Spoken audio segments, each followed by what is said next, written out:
Katakaraki ke ui hok minpa.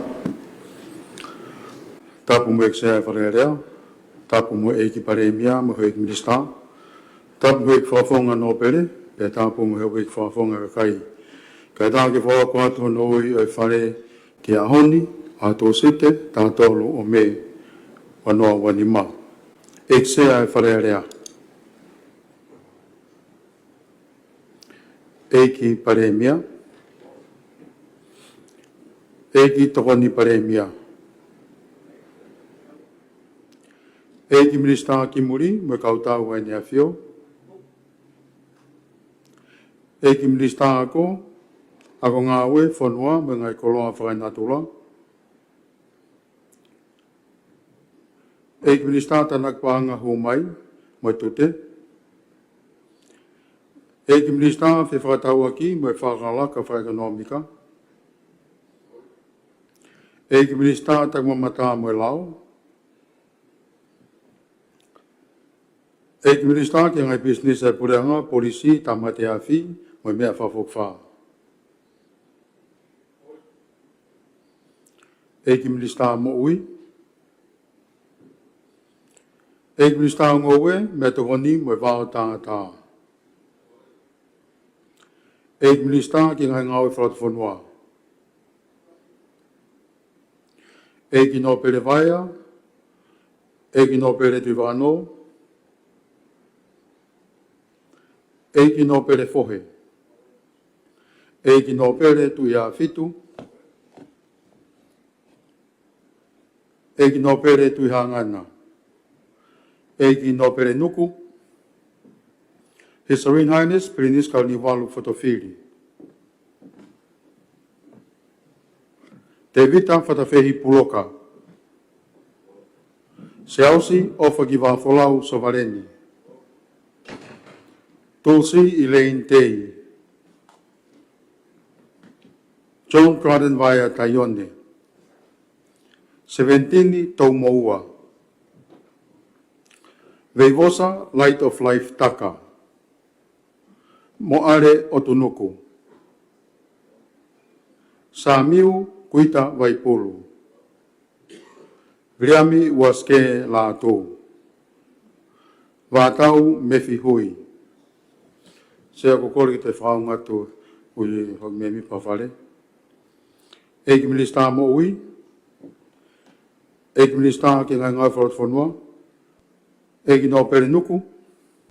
Vatau Mefihui. Sea koe poaki o mau heni.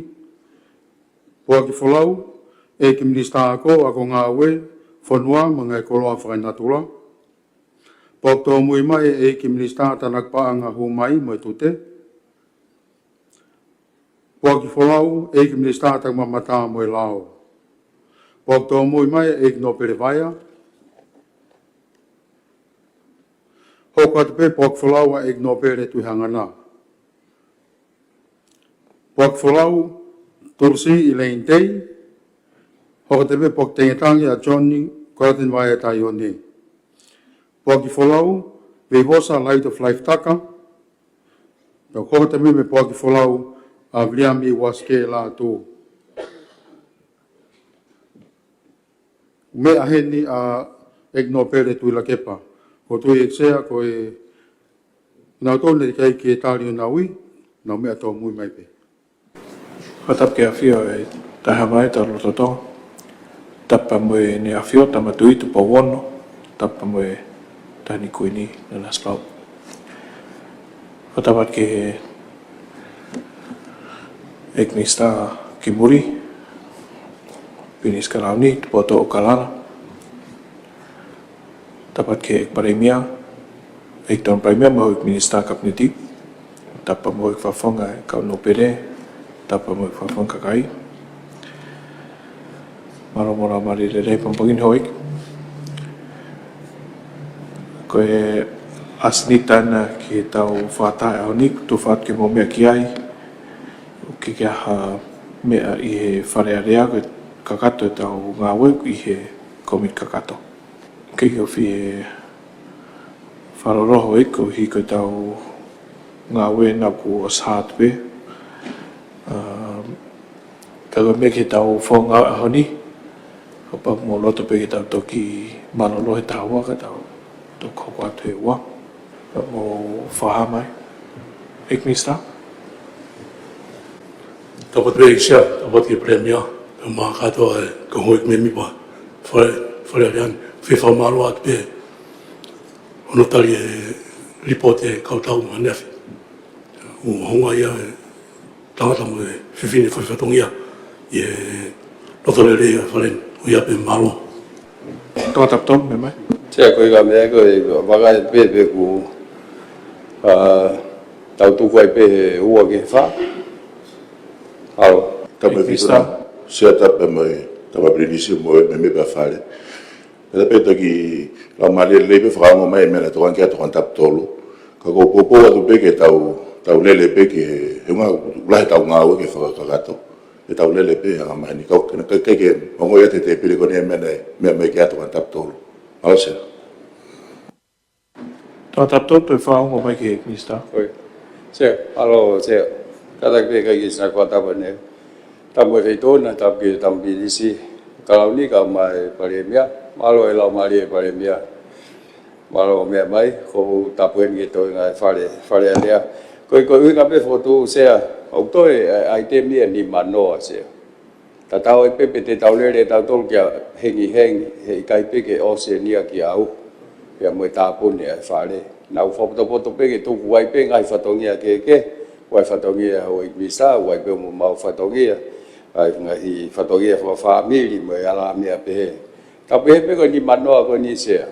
O pau e present he Ikmista ko ia mi te ni ma pe hongo fulu. Tāna kia tuki ai moe ngahi wheho i moe whamalanga. Tau holo ki peke, tau pepe mi te hongo fulu. Ni manoa koe koe howai ni mangeau sea. Howai ni mangeau koe me peke ahoi ai taha whaa. He ikai peke ose a se ni tai koe ni sea. Ai ko kuhinga pe au kia na uwhapoto pe, tau ngau e tu pe. Kai tuku atu e taimi, e kau whafunga, kai maho Ikmista. Ke ngai whatokia ke he kuhinga pe o pana i pehe koe tau leri koe ni ke ose ai, mori ke mama. Ka tau fokus pe tā tolu, ai ngahi lao. O pau rewa o vai lao he whaa, pa tau ka taki peo whinga e rewa ngahi lao, mahu i ngai. Koe mea ki ngahi ripoti, toi ngā koe na ase ni tai whaa ngo futupu. Mori ke mama o tu e motuania, e la vai a. Ta tau e pepe te tau nere ki he ono, ta haua, pe koe whaa a heng, e kai peke ofia. E lava o pau koe tau pēteni e tau ngā weni. Nei whai mai koe ki mui ni sea. Koe anga pia koe ai uhinga whotu tau mai te tau lava o siki. Hei ase ni ta koe ni. Tau whingā e ko toa pe. Ka koe tau realistically, hai me e lava, whai ia. Tau focus he lao, o tui ko mea lere ia sea. Malo. Ala se koe. Tape mo me whituna ka maka o me mipa. O moipe ai whamatalai ku kei toi lahi ai ngahi ai temi. Ko le mai no ke motuani o ko ke tapu ne fare area ia e ato no asune o toi hoko tu pe o si ko ai patseti. Ka sia ka ko ngahi ai temi o ko ke pe ko ai temi ta mahu inga. Una mahu inga ka to pe. Ko ke tu ke ai pe ke tau whakawave e tato hari pōti pe. Ai hafui taimi pau. Tuku e tala noa ke lele. Wanga fotu me hake Minista fa matala ni ripoti wa ngahi fehui. Pa ko ne ospeka ngahi fehui hoko atu.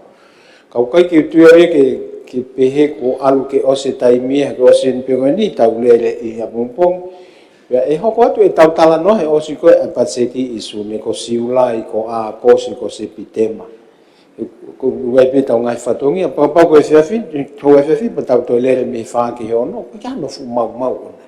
Ko kia ke mea koe nisea ke takita halau e ne ripoti ka ki he kauwhafofonga ki hangai whehu ke o mai ke whai hatala noa ki ai I he lotonga tau lele. Kau koe ke usua tau ia ki hafu uhinga whewe ke tau whakatoto.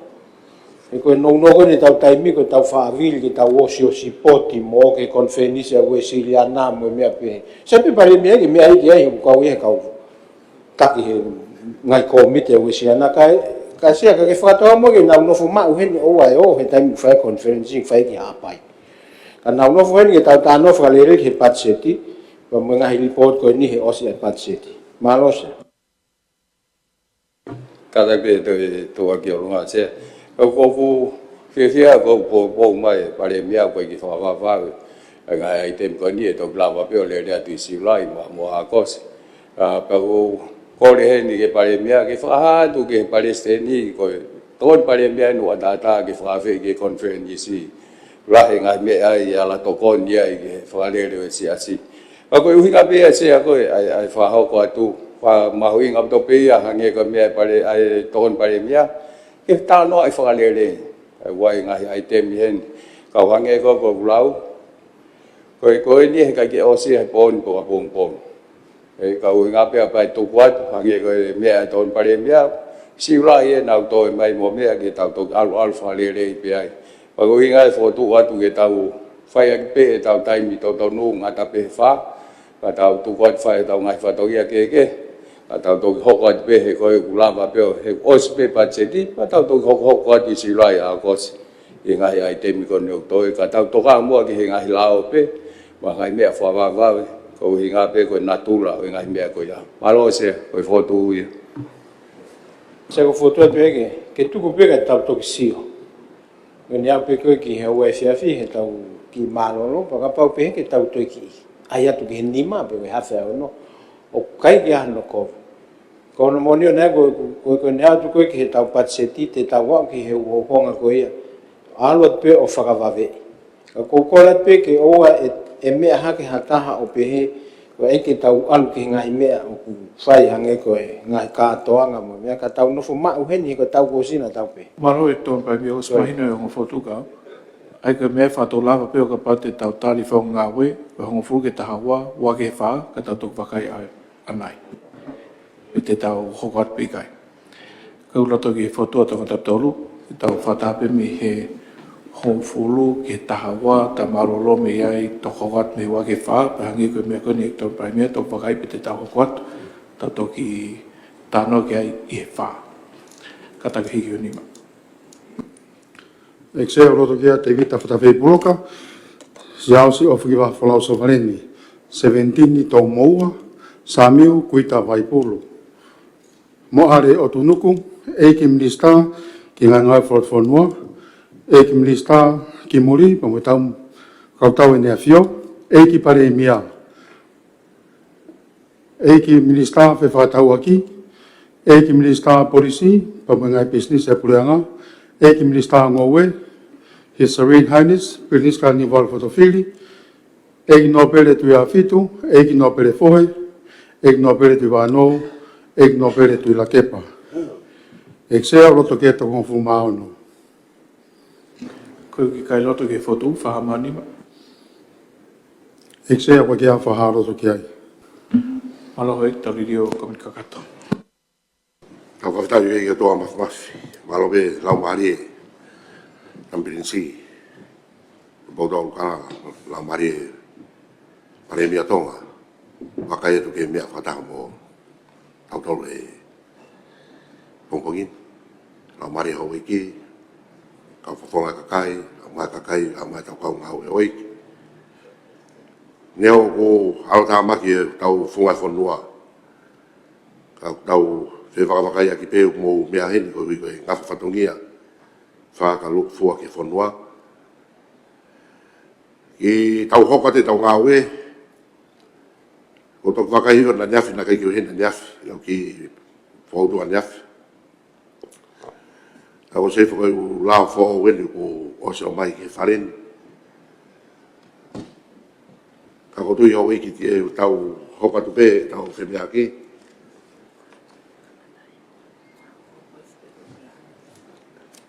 Whako mai pehe e kalake whakahoka tau ngāu e. Kako tui hau iki. Mea koe na mo whemea koe whareare. Koe mea ko maare e whareare. Whaou e o niriu. Kapu niriu pe mo tolu. O koe ke whawhawhawhe whare koe ni. Koe lao, ko mea ke peo ai o lao ko kai ka ko fo I lea ko ke sai e fareni o pehe ko ke ha me mi paten tai lao ai ni lao Kotoa kau me bi pau ke le lau. Kau hange na ia ku ai e nia o ke lau ni ka ke lau ni. O spera whakapuhinga Minister Hana lau, a te tawala whakakupu rewa. Koe ia ni hiu ia meo tokangi ei, te malanga he kupu. Pia ka pau kui kai, te tau palo tau tolu. I he whatongi a sea. Ta tau peo au he tau repoti whakatau. O ku whamatala pe, i kai ke whamatala, kau kia me ni pau toang ke, pe kai tau palo tau tolu.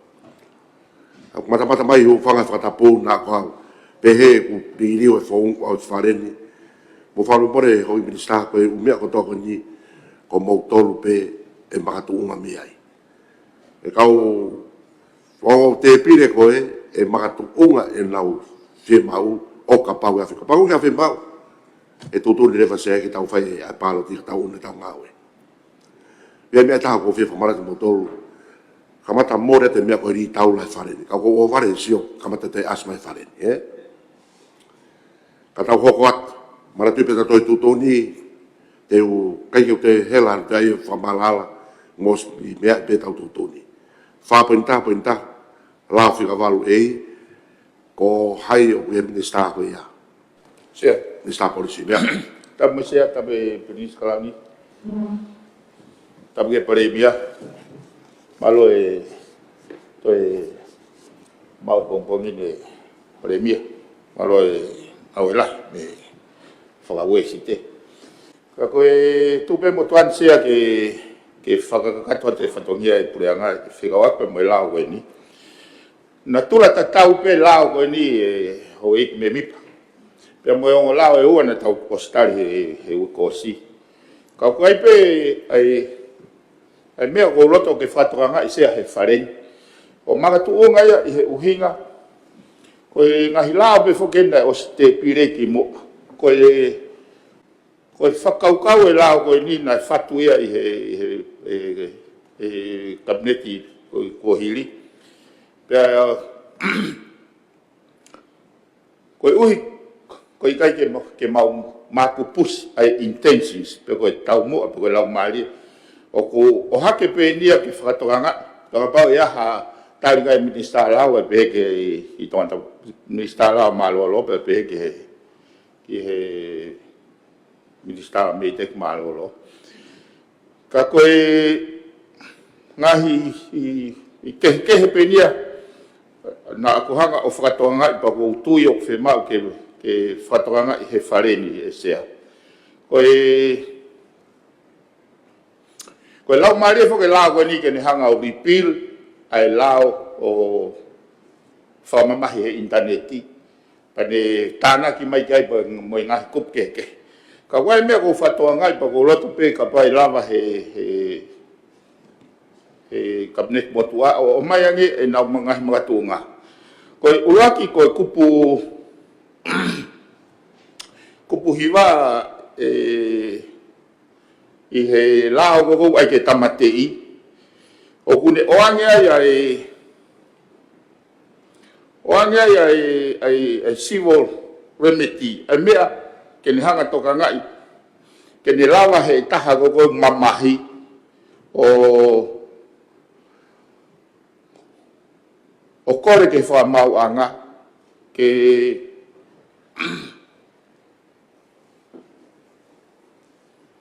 taofi hono publications. O ko whatonga koe ke ase he lao fo ou. Hakonga pehe.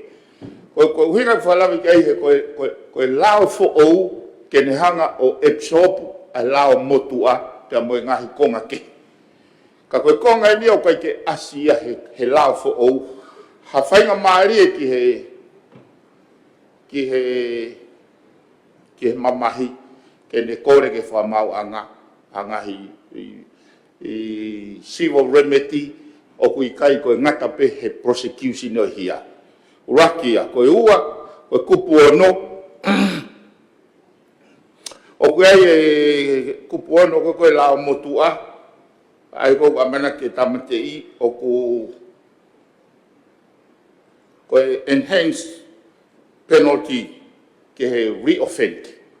ai o kuia e ko nga pehe ia he la mo to ka ko ka ko pehe ia he la fo o ke ne ke kapau e toi e fai he to ta ko ha hia o toi e tanaki pai pa mo ha toi toi mama fan o e tolu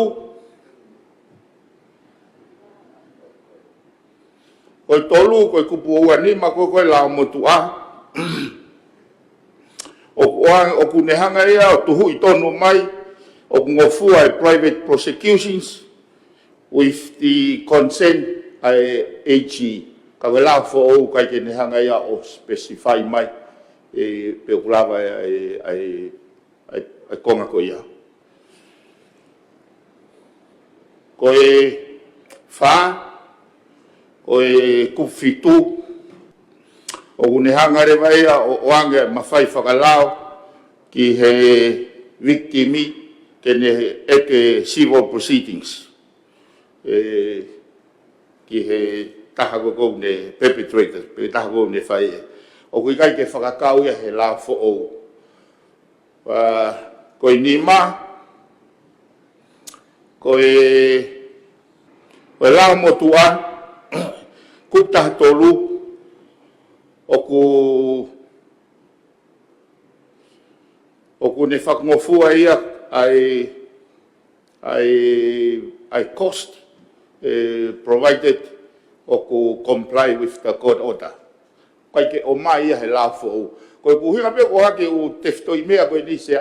Te kapau oku wa o hinga na hanga o fatu pe he ai foi la ko ni ke na ki fa malala mo ko spena ko ia sea o hange pe ku tui au ke lao ko kamataanga ke tau whakalakalaka ai anga e tau o tau ke malu ai no for society pa mo i mala e fo o ko ni o cyberspace pe ko internet pa mo no ngahi nau ka pau pe te na lawa ki fa malala mai pe ai uhinga miss out e ngahi konga mahu inga me he lao motua pe waha intention pe na kai ya na ufainga intentions ka ko ngape ke whakatokanga ki hate ke ono whalere, he hoko te whalere. Malosia. Hoi ki minister, o kono whamore ka moutoru whamore he tau ngā ue, e mea ko hinga ke hokuri liu e tau ngā ue mo mea kono whai koe ni. Nai to tonu ki awe na ke koe lao koe e ton pare mea na mou kore, ke awe ke te whai hano whamatala whalere atu he ichi. O kai ka mea ko mo mea mai ke whare no te kore ke pure anga koe ni aibu na wosi. Ke na whamatala mai kupu hiwa, taha tolu. Mahino pea sea, ka mou whatuanga i pea na tula, o kehe na tula. He koe lao ni na toki whakafoki mai. Ka koe kora ke whaitu una e loa tau ngā ue ho mou te mea kou whehu i koe ia. Koe na kou whe mau. Koe na pea ke na hanga clarify mai pe naha no tau mua. Pea koe ospo koe ia te tau whaitu tonu accordingly. Ka koe koe te whainga uhi. E ulawa peo o whaafoke lao ni ke mou whoku me lao ko toko ni. Whakataha ko toa mai ulao, ma kehe me whui lao e taha peheni. Aka ke ki olunga e kalaka. E ulawa po tū kote lao ni ke mou o te wakai ki ai. Ta mou toku whoki mai. Whaapoin tahapoin waru, koe lao peo ma kehe me he lao kotoa whaapoin tahapoin fitu, whaapoin yono, whaapoin nima, whaapoin tolu, whaapoin iwa. Oku whakamalu kotoa e te stoi lao kono ke mea mai ki ai. Ko ia sea, ko ia pena kei henia ni afi, ko hinga iau, kei confuse ai. Ko palparema koe ni sea, ko au, ko whakaukau, ko ne whakamalala mai plana koe. He ko nau tau na nau fatu e lao, i lau maari mo consciousness o ki nau tolu. Ko hinga pe o hake, i lau ko ne ospana nau whakamalala, unu tau tolu. Ko ngaka whakatoanga. Te tupe tau nei ka tau whai tūtun se. O kutui tatau au ngā mo e sea koe mawhuri hapure anga tau take level a leadership mo take a responsibility ko ia. Age pe ko ai te tari ato fe. Ko tontona tau ai mau he mau kala ka kai. Ora tu level ta fa opposition. Ko lau mari ko lao. Ko ia ko consciousness na ni fa u lao. Ko ia ke ni hanga whakamaala ala ki he whareni. ai uhinga makatuunga Ai, uhinga e ai. o hakesia Sai, Mr. takapau Police. ga na utari fa fo Mr. Police. Kau tali tu se, Kai ke tonu ko whatonu tonu, na tonu whatonu mai pe tonu, ko ne hoko pea pureanga, ko ia nau tatake whanua, o nau maue mawhai ke nau tatake whanua. Ka ke ngau ea ke tolu e leadership. Se kau ki toko ni. se kau tali ke toko ni tu ke feme agi se pa tu fai tu toni. Mr. Police ke kupu tahani ma tahau tahfit tahvalu. Tu pe ke fraho ko tu pe. Apa ngawai ka network ka ke fai aga hahia serious offense tahani ma ya. Tahau no ko ni ngawai agi hame afa computer ke fai aga mana. Ko tahau no ya. Ko tahfitu ko fai aga lohi aki hoax friend. Tahvalu ko fai aki ko hinga ke ne cause harass pe ko no fama mahi pe ko me hata. Ai ko ngahi ko pui lao o osi mau i draft ko lao fa nga o mai. Ko me ko ke lao ko vi o osi ai me ko defamation. Kata tau ai pe ko tau ke computer pe ko ka ai ha fai ka pe ko alo le ha feitu o lao ia i hata. Fa ilo ko ia defamation ni o tatau ai pe. Pero ase consequential amendment ko ni ai pehe mai hono whaka generalize ko interpretation act ke mahino ka ngawe a ki hawhai ngā mea pe la i pepa, email, computer e ke ngawe tatau pe lao ka ki ngau ko. Koe ki tokon pe a sea kau koe ko hinga ne koe lao ni a sa sovaren. Koe lao i ke whonua. Ai ko mea ko hinga ke uwhi tokon ni a tu neo pe umahi tawha aki whe. Ka koe mea ai ni ke tau toa ni ai e tau whanonga koe ne whonua no ngā ki teknolosia. Ka tu koe ke whai tutu ne whai tōna e o whampe sea he kai ke tō hala e mea koe ni koe uhinga koe koe whekumea ke mahino clarity koe uhinga pia o kai koe uhinga ke tuaki koe pureanga koe pe koe pureanga koe pe koe minister koe uhinga he koe mama koe na nau fatu aki ai ngahi he kono uhinga he koe lau maarie ke tamte e lau os exist ka koe uhinga o hake mea na os exist e lau motua ka koe ke toi whakatokanga i mai he lau fo'o uhinga pe ke nau whakamala mai os patau unu o kai ha Mr. Hoko atu e koni mune asumea ate mea koni ke o ko ko ni se ko na winga pe kada be Mr. Police ko ko winga ka ko winga pe na ai o atu ko ngai kopu ta ke me mai fo ke ta o lau e pa ia sa mari na e ave ke komiti lau pe ko ka ho we minister ai ke fa ia fe me aki ka ko to ko ni pe ne ka ta unu atu ki mo ko u kopu na o atu tana pe ke mo interpretation act ta tau ai pe ha fa nga hia nga ke electronica pe nga ka me ke ke lava pe o whakailo i he ngahi crimes mo mea kon hange ko lau i kovi mo wala mea pe.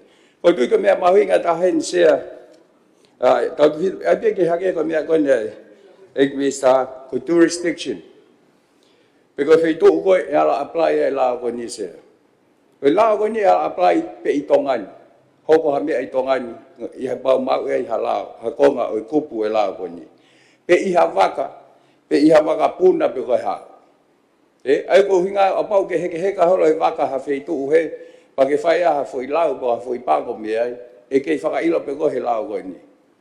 Pe koe kupu, ai koe kupu tolu e ua ia, kupu e tolu, tatau e me pe koe tonga koe pe koe taha me i muri. Kau ke nofo i tongani, e kei lau pe o whakailo koe he lau koe ni. Pea koe whika whaa lea, koe pi lewa sea. sea e me ke uki koe isiu na hanga o hake o kai koe whahoko mai ka ko fotu a tau ia sea ka pau ko ia ka pau ko kai ke be tau hoka tau tolo whakakup mo tau amendi ai be mo tari fitu. Kala ke mista nai koe whia tongon bea hoko le mai whamara. Ka pau koe ia matau hoka tata tolo. Malo, E tau hoko atu Pare mea leo tokon pare mea. Se kau ki whamalala pe ko nau se ko mi lau he taim ko nei mai lau ki whai. Ko lau maari fo ko whamalo lahi ki tonga tapu tolu. I hene lau maari lele ka ni whamala ala mai he ko hiko aki teki fo kia o fo lau ko ni. Ko whamalo ke ni whamala ala mai ngai konga ka ko lau maari fo ko lau ko ni se o kune fetongi ai lau ko ki mua he ne no fo ia he rep topu. O fai ake hia he rep topu. Ko Ko e computer ko e laptop pe ku kau ai me tau fanki me no to holo ko me fa ke hia. Ka ko fa malo ke le tuku mai ke ngai kopu e ko la mai no ko la ko ni se o tonga tari me ka polisi ke tau tari ka na hoko. He gua amendment consequential amendment ke kau lawe kau polisi ke nau ma pe tempe ko ia o fakava o to alu without warrant o to alu ka fa mau ke ma ngo fo in fakava ne ka ko fa malo ki he to tap to na ki fakari ka mai nga pe kwan fa teknikare ko be to kan ka to tap fitu e ke tau ko lawe ni ma nga se ta mono lele he ko osgo ni o kune hanga ia o liliu e nga ko kau polisi pa to lili wa pe mo me nga ko ka fai hia o nga ke computer po hango ni formatala ha feitu pe te ke ia e ma ko he lao ko ni ka ko foto pe ke ta ko ke ko pu ka to ai amendment ko no mau hinga ko ke mono aki sai na ho pa tu e se ko mo ki mi le pa ko ta se ta mo fete una ta pe mo tam prenisi ta pe mo e paremia come mi pa fare se me foke to polo ke tawa tai na ke fonuan me fika ura kia ke tawa tai na ke rea ke tawa tai na ke whakahoko in whakaukau i ha mea pesea sea e whanongo i he mea koe ni koukulo tonga hoko sea kana hoko ngai mea koe ni e wiko ne tokosi ko lawa ke tau ngau e aki ai mea koe ni ke more ai tawa tai na ne o mai e tu polo aki ngai koe mea koe ni ku kamata ke alo hifo ia sea ke sio pe hata ke mea ko ne hanga of threat sea sea o fonuani pa ko tui au pito ke wa uia ke mea ko tawatai pe tawatai na be mo fai ongongo tawatai na be mo ka kai una tohi e o mea ko ni se wenga hi ke sia sea o ton ke fia ya ke la ko ni ko fonuan sea por kala no ai fine matua kono natula ni a ona sea tupe mo ke wato rea ko ni ko fina matua tonga ko fina matua e pa hu fanga e frata pu tapa mo milinis ka no fai na tole fai nga talano fa ko ka anga se ko taime tu wa lao ko ni ke talano fa ko ka anga se me afaka ofa mo ni ko fina matua e fonuan e kai ke to fai ha me a i fare hopo ka ko e ta wo maio o fai a whakatono ke whine mātua. E a uki niua mo ta whahi sea. Whakatono me haifo. O kai ko ha lao ne ki mutu lau e whafofonga. Ko lao ne ki whai ake hia i he computer. E sea. Ka ko ho whamatala koe ki o ia whai lau he o puke he ia koe lao e ke defamation ni hanga o. Ni mea ne ki organized crime. A whaasa tau e sea. He koe katoa sea koe ngahi poini ko ni koe ai koe o whai aki koe makatu o ngā koe ni se. E peke ki mea wale o e whia e toko taha koe ni se. Sea koe whonu ani. Pai se te hiwa no to telefoni. Ai ko ala mai rewa ai la koe ni koe to mai ia pia me he laptop. Ko whinu matau e ana laptop ana tolo. Kana o telefoni ana tolo. Sea, o to kanga to ke ta no whakako ka anga i hawe luri ku mo whātu mu pia mo. Kataka whatontonu. Ko tai mea whakatu ta maki. Whatontonu. Ko ku whatontona te peki he whafofonga. Whamore o ku ikai koe kakai whewhine koe kakai ngutulau. O ku ngutulau katoa pe ai tangata moe whewhine. O ua te taungau e ake sexism i he whare koe ni koe ngā koe mautokosi i. Malo. Ia ko ko whamore ki he ekmisa. Ki mai fo ekmisa ki tangata whaiwhaka. Koe whatontonu paurewa ke ai halau ai sea wharearea pe ko sea komikakato. Mōre o pito. O ku toi āngia ka kai tangata ia. Mea mai. Sea ka whao sea. Nei pe toa taha sea, maha ke peko mo tolu kan tau nere ato ki nukaoro whakalapu. Maha ko sentai e polokalama koe ni sea o tau tānoa ki ai. Sea, koe mea ia kou te tau whao e ngahi lao koe ni sea. Ma ko pau ke tau tokanga au pito. E ko hiu tau mai mo tau poto, pa mo teknolosia, ke whia ka kai e whanua. E koe ko me atu whakahola ni a sea i he kakai tangata. Sea, o whatontonu atu mua, koe mea tāno e kei koe whakamamahi. Sea, koe whakamamahi a sea. Ai, ko mea whinalo e. Taka o whaasa tau e sea. Ko mea ai whakilalo o takan pare mea pa me whawha. Koe konga i whakauhinga lao koe kakano o e whakamatala. Ko hai uhinga ka kano whakamatala. Ka wiaha whakamatala o ke whai, ka e mauia ihe teknolosia koe, koe mea ia ku mea kia tonga tapuhiwa. Ka kope, tonga tapuhiwa. Fase. Ai ki me ta fase. Na ke kore me te tāte ke aure te ke mea toni ke mi te tō. Ki me ta fase pense. Se ko to ka se a ki whakatontonu ata ni nai sea. se a ko to ka nga. Whakatontonu, mea hifo. O koe kakano ni malanga whekau akia mo e lao ko he hia he interneti. Ko mea ke he nia. Ka bongo ni ai nei ke whakatontonu e ngahi mea ko tau aihore interneti o mamahi ia e hataha. Ko e lao ke he was pasi he whareni. Mo lao ko ki he lau i kovi o kei tuu pe. O ko soi whaka ilo e ka kai kou nau whai pe. Sai, ko weiki. Ko pehe mua ke tau hoko atu mua pa tok whai homo whakauhinga. Koe mea kore ki pete ia me... Se a ka ta fa Koe mea te ke whakaus ki ei ora piho. se tap me feiton tap me brenis kalani tap me ka me se ko to ka nga ke konistu to ne to ata ina na fo ke kon e tu bolo aki e ko temi te ta fa ua nga me ko ni se e wesia malo se Sai, hoko atu e, haweiki. Te tau mobea hiwa ki he kupu waki. E whatewhitoi lao koe di. Ko mobea hiwa pepa mobea mai. Whotu watu, o pehe tau ngā ue, kau hoko atu. O ingai lea, mobea hiwa ke ingai lea e. Kupu waki. Sai pe ave ke komisiona polisi e. Ko wai pe hakupu te ke fie malanga ai, te ke whainonga mai te tukati ke malanga. Te hake ko mea kone tokanga mi minista. Se kore ke kala ke kilele mamari ke pe mea wa fufulere aki. Mea ai ko nau. Mea ko nau tokon pare mi ai, we pe ko nau. Ke tatau mea ko ase screen mo mea mausio ke. Mea ke ko nau tokon pare mi ai. Kuputou, mawhai whakalao. Mea mai toko taptolu. Se kau ni kupu mahu inga o pito, tau fito a pau. Whanau mai tau kainga tonga. Ko e ha e taimi e apply e lao ko ni. Hange pe ko ia nei whamalala e sea o komiti lao ka uma sea marolo.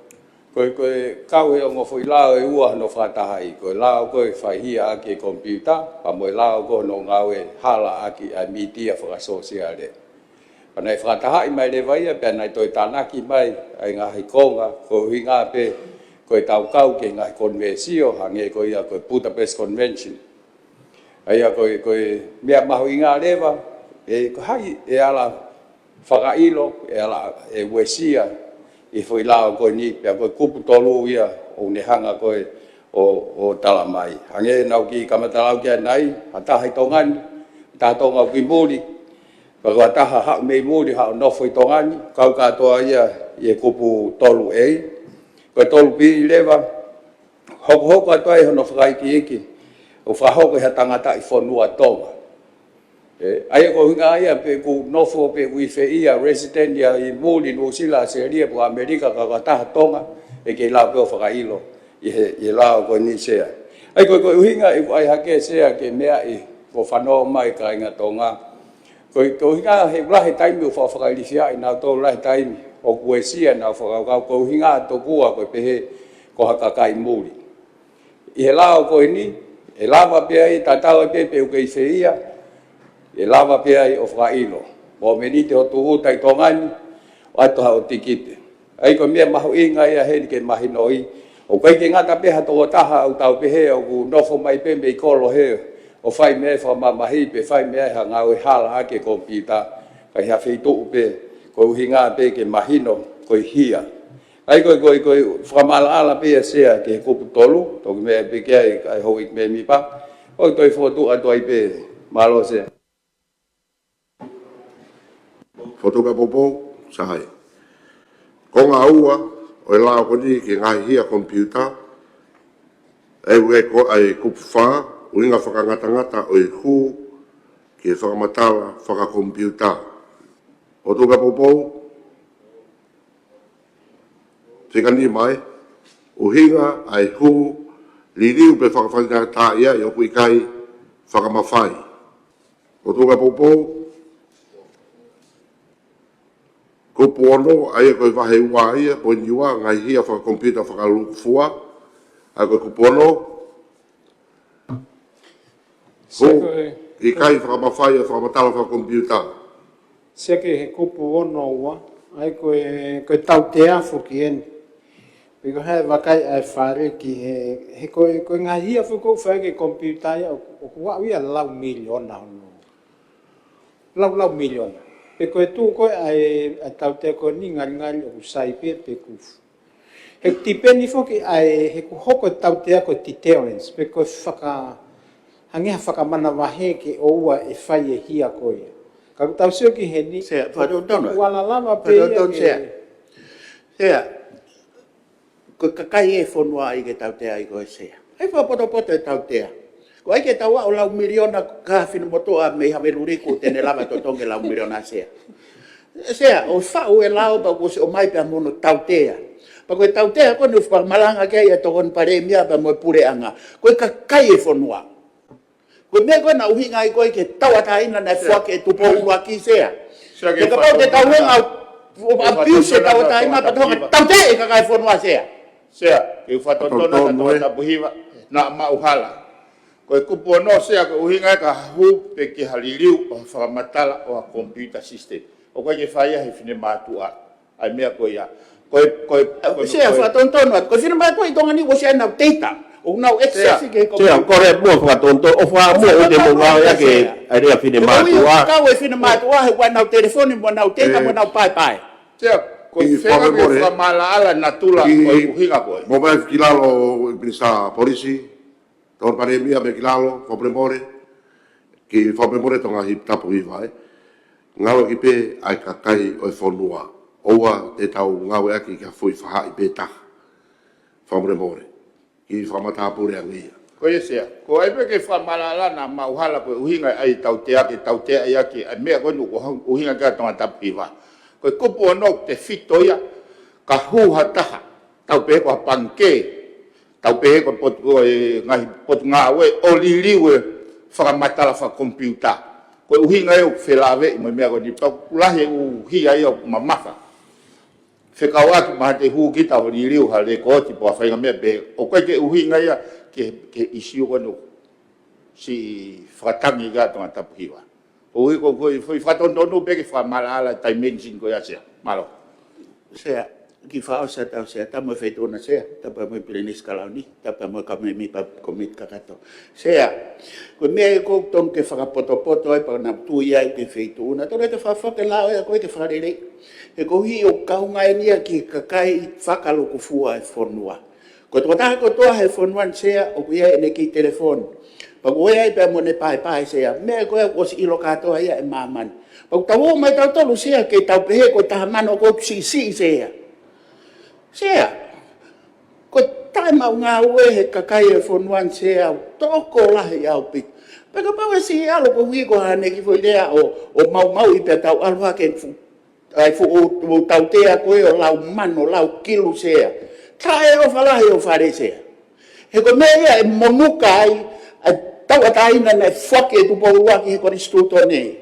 Ko tau ngō mai mo kakai poto whao e lao, e nau ngā mea kakai whonua. Tonga tapuhiwa pe ta ofi malanga koe he ukai koe uhinga ia e kupu koe sea. Saive Minister Polisi kau te lau pe kupu ni ke mou la pari. Pate mou fu, me whiki lau tokon pari, ue fu kai la, he kosi ngahi pe maika ke meme ale rei pe pa wongo koutoa he tapa whare ni Ko kupu ono hu kihe, peririu i kai whakamawhai o i whakamatala whakakompiuta, se i waki o whahoko e taha hia ka pau ka taha ko ia e o mune whakatupunga ai hu kihe, peririu i kai whakamawhai o i whakamatala whakakompiuta. Pi o mune ilo o i kai whakamawhai ai hu peririu ko ia.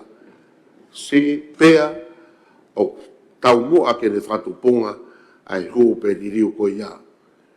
Ko e ua si i o i kupu ono, ko hahia i e kupu si i uruaki o kuala tau tea. I ane halaia e ka pau ka taha tau taha. kia mo ua paanga o kui kai lai hake i e tahamano. Pe ngau e pōpora o i kai laka hake i e tau tolu pe whatou ospe. Pe ka pau kua kau taha kia mo ua paanga o kui kai lai hake i ni mamano. Ko se ai ko uhinga ko fa malanga ane nai he ko natula ni o fahinga fahia uhinga ai ko ai minister policy e hua to ki he panke o me ko te ne fai o i lau miliona so ko ki mo ai ko me ko no fa malanga a to ta pui vai o mama o ia me ai ka ko uhinga ko o me ko ki uhinga pehe ma ko hinga ko tau tala no ko ki he mo wa he ko me ko mo wa tatau o ku fetukutuku me tu ke a ku valu o smai do te ko tai tutuni o tala mai to tutuni ka pau mai no ke sea te tau hoko atu ko foto ata se ke tau se le mo e to on paremia kai ha ale wa mo mea ke me ko to ana ki to kana ke to on paremia fe unga pe ai tau te ko ni Sia. e sa ke tau kamata aki ka to ki mea mai to adapto Koe wha tō honia. O ku ke offense, mo serious offense. Me ko hia, mo hia mama wha. O ku define le rei peia, e ku pua koe na o e lao. Ai koe hia penia, hange koe hia mama. E pa koe hia mama wha le maha, mea koe urahi ai ue sia ai. E o define le rei peia, i e lao. Koe taipe koe hia pe, koe ke au ke le volo koe o hia mama wha, pe apply le vai kupu koe. Wa pau lewa alu ki he ko hinga define nei o asia he ko hia mama fa pai au lewa ke ko pe ta ha sea hange pe ko ya ko na asia tu e la o fa pe ko to ko net pe ya o trick ke pe ku fai pe ai me ke natura ko ya o hia o tu ka ki ta ha malo se Sea, malo koi o ko fa malo di to adaptor. Ka koe ko isi wen sea ko foi hia ko ni ono re fa para ni ko unauthorized access or modification of computer data ko hia mama fa sea ko hinga ko hange ko fa mata ka pai lava ta access unauthorized ki reserve bank pe ko pange fa gala ka pe ko ngai computer system or modify a computer data ko fu hia la hia pa malava ke involved lau miliona ka koe foi tautea o one dimension pe ka ke whakakala os mahina tautea ia hare wa mo fotu mo ton paremia ka paloti koe fotu ke fia koe fotu ke to o silingi koe ke to o silingi koe me tahmano so tu pe ka famatra e ai winga koe ni koe tala mai ka pau ka toko taha tau taha pe tautea tahmano pe ya pa ka pau ko hakau taha na vai ko tautea ni mamano ya ka koe mafa tuki pe ko fe me ko uhinga pe fe me ko uhinga mai kai ai tonga taptol ko hia mama ai ko hia mama fa fe taimi o unauthorized access mo modification of computer data o mama to fe taimi o mama fa ka tauhanga allocate kai ai tautea Sia, ko le peki o me ni pa o fare ke na to me ahi fo ki ho notify ni pe ono fai loa ko hia mama. O vai definition he na e konga konga wa me ahi fo peki ai o ne tal mai ko hai me gui ko hia mama. E fa palangi o gui ko serious offense. O ke he pe ya me just ordinary offense. So en misa to pe ke ta no. O ba de fa to nga i pe o asipe he unauthorized access i he kupu ono, pa te asipe mea tatau pe fitu. Whawhai ke hei i he natula o mea ko au te hū ki ai tae whakalao. E ai koe mea e ke whawhai ke hei. Ka pate toi mea i hope ke kupu walu, hiwa hongo fulu tahtaha. O alu pe mo ua au ki he wakilu. Ti peni he natula o whaihia. Ka pate ke mea e ke tahtaha. O alu ai toa taha ke taha kilu, ka o kau taha o ua kilu. E ai ko hinga pe ai ki sa o ku ai ai whakakal kalasi. Hake pia ko whakalawea alu au ki tamate tangata. O ke ai natura hia, hange pe ko natura o ngawe hala aki ai kompita sea. Ko ki fie tokon pe ia sea malo. ka pau ko ia tau toton ke o e apply he kupu no ia ai o loka ia tau te ka pau fata tau ke ni whamatala he hanga he kupu no ia o to o whakaloku fua ai unauthorized koe ke classify ia ke pehe koe kalasi o hia o mamafa kalasi o hia o mama he kupu Mista, me e ku fitu tatau pe mo kupu no ka e magatu unga ai ngai tau te ke ko ni me na tula o me ako hoko. Koia, ka ke ene tu whakalao sea, sio ke kupsi iwa. Ko ke ne oma e natulai, o ne oma e ko offense, ha o excess, tatau ai peia, regardless, pe ku mamafa, pe mama. Sai, hale wa hopo fotu ka tau hoko atu. Os pahi no te kau tama ko ni no whamatala. Kai ko kuhinga ki whamalala mai he ko nau tola. Puna os whamalala. Lau mari ai whakatala noa aku se api, ke ne o mai e mama katoa ki hou e ke whare. Krista, os mama mea ko ia pa mea ka kai whanua te mine mea ko ke mea mai ki hai. Hare mai whakotu mouhinga ki tau tea.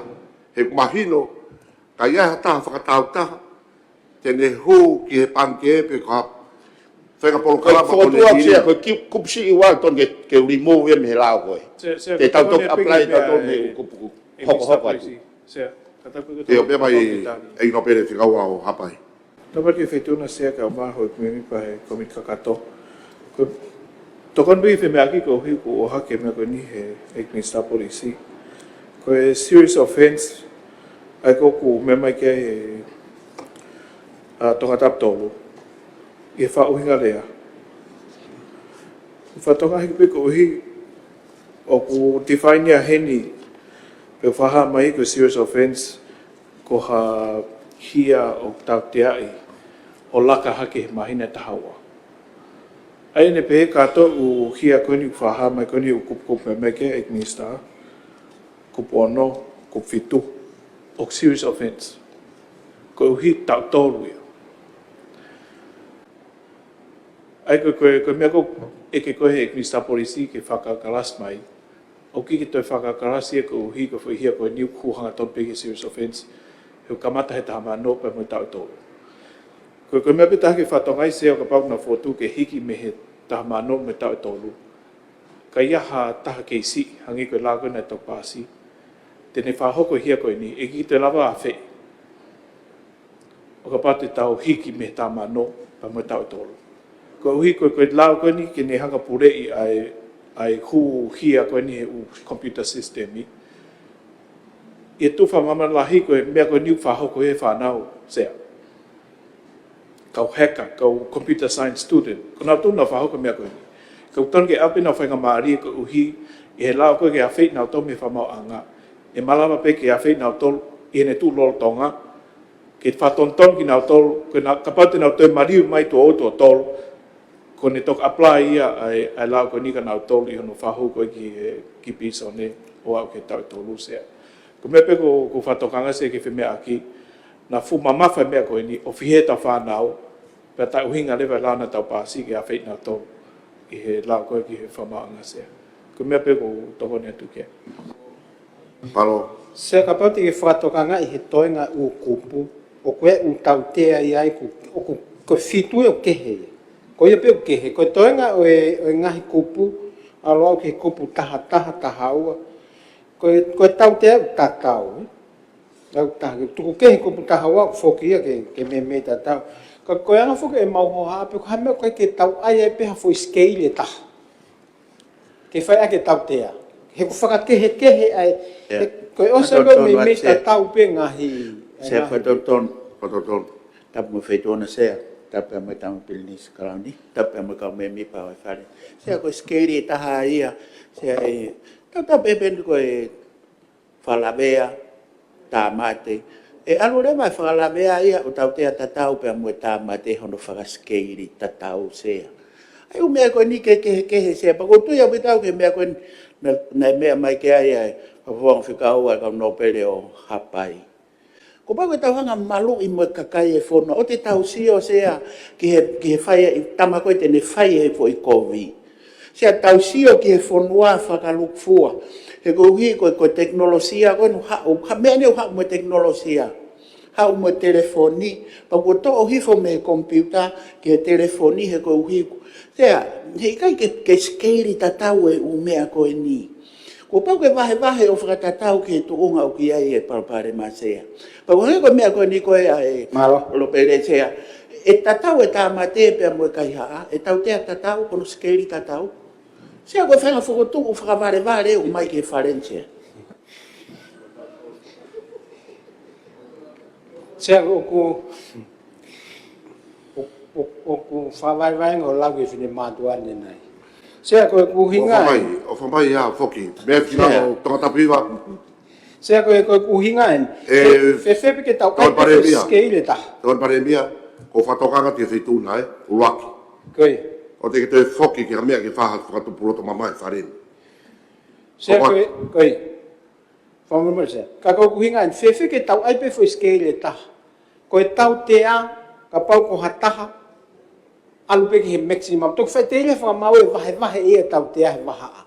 Taha mano, ua mano, o whakatatau, he ko kau hūkoi ki he, tau he koe hūkapan ke, eke. E tamai koe hea teni whai koe lau kilu. Ue tamai lau miliona. Ka koe e tau te tatau pe koe panga taha mano. Whewheke tau ai fo isiringi taha kilu, ki he toko taha, koe ia koe o kune whai hahia. Koe kau taha, ko tala mai ke wa kilu ka ko se da fusisi ai ke fa kilu pe 5 kilu to ki fai tele fa mau e hanga e fua tau pe ku fe ia ai mamafa o ai he scale go ia ko ta handa to fa scale ki o ku fihia le vai ai fa mau to nui ta hanga ai pe fo scale ta to ngahi tau te ai ngai kupu tau ai pe fo kupu ta ko tau te ka ke ka fai ha hia he laoni ko to ta tau ta ko e ata ki fa mau anga ke ne hilfaki hatau te apa anga e wato e laka haki he taha kilu.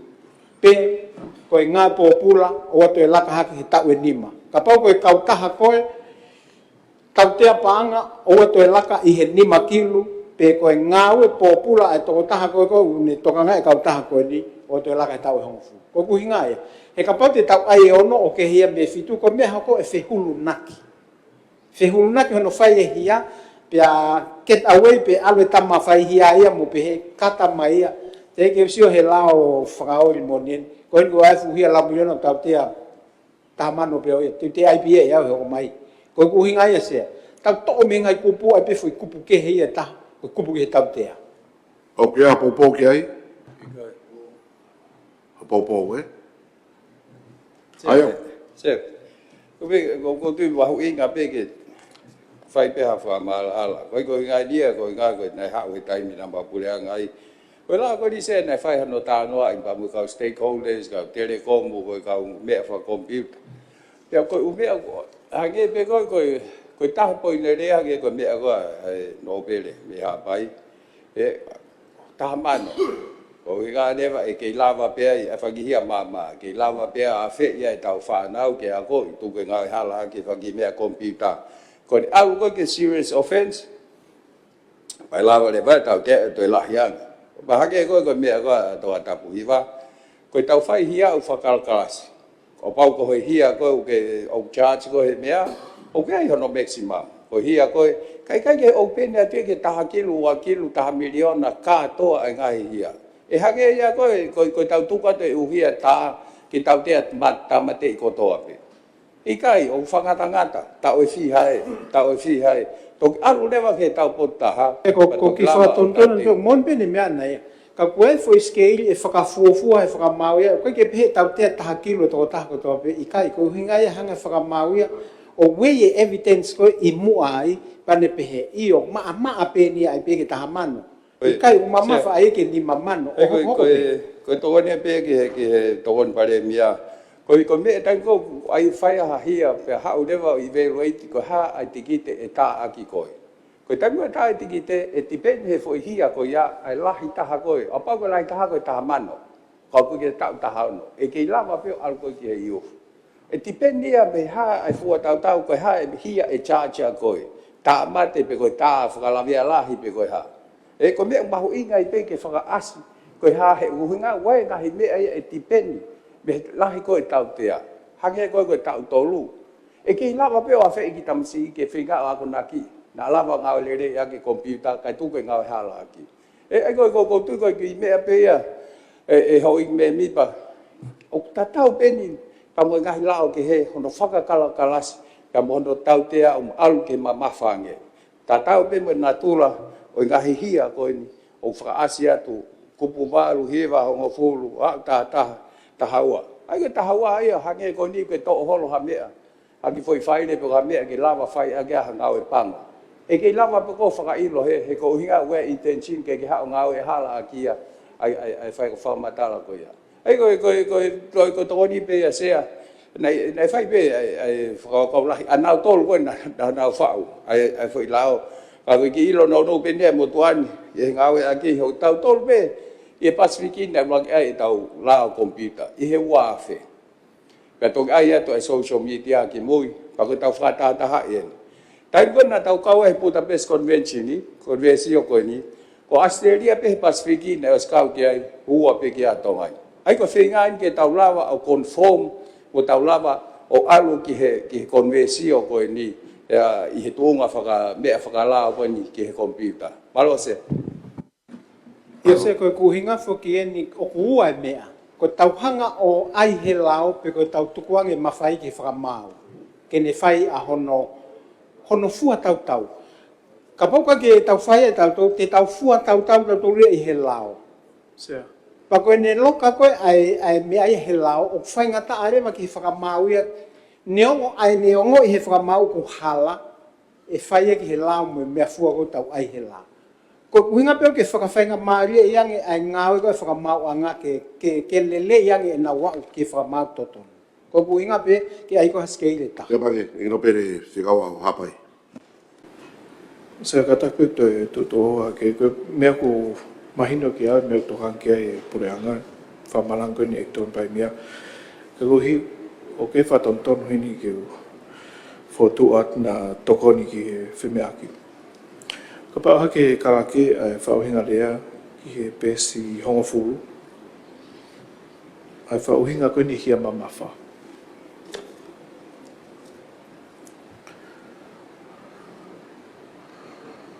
Sia koe whauhinga koe ni lau koe ni ke hia mamafa kuhinga ia ki a hia o tutu uni oha i he kupsi a. Lau o tonga. Ia koe tau te au klahi ke ngau popula whahinga whapopula ke whahataimi o i kai si hifo i he mahina tahawa pe tau te mamawhange. Ai ko whauhinga koe i he lau koe ni a hia mamawha pe koe serious offense. Ko a hia o lakange tau tea i he mahina tahawa sea. Ka neo ko ia koe hia koku o kaa koe ni i he kopo ono.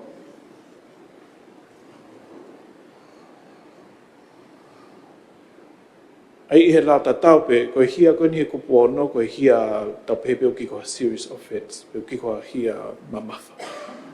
O os whakalaka ia i he hia nomolo o hia mamafa pe ia. Ai o kiki whai ke he i he kupu ono ia ai hia nomolo me hia mamafa ai kuha kohe kupfitu. Papa o hake kupfitu ho katakara ke ho liriu pe whawhaingata ia i kai whamamawhai i he tau mua ke whahoko ha hia mamafa. Whakarea koe ki he hia kou whahoko ta tau pe ono mai whitu. Ka kona whai ke he koe ono koe hia a tā tāpe ne onga tā mai he whauhinga rea ko hia mamafa. Ka ko tui koe uhinga toke o ke ai ono mai whitu he koe whitu ton ke mamafa ko ia kai mamafa. Koe ono ton ke no molo, kau ki whena pasi whauhinga lea ia mai tau teo ki li whaki he ono. He tamai he ono ia ke tau hunga fulu mai tau e tolu. Kata taha manu mai tau e tolu.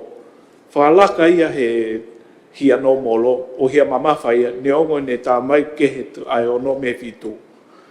Ai kono whakaskeiri koe mea koe nisea, ko whotu ke holo ki hifo ai tau tea ko he kupu ono, ko uhi ko hia mamafa ton ki toku ia he whitu, o hange ko kā mai ko he lao, ko hia mamafa ia. He ku tatau pe a hia mamafa mo I he fitu, pe mo hia no molo he ono, ka pau hake tau te ko he fitu. Ko hahia I he kupsi uluaki o kala tau te I hana hala ia, taha mano pe mo tau tol mo ia. Au ki ha uhinga no mai ku pono mo ku fitu ka pau tau te tatau pe e hia ia pe mo hia mamafa. Tu ma upe ai fitu he hia mamafa ko uhi e fa uhinga lea ko hia pe over he mahine tahawa no tau te ai. Ai au mo uhinga le le tau tolu ko ni he ku fitu ka ki ke uhinga le le ai tau tolu I he ku pono. Holoki fere mai ku pono ki fina pas mo e whakadea I he uhinga lea. Ke mahina pe tahaua, pe tau taha. Pa poe hae tau tea paanga ku wheo naki pa moe tau taha. He ka pau ku oktonu ai ku pu fitu, tonu lewa ki whetongi ai whauhinga rea. Ka pau tonu whauhinga rea, whetongi lewa ku fitu. Ai koe popoi sea ku hi, ko tui koe mea ko hinga tau tō ke he kehe ai, he uki ke lava he whareni o whai ke he kehe ai hia, me hia mamafa, he una tatau pe nau ea. Au ki e taha tonu ke holo pe ka taha hiki. Ka pau tonu e whauhinga rea, ta holo ke ono ki whina pas me whauhinga rea. Ka pau hale whauhinga rea, hiki whauhinga rea ke hunga rei ai tatau hia no molo, mo hia mamafa, pe hiki hia mamafa ke mahino ku. Au mamafa. Ai koe whotu koni e tonu pai mea, ke hiki o wakiro hia mamafa, hiki hai fitu, ka tau whatontone ono ki whina pas me whauhinga rea. Kau ton ki whatonton hatahe nao sea, he kuhala ne tuhe taimini. Malo. Koe mahino koe kia te au e kupono, ka taha mne whatupunga, kang wau ko kai whoki o potai mea kompiuta. Tau whakakore au ato ngā tapu ai nsa polisi poto. Ke ho uia. Kau, ai ko kamatai whatupunga, ai kupono, koe kuhinga e, ki mei whango e tomatanima. Ka te pe whauinga pa ki toki mea mai. Na kuhinga tau tea koe, ki e tō tāko na le kamata, whatupunga, ke hu, ai tō tāko poto. Fitu, tamai kou poto, mau e pe mo tamai kou poto. I haka koe whauhinga. Tau tea ta tau pe, a tamai na whatupunga, mo tamai koe na le whahoko ngā oe. Pe koa kurupu, o kai ri, o kai ki nau iro kau na whatupunga, kia kau taha lahi, hata ke hu ko to ta ko winga pono e fa winga fitu to ta ko ne fai ko ai foi tau mo ko ke fa ko ai me tau te ta tau pe ne mai va va kanima ta mo e fitu nexia ta mo pe ni si ka mai ho ko ka to che ko be a ku ke ka ta pe me ange ke winga idea mo kupu ono, mo kupu fitu. I he uhinga I lea, ko hia o ku ikai si hifo, I he mahina tahaua. Ikai si hifo, e kamata ia I he mahina e tahaua. Aru le ia ai ki e toru. Ai au kuhinga rewa ai kupu ono, I lalo ia I e maina e tahaua. Pea ngau e kei tautea koe. I he tautea koe he kupu fitu, waha a ia o e maina e tahaua, mo e tau e tolu. Pea toki hoko atuai, ki he toi lahi anga I tia. E kupu koe o alu, whakamakatu unga ke. O inga ia o e tau te a e tia ke. E whakahoko ngā hia koe ni. Pea mo e tau te a kou tau oangai. O kaike e mahuinga e tia ai pe ke tau ai e matai whika mo e tau te a ke asi o fula. Ukai mawinga wanga pea fo I whakatata. Ka tau ai whakatatau ke anga whakarea koe I he lao e tia. Pea moe ne tu koe lolotonga. Foto atia. Ko pono pe. Sia ki to kon pe ki fa mala. Ko isi ko ha ke baba ta ni ma. O ki kai ko isi ia o ha ke he no pe me ha pai. Ko hinga o hinga le ya ai fa matala ai no pe me ha pai. O kai ke hinga o ke fa fe pa ki me ko me o to I lao. Ko me na fa ho ki ai. Maro se. Io. Ko ate fa mala ko tani mai. Ko ate fa mala ko ni.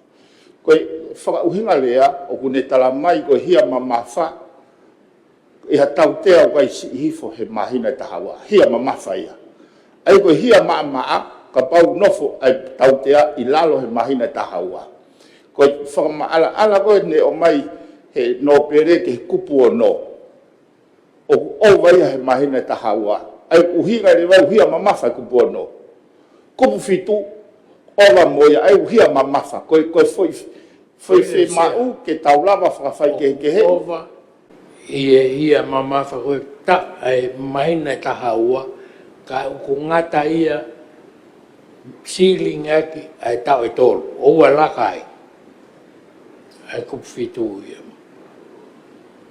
o na fa to siling lo pe ai tia ko inga ko mahina ta hawa e kamata me iai a hia mama fa. Maro se. Hia mama fa o kuhinga ki a hia e tutuni o halao o tonga aia ko tautea lai taha ke ngā pōpura pe whahinga whakapōpura ke ia wha taimi o I kai si I hifo I e maina tāua. Aia ko tautea I ke si e maina tāua I olunga. Vai hake ai pe. O mea ko hingi ai se. Pe tautea mama whani. I e waha aia o mahina ta hawa ke tau tō. Aia I olunga hake tāua pe ko tau e taha ke tau e tolu. Ko pu fitu, ko pu vau, ko tuka poupou, ko pu hiwa, ko tuka poupou, ko pu hongo fulu. Sea, o whatoka ngā pe, wa ke kamatau ko e tau haka ke pe, tau ai ai no aia. Me sa. Tika ke vete palopare mai kupu ono. Ko ku whatoka ngā tō tahari ke whetū nai. Koe ke hamia koe ai no aia whareni e. Sea koe anga e kuongo e motuan, no lere aki, ku tau tulotoka tau tānoa he kupu ono, tau tāno koni ku koe foto mai koe kupu hongo fulu. Tika ke tau tānoa. Koe mau una tuho ke kata koe mo tōni pare mia, mo mea whaika kai mo toanga mai ki tau ngāwe. Mo toanga mai ki tau ngāwe. O kou tokanga ke reconcile ai whakauhinga rea me ki ai e tonga hapai e wharefonga no pere a hapai ke whakawhenā pasi pa moeanga e tau te au hiri whaki he kupu. Apana o ate whakauhinga pa mo mea mai ai, o hinga e kupu ono pe tonu nai. Ke tama une whakatupunga, na mo tama whahia ko tokoua. Tama whika whitu e, ai puhu, koe na ni whai koe whai ngāwe. Koe ia sea, koe ho mōni ai, koe whai kupu whika ano, o tala noa mai pe ke excess, ke hu. Koe kupu whika whitu, tala noa mai ke hao liriu ha mea. Ai koe taimea hoko e mau. Ko ho hu, o se ai pe intention ke whai hakovi. Ko hoko e mau, koe hia ke heia. Patoton pe ingisa, koe poini he di fok hake koe mea, ai no pere mi hapai ke holoki. Kanai whatonton koe hake koe, mea koe ai sea komiti lao. Koe hia mama wha ia, e kamata tau tea ia he mahina tahaua ke tau tō. Ai koe fitu ia. Koe ono ia, e lawa e tau tea i mahina e ono. Koe kupu fitu ia, koe serious offense, koe hia mama wha. E kamata tau tea ia me mahina tahaua. Ai koe o ki kehe pea, oi mama wha tuki koe hia, o hia mama wha ia, kamata e mahina tahaua, koe hia ia koe, la pia mahina tolu, o ngā piti peni pe. Koe tokoni at pea ke whemea ki sea, kau nai popo at pe motuania ki ho, alat koe ane nai ono moe fitu, moe walo. Seka, koe na uhinga whanga ne nei ke ai scale, pa tau to'o e tau tule fufoi definition koe hia mama wha. Koe ne mamafa moe maa tau tuko e tatu ki whakamau ke ni hanga ia fua tau i ha scale. He mahuinga mea ko uha ke no pere. Ke ua e ua sia ai Fatonton se. I vai fo tokon pare mia. Sa ko tap mo feito na se. Tap mo prenis kalauni. Tap mo ka me mi pa ko mit kakat. Ko to lo non fatonton foto o mai me ko se. Ke tau skeiri pe ta ha se. Se e anga fe ke mahino no malo se. E kai ke tari hiva ho faton tonu e. O koe tawa taina pe tō tāko ni ka fotu mai pe pou pe te palo ti rewa. Ai reo ke se mau ke tā kilo, tau e nima, o e whā kilo, tau e mofulu. ai se ko kulaki I e tau tea o ke ta tau pe, tau pe patoki i e whakamau pe ia ke ne hanga o. koi O toki whakafuafua. pe tau to le fu foi a vai ko ai o kue mama fa mo a to ngani mo mama ni o ku ange ai tau te feunga ki he hia e whaka ilo ai. O ku kai ke tau pehe to o nei tau te ai nei tau ta whaware to ta koe pa open ni atu. O ku tala tu lewa a o peke mai nei tau i tolu. Koe alu koe ke tamate meta. O ngama o tamate.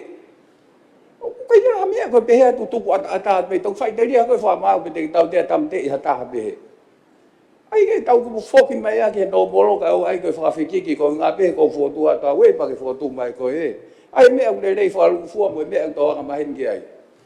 Malo se. ko se o ke hinga ko fra fiki ko hinga ne ki he ne tonu. He ki au ia ko ka paru e to o foi definition ia ka ai e foi scale pe eta. He ka ke vare ko ke mo tau peta to ku vare fra mau e fai tau tea. Ko tau tu mai fra mau po ke ne o mai ngai evidence ko tope. Ka pam ko ne ngo e ia ko hia ko ni ka ke fuau ia ke tau te ai. Ai ko tau te ta mo me pe o ko scale pe mo ia ko ia ha to i mai tau te ka popular me. O scale dia o ke ta mate. O scale o yo hanga fra mau fra fu mai pe ta. O scale ai ko to pare me o scale o tu no ai mai pe ke te dia. Ai ko ta ko tau te ta tu ton pare mia pa ta mo ke tu ai ke tau Tokon pare mia. ko ni O kai ke skeili o ke pe. O ko se pe tau tea ke ta aina tau toki pase tau toki ai ke whanau. O koe tā mate o kai ke skeili o ku os tutun pe lao i. ko ta o ku tala mai pe fu ta e fiha. Ko skeili. Koe tā ni la tau to o kupuni ma.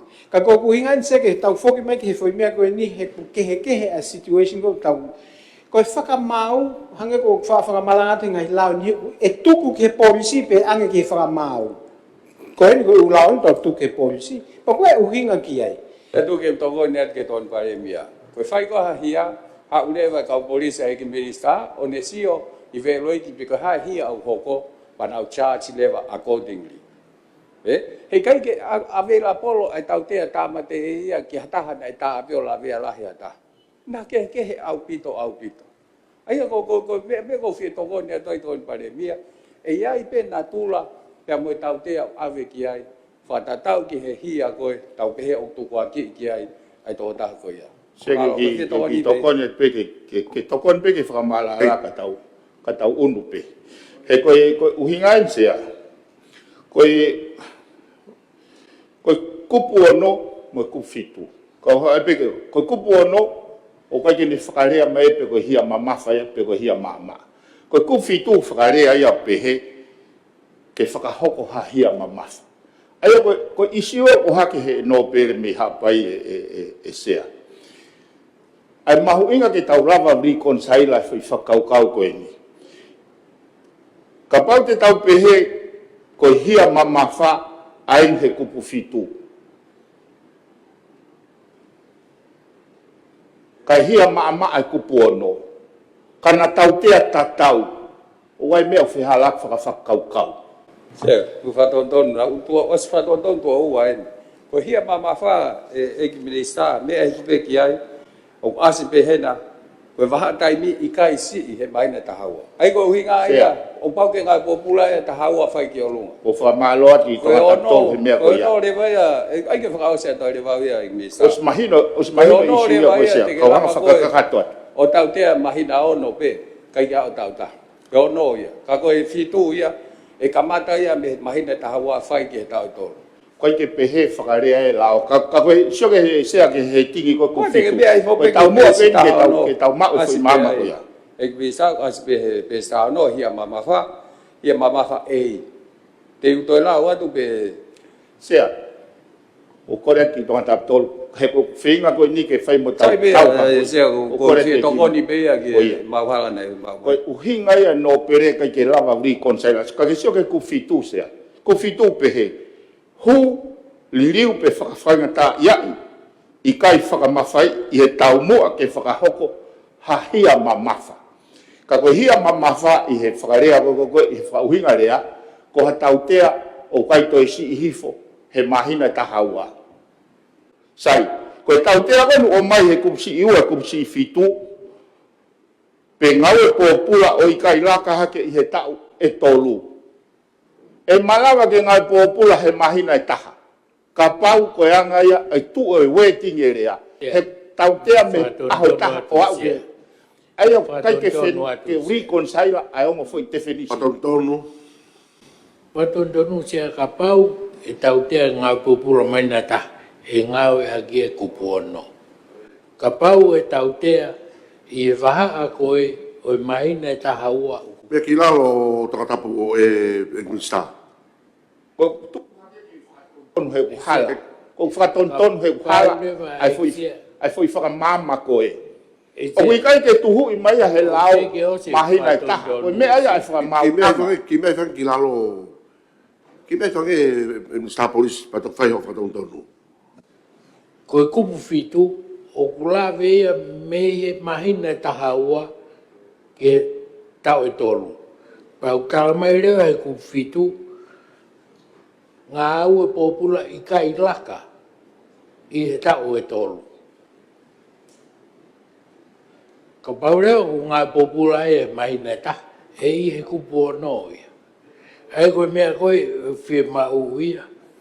Ka pau o whie mau e whakatontonu. Pea whakatontonu ai tau tea koe kupu fitu. Kai tala mai ha fika ko uhi ke whenā pasi mo ngai fika. O ua e whakaluku fua e kisia te kaha whaulao e mamani ai pehe. Kupu walu. Se ko tui au ke ki draft ha a men e tau sio. Kai hale wa ho o whi mau e tokon paremia ki whai mo ai ka tau unu. Kua ka tau pāloti ka pau ko kai ke mautari e whotu pa tau. Ka koe ai u whotu o ku tui o ku whakamagatunga lele. Rei mea mai paremia ki ni whai maa tūtuni me ta whakoi ka tau hoko ati. O pau koe o mea ulau maari ke paremia. Ake koe whotu e toan paremia. Ke koe mo mau pāhi e whamala tu. Kai peke aha tau una tau tau ki mua. O te ke te sea he tau wharearea. Nā whainga maari e ke te whaha wakai loloto anki ku whitu moe ono. I break koe tahawa ke hua. Ka tahoka tato ke higa. E ngari sai pe toanga e lau koe whitu moe ono ke te whaha whepotano ake hoi mimi pa. E ki rawa pe teki. Ia pou ke ki tolo i. Ai peke ke whahoa no pere. Koe hai mea ku ai ki toi. E koe whitu hange koe mea koe a wawau. Tāni ma. Ko hiko ne charge mea tahai, ko no sentence, me mahina tahawa ke tau tō. Ko ono ia, e lava ngā popula mahina taha pia e o au ki he tau tō. Ai ko nake ke hei aha no fua tau koe naua. Ai ka ko hinga peo ke clarify mai, ko haka mea ai ke toi whahasio ki ai. Ko hinga pike mahino, taim koe whai ai a rea, o pau tuku ki kai hoa tā. Sea, ko papare mau ke ni ihe mau tolu, o mau tui mau toria, o kiki whenā pasi e whauhinga rea me kupu ono. Ko eke peke no pere. Ai ko hia mama wha e kupu fitu koe tautea ngā popula koe ha. Pata tau ki e whauhinga rea, hia mama wha e kupu fitu, hangi ko ia whaha e kupu fitu. To hia mama wha pe me kupu ono ka kuki whaha. Ai koe ono ia, upau ke lape ko tautea. Sea, tau whokatau ti peiti ka koe mei ta hoko atu. Ko whoto atu ki tolo e ai ono mo fitu ka ta hoko atu. Alo apito sea ma koe mari tau alua tari au ke valu tau toi fok valo mui. Oye, o mone apito tonga tapitolu, te whamore more, mo ki tonga peka me mipa he mea koe ni, ka ko he kai ke lava ke u whakalaka me ho mo whakauhinga, mo whie mau, he te kai ke tari whakalu fua ko toi whai lao, Ko pe mo ke tu ko hono mo fitu. Ke mo toki se mea ke tontato, a piki lau mare rei pe. Mo toki whauri ke a hoa tā. Ai ange ha mo ki whata ke a hoa tā ke whai mo whakamaru maru aki mo tolu e. O tu at peke ave kupu ko ia tu iwa ke kupe ko ia ke komiti lao ko ngā peke kau kātoa kai tawha ki e tānoa. Malo se. Malo tontato. Ebe popo ki ai e. Mo toka ngangi ke tau ngau e. Ka pau pe ke popo pa tau koko atu. Sea ko tu ia via ko lao e fa va o te tuku ko mi lao he to mai o spatse kai ke hala fa va hena to ko mai pe pare mia a ho ke fa hala fa va ta fa va io ka ko ko tau ke fa fo mai pe o se lunch ka tau fai mo tau pas me lao ko ni he ku o fia ma o ke pe pe ka mau fa tau ke tu pe pa mo se fa rea ko ke lo pe ko me o lunga ko e ka pa ko popo ke foto ko e igno pele ke tu pe ka fo mai lunch io ko taleria ko ke te fa te tau palo te ai tau hake ha ka kai o ku me os me de rei pe tolo e te ono mo situ e vau ko tu ka popo hiva ko tu ka popo ko hiva he ko uhi aluia hange aluia ki tu a me he lao o kuhinga fuki he ko ki ngata pe laptop ka ko fanki me ko no to holo ko aluia ki sistemi ke fama la la pe ko hinga pe ki ai ki he fai hata he o to e lolo to ange pe ko alu ni pe ke to loi mo hiva e tole pe hiva ke nga he ko na fu lolo to e mo te se pe ke to ke mai e sai pe fe mau pe fa malala Tolo ko toa e lau ka tau ko tata tolo pa pai. Ko ia tu ngai ni e. E au pe no tono e mea koe tau whafofo i atu ke whafoki atu pureanga ke whai ha mo te mea ke ai pe whafoki mai ke whare. Sea, tap mo sei tonu. Mea mange no pere, si au lake wawa. Ko tau mawahe tau tolu me whau lao e whare. Pe tau unta to ki tua me whare. Ke te au ki māma ke motuani u tawhe re rei pēnga i kupu e konga e te whito i lao. Ka kousi o ke taimi o whare ko popoat ka pau e tuki tu e lao nia. Ki te whahano ngā ue. Kui ngā tuku e ngā ue o whare. Ka ko whehu pia ke tokon pare mia. Ko ia pēna sea he komiti ko ni pe whakahu mai e ni. Ko hana ke ne whae ki ka kato he taimi na sea he komiti lao. Isso é o que eu estava até feu e ko tala fatonia ko ke komiti lao o ko ke tala me ke mau tipe ti mau to luai pe te mau ko mau ha mato lo wakai pe ku fata tawe ni ki tu ni pe ka fa fa fatonia o tu ni o tuku e sea ke komiti tu mau ko o hinga ke na nga au ke to ko ni ai fare i ene tu ni o fata ha o ai ke pe ko ha pe pa na usio pe o mai kupuhi wakana wahua i tolo i koe i muin. Mai ta whae ngā ue komiti. Ukinga gea. Kau tonu peke māma le rei ai mea ai tokon pare mia i he lao koe ni. He koe nai se ai. Kia te au he kupu ono, ko break even nia o e ukinga o e hia o te whitoi lao koe ni. Peka pau te tauhanga o we e o no mo fitu i faulao ai fare o ke pe fatongi e famauanga te ne tutu ni case by case he uhinga o fotu o foilao he ka di tau famauanga e farense ka ko toganga ko taimi mahalo sang ke to fa fo ke lao ko nga fa u ma wata ka tau ko atu ko nga we ku la hi fa ka winga pe ko fa fare hop ke te au po au ke fa mama fai fa fonga o wa tani mama le reipe ai hia mama fai mo hia mama he ko pono ai ni tafe yo no fare fa tonga imagino o i nga fa ura e u nga ngao e fare no se ko si se fa si se ko ta fatu e la ko ni ko to tupu ko na utolo fie ilo lahita Pai lava he lao ko ni ta ofie hek pe ko hu ai whanau ai ufu. E koe me lai tai mama ni dai ni. Whakatu tā maki lai tā ai ngawe ai ufu. Koe tau whakutu baseline koe ni. Koe uhinga ke trope ke tō taha ko tōpe. Ke uhinga o e fu ngawe whakalilifu o whai he whainga system koe ni. Ko tui, o kai te tonu e ke hao e tau tupu ia heni. He uhinga e tau kawe he lao. Ko tau hanga no tāta awhi e toko taha ko tōpe. He in front o e uhinga o e tau ke uhinga e mea koe lao o ku whatu me whareni. Ko te whakamaui mono tau tea. Mea i e whakamauanga. E ke whaka uhinga ia e koe o whai a whareni. Sea, munu ia ngata he whare koe ni whau lao. O kuia e wheitu e tāri ai ke hoko koe lao. Koe mahino ia, o te tutuhuni, o whakapoto ang koe mea na mea ki ai, ai whakafonga tonga tapu hiwa, tau kata aina e whaki, e toko taha uhinga e pure anga koe ni. E whakauske lao koe ni pa e mahino ai, ai mea whai hoha, me whatu lao o whare. Ano se? Tia ke pike tāria te. O wha. Ene whehui koe hi, o ko mahino pe ngau ene, ko tau whonga ngau me whukia koe pohiri. Sea koe ahoni o mai lawe ko tau hao ngā ke tau kau ngā kau kātoa hono tala noa i. Hane ko whamalanga pe he ngahi heu kōsi. O kai koe whatongia ata pe e pūrea ngā ke ne whao mai lao pa mupe mo tō ko sa ia pe awe. Koe uhinga ai tuku atu e ngahi wheu kai ko uhinga tai mahino ia kāo. Koe uhinga tuku atu ke tau tala noa iange i he lao koe ni hangai isi o maho inga. O whanongo me kakai ki ai. Oleh pe te uru tokon ke ton pare mea kata uno atua e ospe bongbongi nia e fui. Kari pe tokon i ke whetura? Pai kai sai be. Iyo, ko muinga pe wia e sea. Kari pe tokon i ke whetura? Kene, ai mai kau toki hoko atua?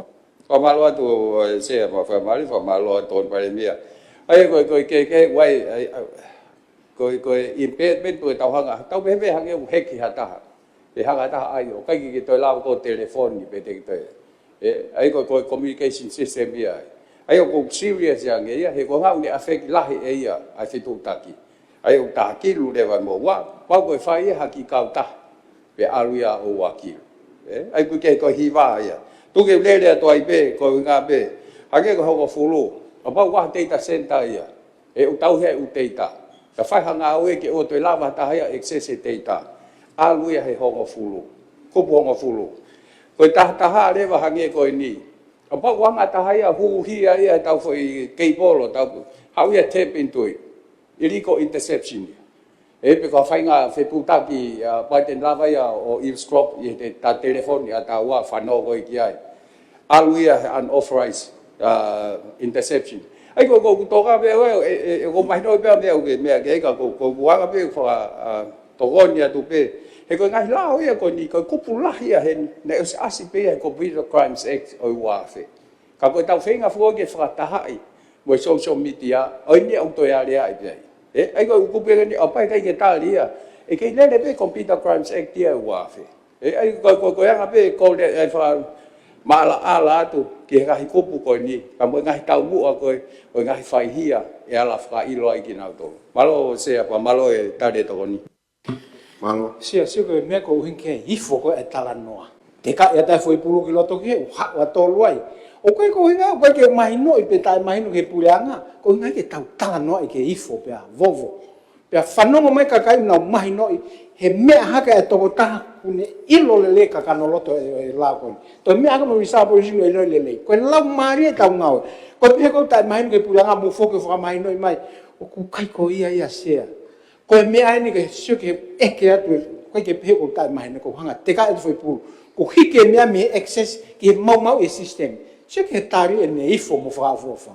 Koe mea ko whonga ko winga ke sea, he tau talanoa ki he lao. Koe hipe mea, mo tai mahino, mo whakatontonu mai. O osi mahino ia ke komiti lao, koe ke wha tau tipei he ni ai koe. Tau tipei mo whakawhitong whakau whai holoto whare sea. Ai ni ko uhinga ki ai koe, so ko te kai pe foi whehu, he ku ke mau e sistemi, mo hunoa ia ka sistemi. E lama pe ahare kai a hu ke sistemi. Pa koe uhinga ai scale koe ne tau tea. Ka koe hu mai ha futa mai une ilo sistemi, o ni hanga mau I ke whakapuri ke ne mea nei whai, ko mea mata o tātou ni whakamala. Si ke he ifo e whanonga mai kakai, oi, tako ia. Ta ko mea mahu inga ki kau polisi ke nau pasi e whagarea to ngaha lao lelei. Ko hila koe tau kuha a tau tau rea ki he, mea koe ni koe he tau tea mo mea, ui ai pe mo ia ia. Patotonu tokon Paremia. Tokon Paremia. Ka toton whakatemokrati, koe pouring e voti. Ko ngata pe mawhai kakai no whiri koe papuponga. He nau wharara ka koe, ke mea maa papuponga iko. Au nau re o ke. Ka pau ke tau ngā te whaurao ke ifo ke nau whanongo me tua. Ko hatau whatongi au whaere. Ko whatotonu ui, Marse. Si, sea. Ko whapape no pe na matau ko restaurant ni ke tau ma ai recipe. Ko tam tau whau e lao. Ko inga ko mate mo mo ia whana e whonua. Pe ko mo we mo merino o matu unga. He tau ngau he uinga o e pure anga no lao. Ko ke ai ke ifo a whanau kata. U mori le vai mea tonga tapu i wai. U tau whawhine mātu a tatu e whare. Marose. Sea, si ke he ifo e tala noa. O whapape I no pe na mai whtapaka whakatahalo pe he fuholo whamarau tami koe na kei tu ai ve tonga hai. Se o whatontonu e whaponga. O moe o mai mea mei tua. Soko mea e ko hinga whatontonu. Ai e mea, o kuke mea I ho tutuni. Ke tutuni prosita e ngāo e whare koe lao koe di. Mea mai e ke mato e whoki ke whare whamata manatu koe i kunsalote. Koe wa? Unga loe ia koe he no pe. Tai, mo pia I whikilalo e. Kup tahaua e. Kup tahaua. Mau e whamataua I e taumua ke whakahoko pe malawa ke whakahoko hahia kompiuta. Ia whotu, ia pupou, kup tātolu, mea ne tonga ke mista polisi. Whau o atu, mau mai, pe tukuange, ke ata, a whakamatala, ia taumua, ke whakahoko pe malawa, ke whakahoko hahia kompiuta. Whotu pe pupou, ka wha, ka unoa I kai whakamawhai I a whaunga whakakompiuta. O tō pia poupou, ka rima, ngawe aki hanet ki weka, te tūtaki a taumua ke whakahoko hahia mamafa. O tō pia poupou, ka haono, ngawe aki, ha ngawe ke whakahoko ha whakamana. Whotou, pia poupou, tā whitu, ngawe ka ngawe ki ha whakamana whakahua. Ke taki se wautu pe maro ko ngapi ke tokoni pe ai ko wen ka ta tene whamara mana e ta ngawe ke me whakompita e ala tau te ala whakailo I hia ko ni hange ko te tamte I ko I wala whamara mana pe se walo. Se. Nesa polisi? O ko hape se he no inga se asi mai me talanga I longa ko confuse ka me mi pa I he tau mua ko o haka ngai ku valta ha se ke pe ke whatoka o konistu tone ko mo o ku fatu fao ai ngai tai mensi ke I he foi lao peta o haka pe ke whatoka ngai ko tau hoko atu o ku valta ha kau ai lao e taha ki he mea e taha. Ko e mea ke ta ofi ai mo veu, ko ngaki ke yos, I he whotu lao, ko ngaki ai tai mahino, ko hinga ai ma veu ko ngaki tai mahino. E kau ai lao e taha ki he mea e taha, pea koia e ui aki. He koe hia kompiuta, ai ngoko na tau tok tānoa mai ki ai, he konga ua, o toi tānaki mai moe whakamana moe lau I kovi moe mea o kai ke natula pehe ia he malawa pe o mea koea whakahoko without the technology. Minista, ai pe pa ki mea whakatonga pe, he ko... Ko ngoi he whamalanga na whahe no pere wanga upa mo tonga tapu hiwa. Alu e na whakamama whanau ia he mea koe. Ka koe e rito ka uia lao koe ni. Kene haka whakamao popo e malu security, national security. Oi takai e whonua me ngai. Heka koe ngai. Whatontoru sea koe lao koe ni koe ai hia. O ne te whain mai hia. Koe security e nā tau spasi e tau tolu. Ai ngahi mea tolu ke toa ngā e pule a ngā. Koe ngā ke malu ai sistemi. Koe nia o ne hanga ti whaini mai koe hia. Ai kau hanga o whakahoko atu ai. Tau hange koe ni. O apau i he no molo i he mamani. Ka ke alo whakamana e taha o lea ke ai moe mea. E ala whakailo koe ai koe whakamana. Koe nia kono ai ke ti whaini. Ke kau moe whakamana ngawe ai teknolosia i he hia. Ai ko na ke he koe, te whai nei hia ia. Koe ne te whai nei hia koe a hono ngau e aki. Ai mea whaka kompiuta. Ai koe mea pe koe no fia toko ni atai e misa. Koe intention ia po koe tau mua ia ni. Ke whakamahino koe hia. Ka ke ngau e aki teknologia. Ke whai aki e whakamana pe koe. Ala mea pe he. Hange pe koe mamani koe tau iai. Malo se. Koe whakamana o si hia pe ia. Pe koe hai ai whaunga o kute whakahoko. Koe taimi se o ni whatonto. Koe taimi kou kai ke ti whai nei o ngau e o lava o recognize o no ngau ke computer. He kai ke lava ko charge ke o taha koe ia. He koe ngau e koe ai mea ke he kai ko te alat po lea hanga tonu atu pia koe te tohia. Ai koe ai pe ke sei. Ki o mai ange whakatata. He koe ke implementa polo mea koe nao ke whamatala. Ake koe ni apa te email ia to whamana atu. Koe teknolosia ia. O pau te Facebook ato whakamana te tamte i hata. Koe ngau e kia teknolosia ke whai ai fo i hia. Ai koe mea e koe lawe kia ai ni. He koe ngau o koe tau nā tūla fo kia koe o i hia.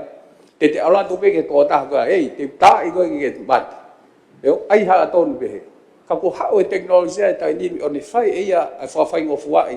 Ki tau whakahoko e ngā hia koe a ngau e aki a teknolosia. Pa ko uhinga pia e misa ke mahino he kai ke lava li mai ki tō hangai whamana i hano ngau e aki ai teknolosia. Koe toko ni pia malo. Alo kuptavalu. O tuka poupou. Ngau e whakamalo. Ngahi kovi pe whakatupu hakovi ake teknolosia. Kuptahiwa. Toi kore. Kia toi kume. O se au me ke tahavalu. Ke fia? Tahavalu. Tahavalu e ni na tāria tuka ni e. I kai koe tahafitu ia nana. E tahavalu. I kai koe koe tahavalu e sea koe tui koe mea mahoinga pito ni ai mea koe whikau aki koe moe. Ani koe aspe koe he kupu. Kapote ke ki mea ifo peki he. O ko mai kina he mea koe ni he ku... O kamatai o tui mahalo koe tau whainga tō o ngā whakatonga o puri ai o mea ia koe. Kapote se pia ki he... Ai koe hiki ata. Ngā aki ha mea ngāui. Ai koe hingan ki he... Ki hano... Koe kakai whiwhine pa mo mea pehe ki he. O ngā koe ai computer, o whakatupua hakowi, ka kousio koe ki he tau tea. O ngā teo ki mata. Ai koe uhingan koe, i whakapapālangi koe, harass, cause harm, te koe menas. Ai koe uhingan mai ke whakamana i whakamalo, i ngā kowi, pe whakatupu hakowi. Ka me hange koe whahinga hia koe whika aki moe kakai whiwhine moe umea pehe. Ka koksio koe ki he tau tea, he ko hange ka uia se he ko alfo kene te tau toki au ki he amendment koe hia kau polisi ase koe ne ata ko katape ko atpele ato tono aviholo koe ata telefua koe. Ai koe uhinga, o tui koe tahavalu koe ni whikau akia me lau hia koe te tau sio kia anai. Ka ko sio koe ki hene anu hifo, o ku very serious e nia he koe ngāwe e whai, o lawe ai hakakai, pane whakatupunga hakowi, ka ko sio koe ki he tautea, kahamano pe o te laka tātou. O koe ko ha mai, koe ko ha mea si e nia se o ha he kupu taha walu. Ka pau te tau lau hono kaka Ya no. fa ton ton racha. E o ka whātau Se ko skate ko ni ko tau to foki pe ko ki ai sea. Ko e me mau inga upi. E ko o koe ke whoke a toko pare neski. Ke se o ko Ko ne kore mai pe ia pe ku fu si e tau tea koe ni. E koe mea pe he mo o nia. Ka pau fu se a ko fenga ia ko ke taha fo skate sea. Ke tau alu ke olunga pe ko alu ki lalo. Se ko read between the lines e be ko ia he ko ne tami ko kuawa yo sailing yo taha mano. Ko fenga ko ke to me ai ko fenga ko ke skate taha. Ke tau alu o taha kilu, pa tu fai te riha fra mau i loto ai se. Koe o no mo fitu ta mano. Koe toe nga mai o taha kilu. Ka kone o taha kilu pe mo tau tea koe ia. Ba ko fa e pare mea ton pare mea se o ne tamai ke to o no mano. E o ka taimea ko kamatai ko ke tau ala ke to o ngahi hai loto, ka tau rere fo skate ke taha. Malo se. Ko fefe mea ke mea mai aki ai ke to. Koe ngaki tō napu hiwa. Ia, o kamar mo hala o ta mano pe ke taha kilu. Ai ko fai ko mea ko mea mai ke ai ko ta mano si. Ai ko to o ia ko fo skate se. Ko taimea ko tau to ai fo. O behe ke tuku mua skeiri, he os mahino ia, he kai pe tatau, Se tu e to vanya te mea gisi. Ia, mea mai, ku tawa alu. Mea ton pare mea. Ko se ko hake ko mea nei o hake on ki boa hake ko mea ton pare mea mo. Ko la fu ko ni hake ko lahi ngau e ke tai ni. Ai ave holo ko mea fra mana pe ko mea ku kai ke sai. E hu fa fra tapu o papa si holo ko wala mea pe. Ko hia ko ia e la fra i lo ia tau tea hen. Ai ko kau anta he harass pe ne kosi ham ki he to ta ko ia pa mahui nga pe ia ke fa hasio ke kau mo ia he la ma ke he o kai ko hui nga ko hu ta fa lao ka pe nei intent pe ia ke fa loto ma mai ha ta pe ko ni ha ai o fa mana i ha ta tau te fito ki tai ni mi no nga ia ki ko ni mobile phone mo wala mi pe he ai tau tea e he ni ko mea pea ia la fa e ke he ni age ko ta mano mo mea i plahe ai mea hia pe he ni o fai he fa nau ai ko hange nai mea ke no pele mi ha pai a ke ia ha fai ga mari na ko ke ilo ki le ka ia ko ia tau ta fitu tau ta no o ko foi palpare mai ne hanga ia o circulate be au ta kai hol ha ata ko ton ke ni ave mo wala mea pe he kai ke lama pe o alu ki he youth ko nai tali he feito ni se ai ko nai ia pe fa ga pe he ma tu tau tolu pe mo tau te nga popular e ka antai e ke lama pe o ang ha fa ga mali ka ko mea pe mon pe ia e ma fa tu ki ko ni hia ko ni wai nga mea o imulia se o wa o commit suicide ai fa na we ni ko hi ga pe ko no ave holo ai fai nga natula mo fai nga ata pe he ni ai au ai pe mo tokanga ki he mafatu ki toki o ia ka ko time tata pe o ku recognize pe ai fai nga mali e lahi fa nau o nau fai ta ilo mahalo e time ni pe ko fai he lot mama o ku tau te ai pe ta man pe ko ta tol ai tu ko pe ke fa le se ko to ni pe ya malo Se ko kupuni ko ngata pe me tano ke u hingai ki hata pe e be ke kai la ka ke so pe ke kamatanga o ko hiki ata o feohi ai o ku whakau hingan ki to onga whakalielia me to onga whakaesino ai ko no hiki ngahi ata pa tufa ai ko meni whai ake computer ai ko hia i he whakamaman lahi se au tau ilo e tau tole me ko ni whai lahi ngai whonua ko ngai whonua ko ke na pilana to ta ofi lele pe me e ko ka koe fihia heni e ka hau e whonua tau te fito ke si whanau whewhine sea. O ko to kangalahi ki he hūheni ai lao. Pe koe haha tau mea e whai ki he whahinga mea koe ni ka whai. E ko tue alatu pe ki he tuunga sea e whai ia i tongan. E ko whai ia o awiki muri ka koe ke tau tanga. No whai tono sea. Sea tapu me whaituona, tapu mo e tang prinsi banga mi pai komit kakato sea kamata ke tau tere oferta tolu in North Korea sea umahino bit hango me ko ko atonga tap tolu ko tau hanga o recognize o kwai ngai me pehe pa ko tem kon ko tau no fai tau tolu ke ta punie me ko to sea in Korea no ate sea wa upea Korea mai pe ko kia tau te ai ko sea ko me na lave ko ane nai ki ai ke tau atai na nai fuaki e tupo uruaki ke fonuan e ko tami ko te tau ai ko e fai o me ko sea ika mahu na ko sea ki mangi me ko ni o ko fu tokanga wi o ko tokanga me no ai ton paremia o hiki ha fai nga to onga kovi kawai ai to o wala o fanga fatapu tau ai ma pe ku nga o fu kawe fu mama fa me ko ni se o mahino o pito e ke for ke mot wan se pa na slave pe ke kwa no impact ya ona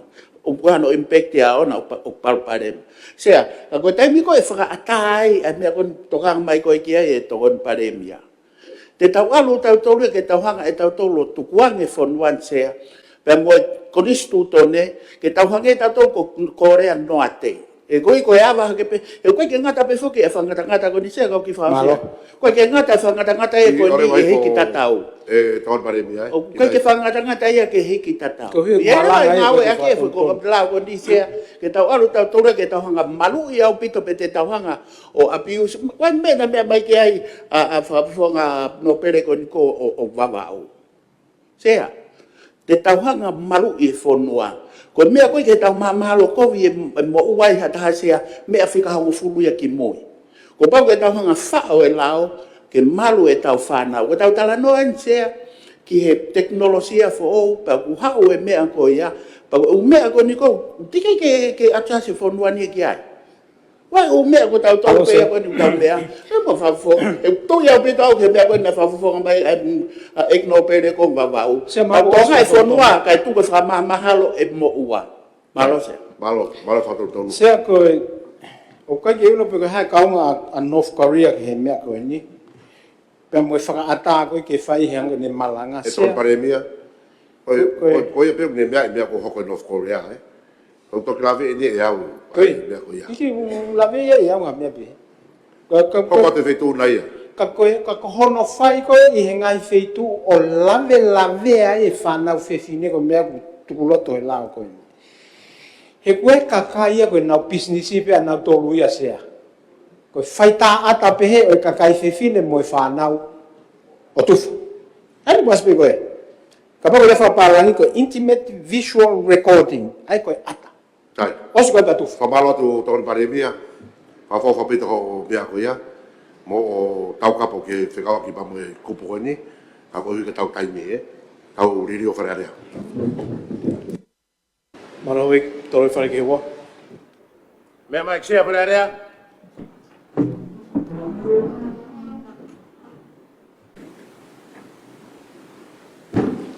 Pamula pare hoiki tatoki whemea ki he whā, ki he hoko atua ka pauloto ke wharen, ka tau riri o kami kakato.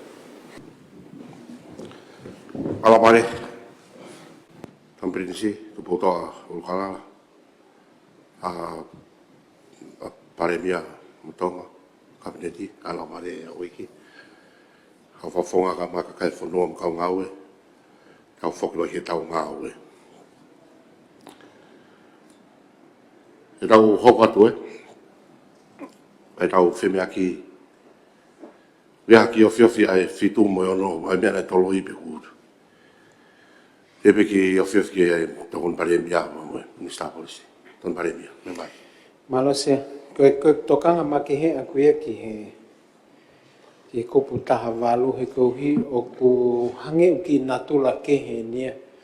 I mea ko ne tau hauai ngai kupu ki mua ai mau ai hu ki loto mo e mau i o e whakamatala pe a o mai he tu unga ko e mau e system for computer ka ko hange o ko oho vale pe i he o ku ka ki o vale ka hange ko sio o ku ki ke he ange me ko ni ke fai ange ha tau sio ofi ki ai ka ko tokanga ki ki hene mafatuki pa mo tautea te tau anka hata me fai ngā o koe ni. Ko toka ngā sea he koe mea ia koe ni u whakapisinisi a kia he toko lahi.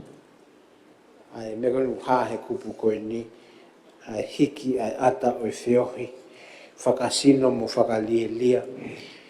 Ko hono mea koe konga kou oku mafatuki koe ne tau mua ke tuku atu i he whonga whiutaka whaka elektronika. Ka kou pehe pe ko ha mea na ieni ke tuku he, pau tuku he pe kuaha no a tau sio ka whahinga whaunga tau te ange oku mamafange. Pe kutuku ia ki halao kehe o whika waki hanga tonu pepa mo mea koe ni he koe i he rea whapapalangi fo koe pornography ini. E ngā koe nuk whai koe ni. Pe ko ha mea nia ke oku i halao kehe ia ke wha.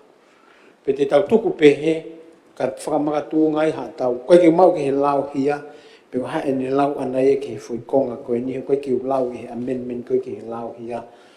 Oku whekau aki mo kupu taha walu koe ni. Ka koenga pe whakamanatu sea ko tau whare.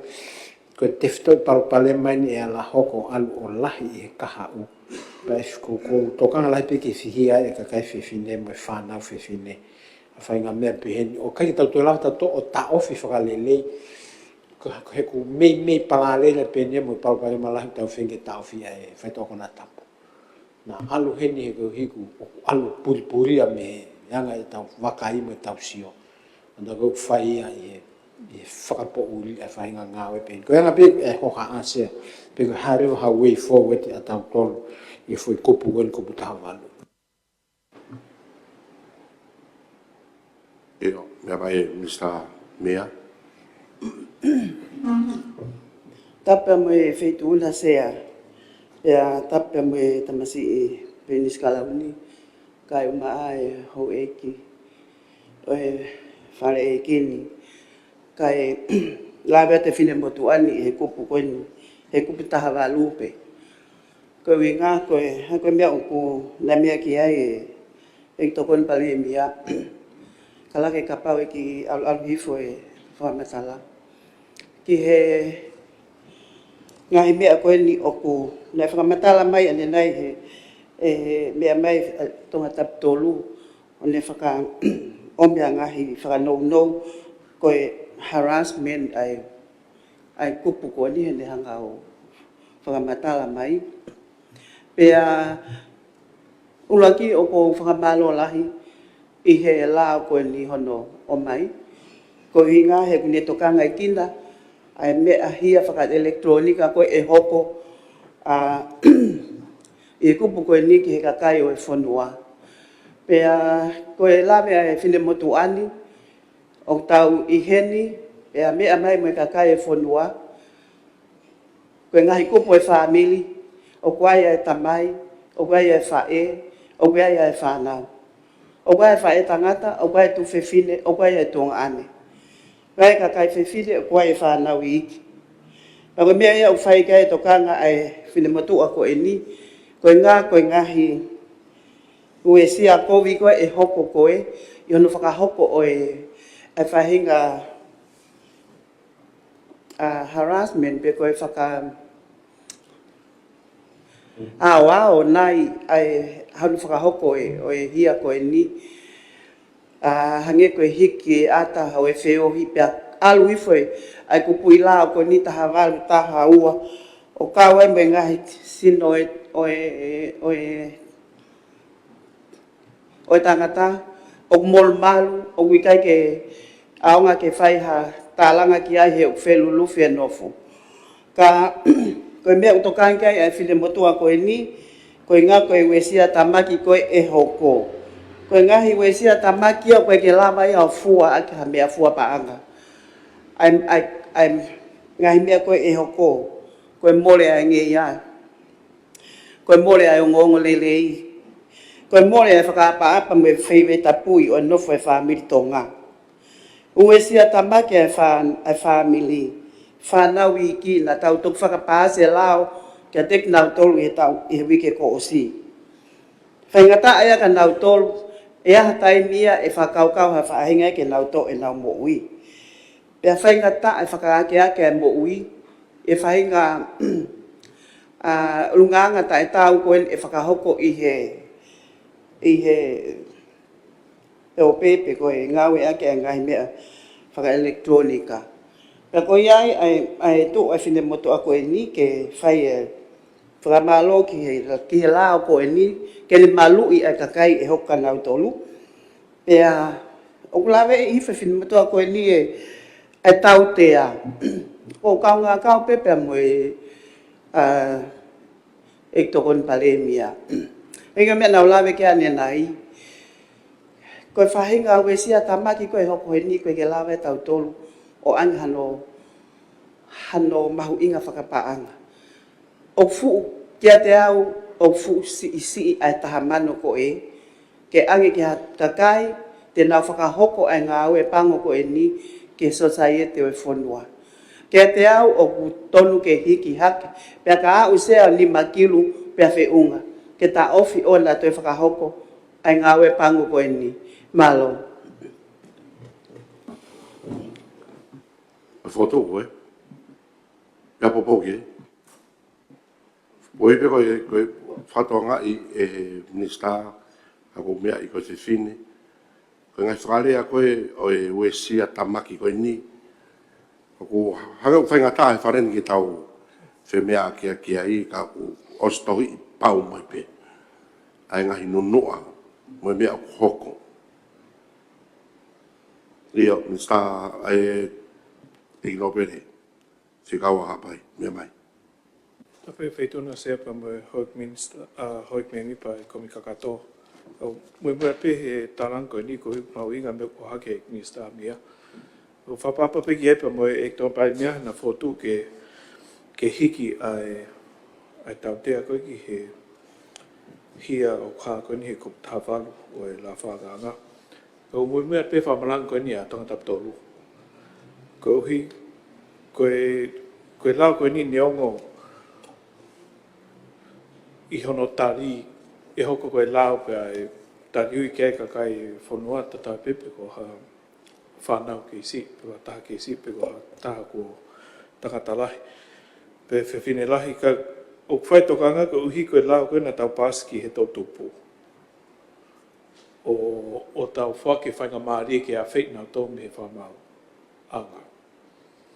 O ka pako e whakaukau ke tau hiki ai tau tea me he taha mano me tau tolu. Te tau tāpuni ai matapāki he tau tupu. Aki nau tolu o lawea ngā fua i he hia koe ni. Aki nau tolu whi mau ke a wheo whatatau ke launa tau pasi tau kōsi. Ko tui au ki he whakaukau mooni o lahi ngeia, pia moe ongo, pia moe mau ki ke lava fua tau a ke paanga. Ka ke tau mantupe hau iki koe lau koe ni e malawa ke whihea tō lahi o mo ua he lau koe ni. Ai koe kup taha paruku hinga whokia ki he ki ono whapalangi koe koe sextortion. Pe ko hono ngau e aki hangahi i misi. Nei mau he taim nei whiohi ai hao ngoua, consensual, na na loto peki ai, pa ngau e ake i misi ko ia amu ia, tau pehepe os na taktama ana nawa.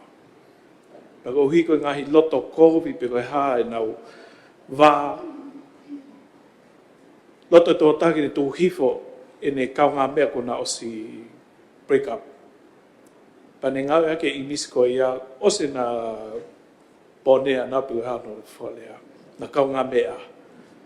Kau kei tau hipe he taha ia naua ai i mis me taim na whiohi ai. Ko taim whatu tā maki. O mala o hoko o mea ko niu api ako. Ka pau loto kovi ha taha, pa ne tuanga te o sen e ia.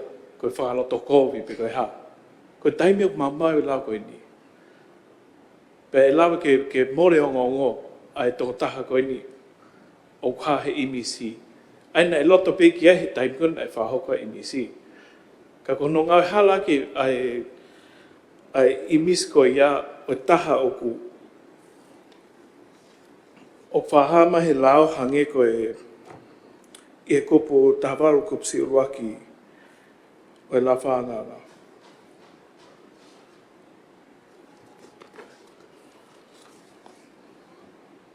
hiki ata o whiohi.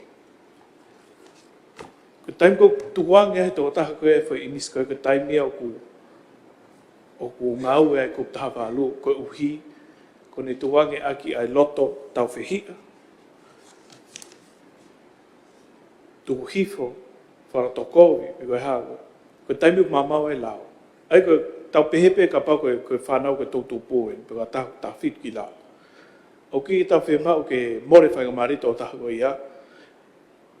Pe whihia nau kaha u koe uhi o ki tau toe tui tau tauria ke lau ai lau kena tau pāsi ke a whet nau tomi he whamau anga.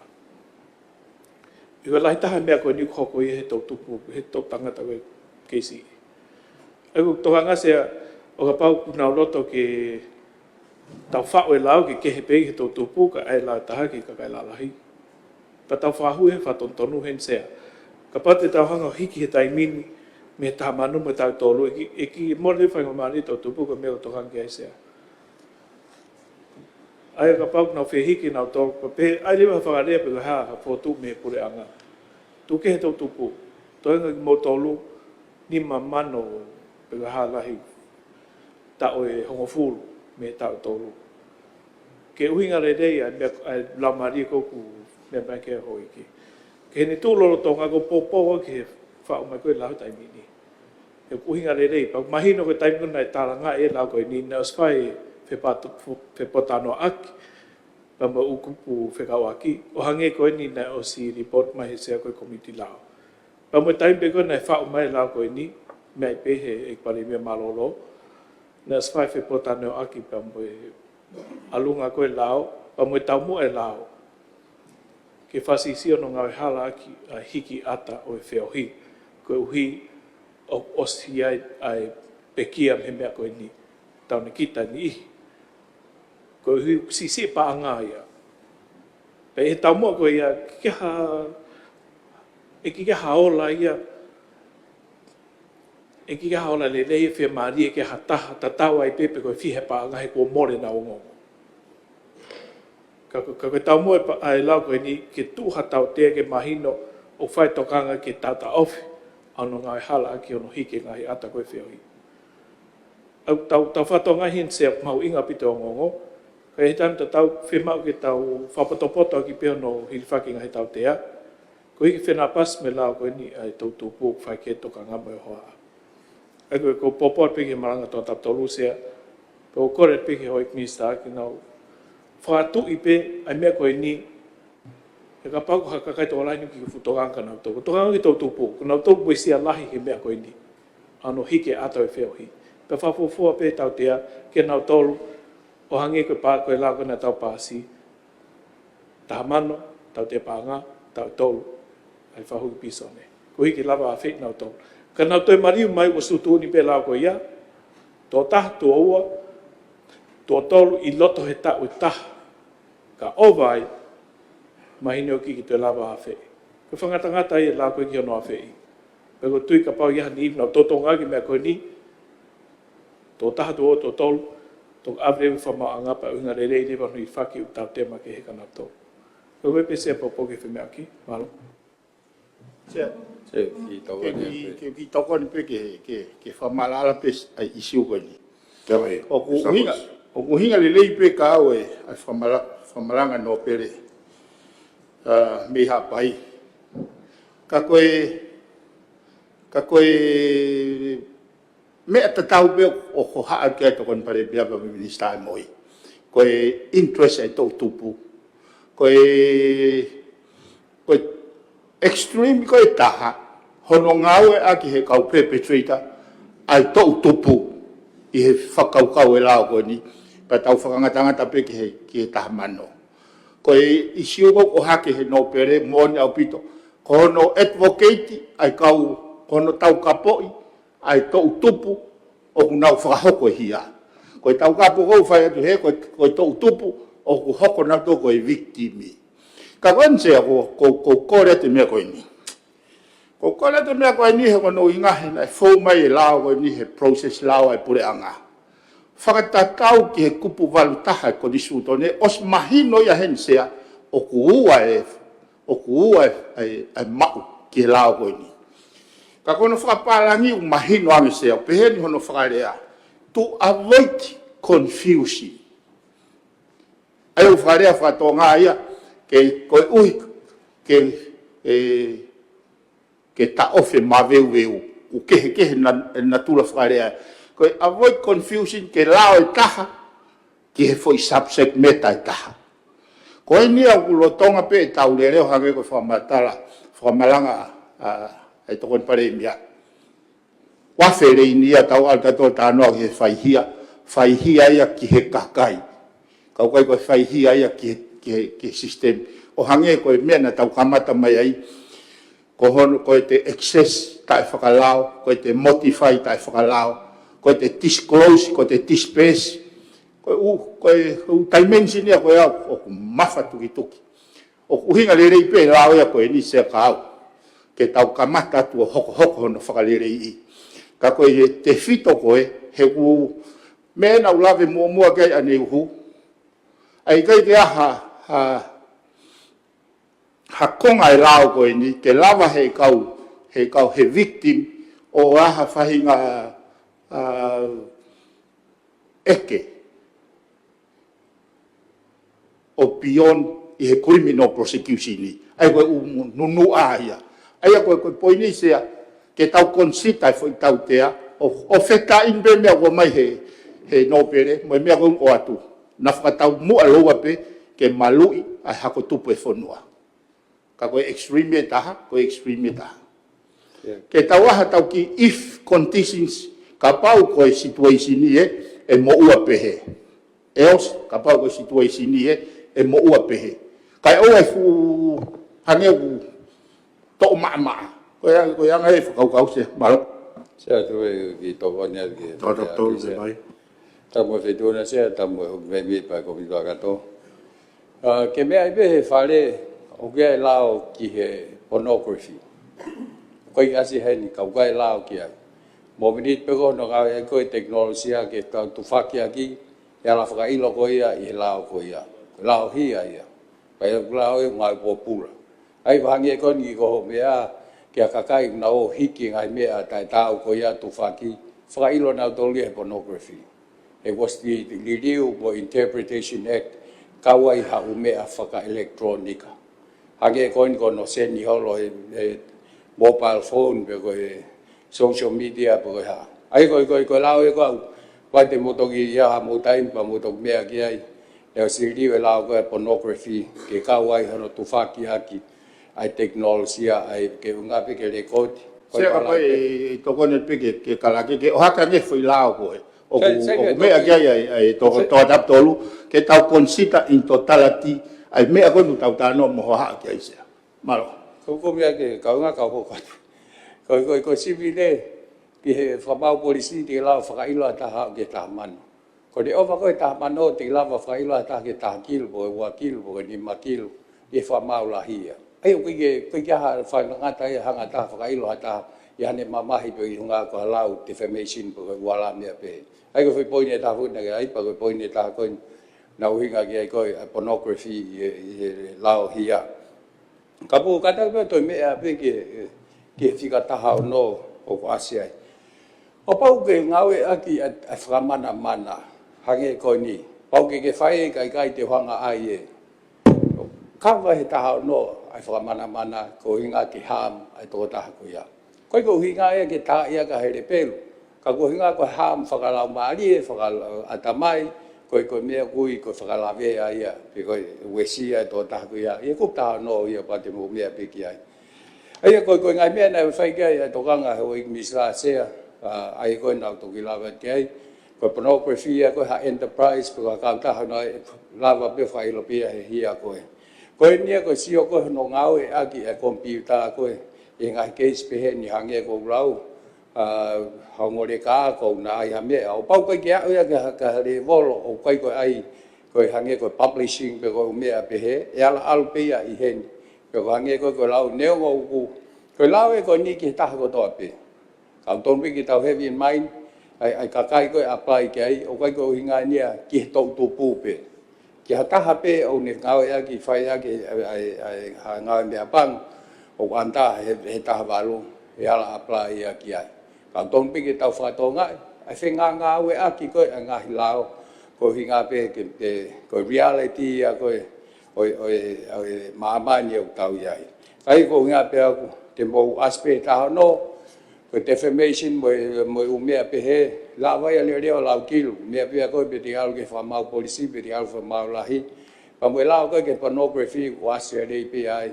hangie koe ke tiulia pa mo ki nau tolu kou na hanga o ngau e aki ala ngau e whakakomesia le aki mo mea ai mea ko ia he koe ka mea whakakompiuta pe ia e lava pe ko mea toko taha se whakakai o ku ngau e aki pala o se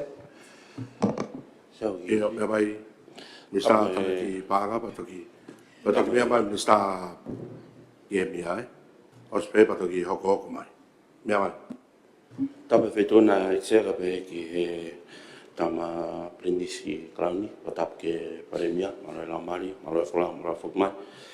O tapate sea ke me mi pae komi kakato, ka whea tumua ki whaha, sea ki lao koni. Sea koe kupu taha walu koni, o lao whai ke tokanga, o ko kau mau sea, e loto pe ke o atu pe mua a tokanga, a whekau aki mai kupu koni, pe a kere koti.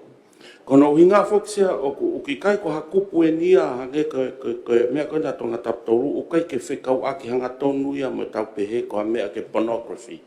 Ko konga pe ia mea o tonga te kupta walu. Whamarama pe sea ka pau te ulawe atu kono whaka Britania ai au pehe ko using a service to manage, harass or cause harm.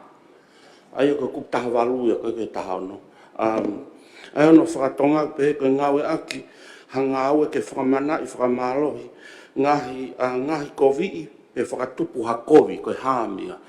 Aia pēr o kutoki hangarewa e he kupu ko ia o mai e ngahi whakamatala ke sea. Kako aia ke tautea kou tokanga ki ai tokon paremia sea ka pai o hake koe paanga e taha mano pe koe tau e tolu. Tonu peku mau e tokon paremia. Aia sea koe tautea kou, pehe kou o mahi pornography I he lao ko ia kupu wha, koe taha mano mo tau e tolu mo ia, ko ono whau ai pornographic material. Pa koe kupu nima, ko ono whakatau atu, pa mo ngahi hia kehepe, o ku nima awhe ia pe koe tau e tolu. Hau nau mei tatau pe sea. Ka ku, o e sea ko, o kou hanga whakahoko whakailo I he lao koe ni. Ko kupu motu a whokia la motu o whakapeki au o mai koe ki hene.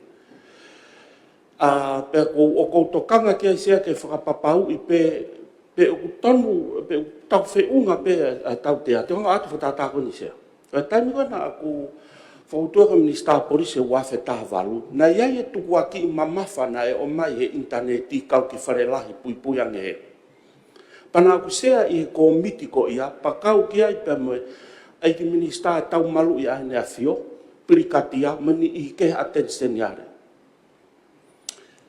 Ko tuku aki I COVID, hau mangahi u whakatātā, tō e he kupu koe. Kono whainga ke ha mau. Pana aku whakotuku ai sea, ke tauwhi au pito Facebook a me whonuana. Ka pau he kai ke nau tokoni mai ke kumi, ko hai, ke tala mai pe ko hai nau ilo pa tauwhi Facebook a. Ko taimea na nau toki ngā ue mai ai. Ke kau ke whakatotolo. Ko lao ko ni u te hangau o whakamalohi ai kau service provider. Pea lawa ke whengawe ake a tenset yare mo ngai whanua muri ki hono kumi hani I pehe. Pa ko whiwhia wai seka ko oat pe aku ke whare. Whiunga ka pau e tukuaki pe whenga ke whai ha mau. Ke kau taki lala mo perepere ngesi o tau whanuani.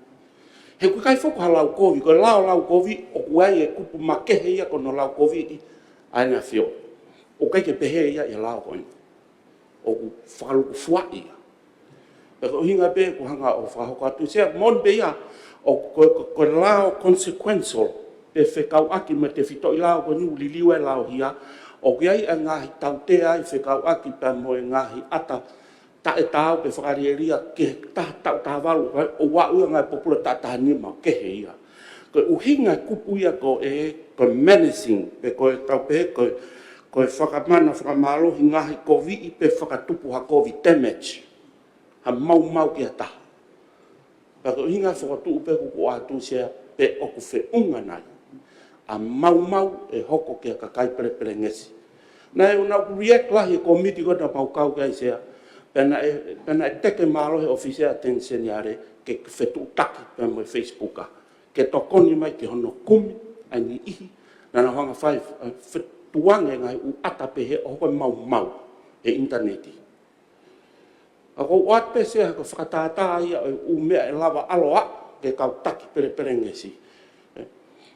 O koe ahoni e se ko taimi ko e ka pau e ate ki toi e tita e ave te toi e tita sive kau e tita pe paki pe ka irifia kau e tita do paki noa ia na whakailo. Tatau pepe ko re tio TV pe ko newspaper. Ahoni ko ne aha ko pea Mr. Smith ko na ai ne foi laivi ta e tita ta e te aha no sivi ha o nga tonu for public consumption. Pea tau tok tu atura ta tonu ke whai hono tātau whi. Ko hinga pea sea watu ai whakaukau me te pire koe ni, me ku whi unga e, he kone whakatu upe o lere ai pe ke kahau. O whapapa ilahi sea, ngai viu, o mai, me ngai te pire o komiti kakato, kako e anga ai whakaukau o atu, me te pire apure anga, ko sio ke kahau, o lere moe ngahi le volo ke oe no fo sea ke maru ipe. Maro apito maa whainga maari sea. Sari ki te toa ne pe tapu fe tuna se tapu ho me pa ku ka to o mo pe ki mi sa u ya ai ka hi tapa ko ya wo to ka be hange ko nei lau ke ko tang ko ngau e ke ha child pe ko ha ki to ko ta ha si o ko hange ko lau o la ai ngai ta ngau po pula ia e ta to lu ko child pornography ko me ai o ku fu mama fa au pito ki hono ai ko nga o pa o nga o ki fa na u i ha fa nga tau mo pe ko nga pe ko me pa pe ko tau fe fa pa aki ko nga pe ko nga o hala ia ke nga i mi si mo nga hala me pe fa na u o tau te ai o la ka ta to lu hange pe ko nei me ke pa ma hui au pito pe ia ke tau te ki nau tolu o nau ngai hala aki e tau whanau, tau whito ke ngai mea koe ni whakaria ho whangai whakatapu. Koe tau pehepe koe au ia koe e mama wha ki he child pornography e lava whakailo au lau kilu o pa koe defamation mo i wala mea pehe. Ka koe ta whaakire vai taha ko no fua tau koe e ngahi hia across the board.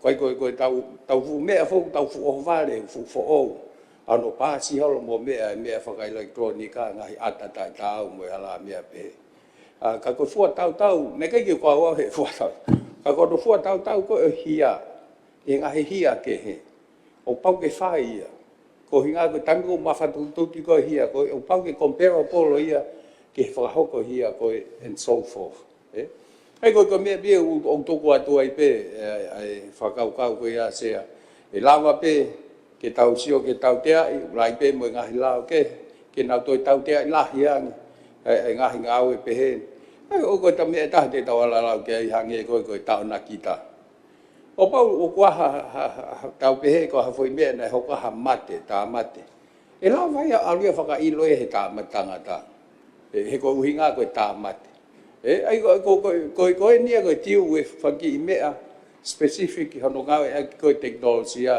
ke hokoi ha mau pe hokoi ha mamahi ha ta pau tom leva ke fa no faka ilo ko tu ko anga pe ya ko faka kau wa he hange ko lau o ke ai pe nga hilau ke o na tau te ai fa paton pe ke mama fa ko ya ko nga hia ko ta tau te fito ke la ko ne pornography mo wala mea pe malo se koe ko pandemia ko tu eta minia ko smahino ki au ai te mea ki me no fo tokanga he tau te ai ko fo tu ate ni se ko hi hange ko fo malango ne nai o ko nofo alau e ko ni ke computer mo hu ki whakamatala whaka-computer mo system whaka-computer mo system whakawhetutaki whaka-computer. Ka koanga ko whakain sia ka o atu pe. Fefe mo ke tau to o e ni a kupero ni tau to. O ave ia ki tua o ave ki lao to tonu ko lao pono kalafi ke whakalele aki. Ka tu ko foi lao e ko ni ke tau lere tau tolu ia i he mea whaka-computer mo mea e ke system he mahino ia ko mea tau e ni ke kakai o nau whai ngai fuhia organized crime ke na woholo ka pe mo ni ai no organized mea ko ni ke whai Ke mea pe o lunga ka wa te wheu ni ke whetuna. Ka pau koe ngawe aki a teknolosia, telefoni. O hange koe o ku asi mai i he kupu koe ni. O gane te lawe i pia moe mea whaka teknolosia, elektronika. Sia ko mea ko ni asle pe ko tavalu. Ai pa ke whekau aki a moha sistemi o whikau pe mo nofo ha tahaya o whai e hiki ai ngahi ata. O ha whiohi, o mta o silo pe ku whekau haongo mea ke nao mau whai mea koe kai hiki. Ko e ia. Ko e ai hataha ke whakamai aki. Ko e o ku whaalahi ai lao ia mo e lia koe ni ke tau whakapukupuku i mea tau tō ke kopu taha walu. Ka koeanga koe wakai pe ku totonu ke tau to'o ai ni e tau tolo ame ke whetu totonu ku whikawake ni mo lao pono kalafi. Tau hanga tau tolo ai o whakalahi ai mo whatu lele ai ai taha. Ko bise toko ni ka ke hangi ke mea ko ni mea mai ki toko ni pare mea. Ko lao foko ni ko lao ki he hia ki he computer. He ka pau e whewhere ka pau takai ko ha computer ia ka ko whakatata e pe lai pepa. Ko pehe ko no ko uhinga ia lao ko ni ko ha mea e ai he computer. Ko mafa tuki ko pe ko tunga whakamolare o hia na e whai i he computer. Tena kei tatau pe fok naua me lai pepa. Ka pe uhinga fok e lao ko ni ko ene alu i he mea whaka elektronika pe ko whaka computer. Ko wanga e ko ma uia se ap. Maro. Ko sea fomore ke ki to kon ya to pe ai ko tu pe sea e to koni lahi ko komiti ka pau e fau i e tau i lo ke uinga to tona foi kupu anu tu pe ko ngawe aki o hanga ue ke whakamanai whakamalohi ngahi covid pe whakatupu ha covid ai o ku kehia me tau pehe ko hataha o ku ne whau pe e ia ha whaiva pono kalafi ke pisinisi aki pe tuange o ku uhinga ko hono ngawe aki mea ko ia ke whakamana whakamalohi pe poko ha mau ai a ko hange ko mea kone mea e no pere ko hapai ko ani ia na sai pe no fo ia pa ko a pe ma vai pa ko vete o covid ma ke ma wanga i la ata tu watu ia ko tau mua ke mau pe whakamanai pe whakamalohi o ki kehe ia me he tau mua tau pe ko pono kalafi ko tau mua ke tuku ke fau whakatau atu ke mau e paanga ko kehe ia ko inga pe ke tau nofo pe i foi uhinga ko foi kupu ai o ke ngata pe ia i mea whekawaki mo hiki ata wheohi ka pau e mea i wheohi ki alu hi kupu hau ki lalo ta tau ai pe ia pe kai ke kau e mea ko ia ka uiai ha whainga whetutake hoko ha mau damage o ke whailo pe ia kupu ko nisea ai o kai ke nofo ia tau pehe nofo pe i he sexual activity pehe pe ai pe ngai mea ke malo se ko o ku ta fa ki o pe ho ka ku ia pe tai nda ha ku alu ai pe o ta e ko ta no se o fa le pe o fa ho ko ya ta ha hia ka pa ko ta ko ia o ku ne ko na pa pi ta mu o ke li fia ta ha ke he ko ia e fa ho ko e fa mana ki ai hage pe ko e fe mea ke fai o pa nei ia ha no fo mari ia na fuji ma vai na o pe fa mana ta ai den hanga tu wa to ngai i mi sim bo ya la mia pe he ko ta hai ne ngai ko pe ya la ngau ya ki he ko hinga ko fa di fia ko fa mana ko ko to lu ko ta no se wa sme o fa ho ya ta ha hia ka pa ko ta ko ya o ne ngau ya ka ngau ke fa ho ko ka fa mana ke ne fa tu pai hala ve lahi ke to ta pe hata ke he me ai e ko se o fam ka go hinga ke ta ke le fa mana ke ai ke fa ha me ke ai ai o ku finga ngau ya ki pe wa he ko mea mahuinga le vai ke he attention ya le mo ka officer policy pe ko fe mea appropriate ke charge e to ta ko ko kup ta no ko kup ta va lu se ai ko fa mal ala pe o ya pe mo nga provision ke nga hi kup ke e ala fai pe asio ke na fa hoko aki hano fa ilo ata o pau wa o fai to anke ai ka ko kup mahuinga ko na a ka ne nai ai kup ko child pornography ngawe ai kovia ko ta fa nau o mahina o pe o si ai pe na sfai li ki ai ke recognize ai ngawe kovia ki ko ia fa nau ta tau ai pe ko fa computer pe ko ha u phone ke ka o si asipe i pornography wai section ai ki he child pornography pe no ngawe hala ke fa nau ki ngai tau mo fa li ria hu fa fa tapu malo se alo hoik koe foto o ko mai me pole anga o lave i o popo ni pe ku fe unga nai ai tau te pa anga ha o mo foto o pole ho i pole anga ko hai lahi o tau e fia se ke ki lave pe ke me ko ni na to kon pe koe kupu fa ko lao kono pure e pono ka la fi o pe ni hono fa rea ko hataha ku ne whakahoko, hanga au e whekau aki mohono whao. Mohono whao, o e nau pono ka rafi, pe oku iai haa ne whekau aki kehe, mohono whao e nau pono ka rafi, oku ne whakahoko ai hia. Au tala noa mai nia ki he whao pe. Koe whao o niu tau tala noa koe, koe ke te iaha ha whao lai pe paia, he kuongani, pe whao pen vahe. Koe nau fa computer pe ko poini se ko ha ke ko tau te a o taha mano pe ai foi fa o pe se ka tau va pe ko kupni ba ek misa me ai pe kia ko fa u e fa ko tu fa se ko pe ka tau tau re ke o se tu me o se te poini a kia ko poini pe o pe se i hono foi fa u pe o taha mano ya tau e tolo ko la wanu o mai wen he ku taha valu kau e whakamamahi, ngau e ake mea koe ake whakamamahi, kai kei taha mano pe, mo tau tolo. Koe isi uia. Sai, kai harewa e matai si kau mo whi mau. Koe ia, koe mea e he wharenge talana, pe koe hae whakapoto poto. Koe whareni o wakai o nau kei nofi no toi taha mano. Koe ki no pere mi he vai kai ke tui ke hiki. Koe ia, ka koe huenga whaka ko hake kupu wha, koe foi wha upe. Te gai ke te hiki e kita o distribute, ke whakamamahi. Ko toko ni ia sea. Ko fa'u ko fu me ma fatu i toki. Ke alo mai ha kakai ke nau fai ai fo ngau ko ia. O ku kai ko ha me ia o ma. Ko ia. O tahamano ia. Ko ia. Ya tau tolo. Ko hono to tufa ke whaka mamahi ia ki hataha. O toi mamafa nge ia he fa'u. Ko kupu ni ma. He ko pau ke te waki fa'u pa te toki tufa. Ai ko winga o toton ke to sevia angi. Ai ko kuinga se ka tak pe. Ai ko kuinga ko fa'u ko tau pe ko me ia ko ta ke na lo mai ha ka kai ke na ma fai nga we pa ngo ko ia o ai o hulu ko me. Ko ka we ko tu fa ki ia o ku ka we ko na he ko puni ma pa te ke me ke na o si ai pe ka ko ne nai.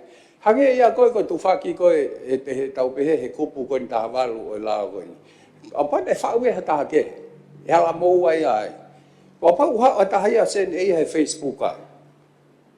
Ko me ia la fa ilo ko he ta valu ka ko fa u ia i he ko fa u ko ke fa na u ki ko child pornography o to mama fa nge mo wa ki ai ka hai tau te ko pudi ma ai ko si hai na be ko ki a ke na ko na wa si mai ko na o wa si le vai la lo he ko hai offense ko na pa ko hai tau te ki ai ko no to ko ha ke na ke tau si ki ai ko ui ngai ko ini he ko ki o mai ha tau te ai ko ko pu fitu se o ase ai ko ato e hia ke he o panga pe ni ma fe pe tau tolo tio o to ma nge ko lau mari ko tau finga ko ki tau hanga malui ai ngau e ke me ngau ko ni ke whakamamahi mo whakamana mo ngahi nau bisa o kai ke pe he ton ke tau te ai ko me ko he taha valu ni ma fe ya taha mano taha valu ia ai ko fitu ai ko me mi sta ta na panga ni ma fe pe to ai ta to taha mano taha valu ai ko anga pe ai pe ke mo fa tau o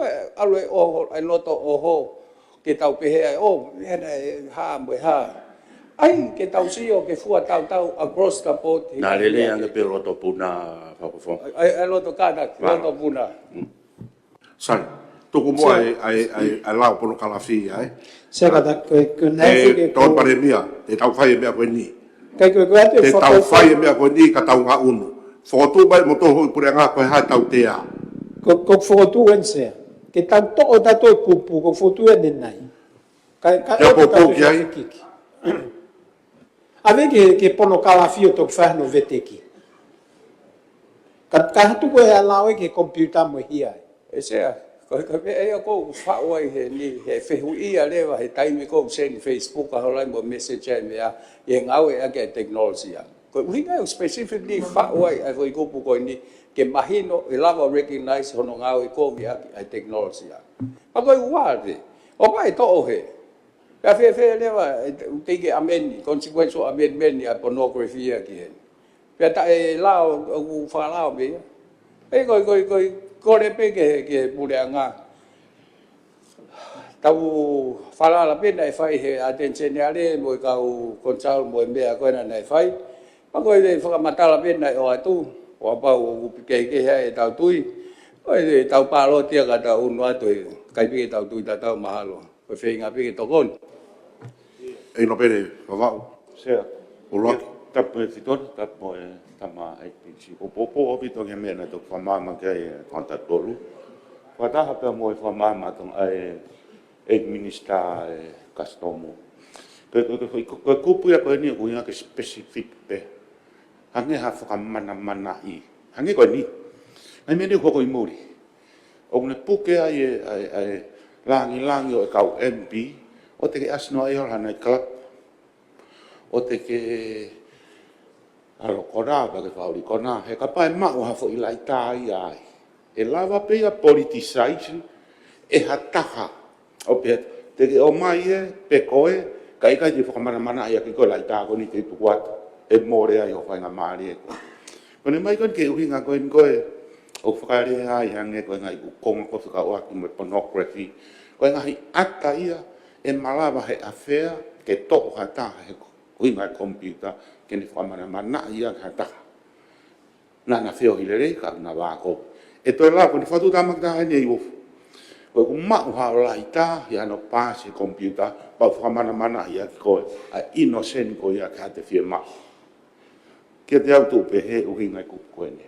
Ai ne māma le rei ka whakaho ata i ano whakakakano me ngai u kupu ke he koe ni o tānoa whikau ati mo ngahi ngā o e kobi. Ko pe seo ke tari pe mua ai ki ko i tau tea koe ni he unu pe ia ki he whakamana. He ange pe koe ni tō ngai nau rea. Ikai, koe tau draw ai a koe ke ofi ange. Pe ai haa.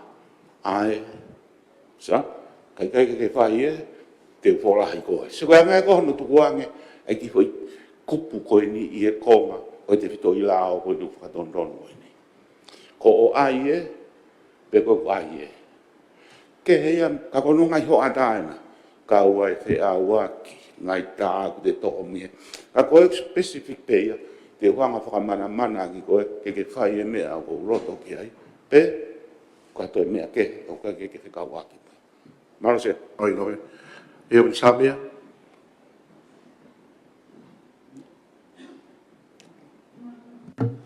malo se mata prefeito una mai principika na penis kala ni mai o 8 me mi pa fa ko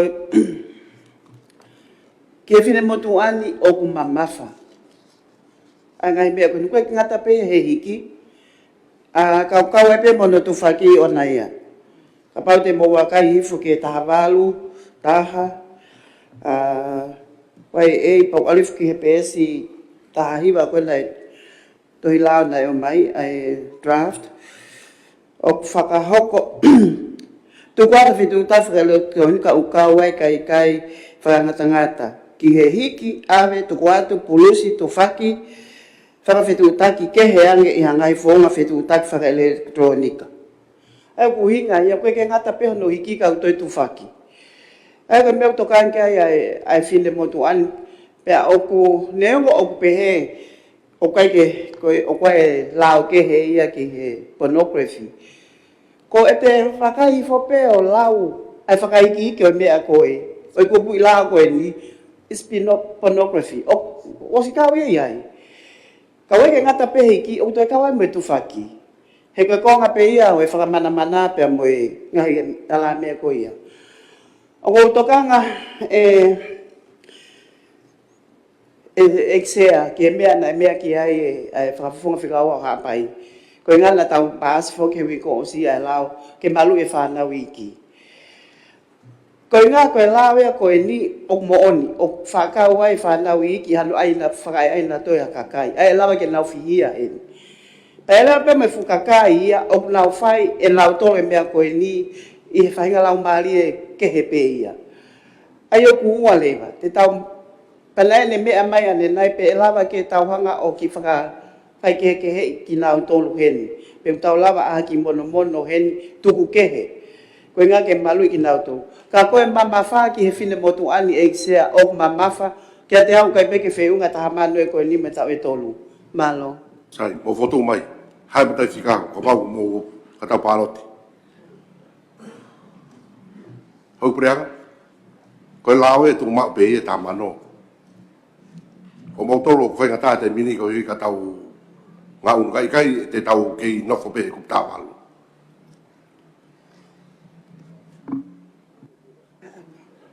ah patai si ka mo me mai aki ku Pepe maha ni mamano ke tahakilu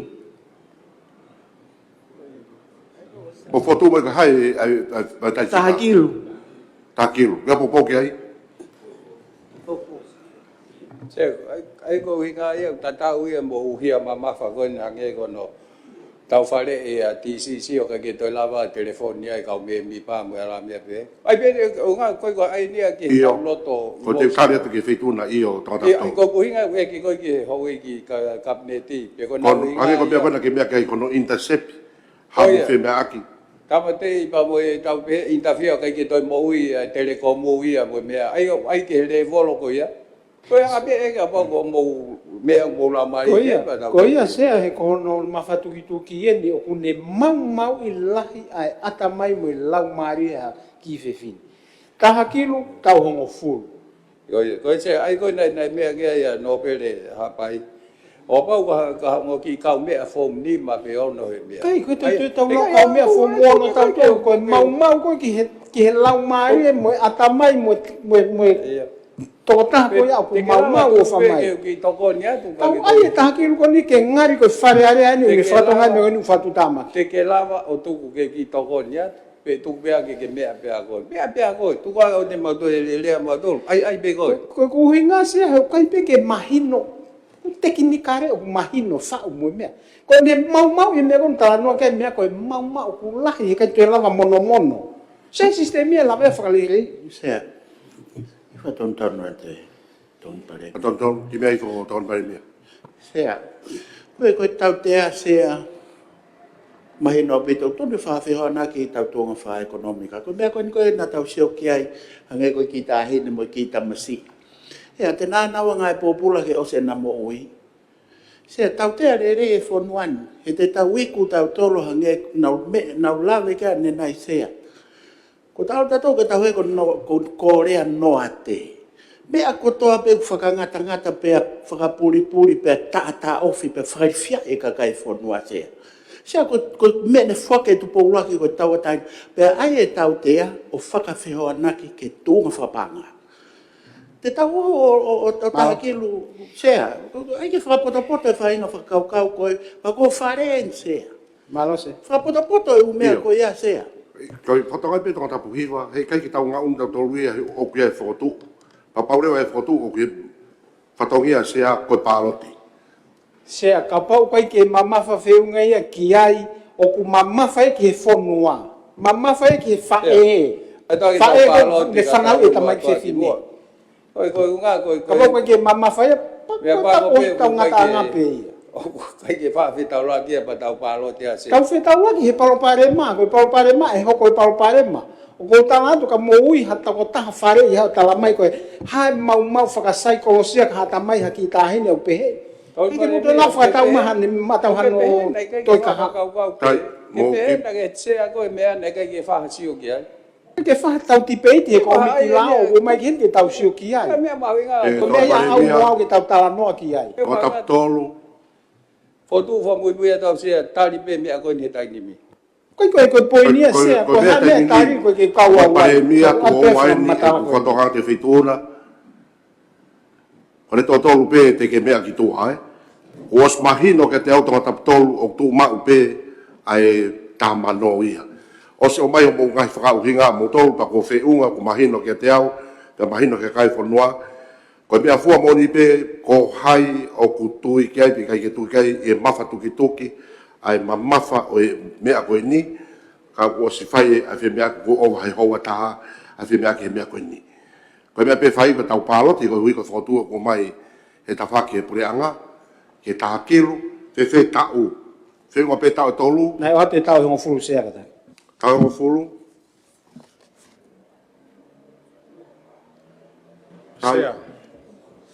Ko le pe taha sea. Eo, mea mai, ko o toki mea mai ni. Tapu mai fitu ana Si malo ho mea mai.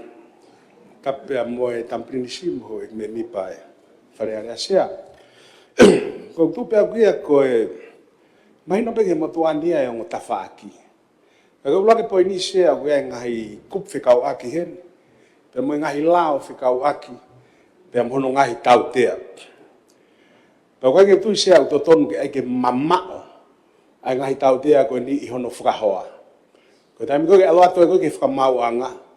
E whai hono fua tau tala noa i ngai whika na e o hake i he tahamano mo ni maafi. Pe tau puna whakalaka ke pese te tahafi ki he taha kilu pe mo i tau hongo fu.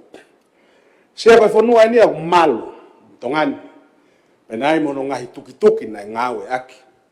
Pe mahino pe ko he whare whaulao eni.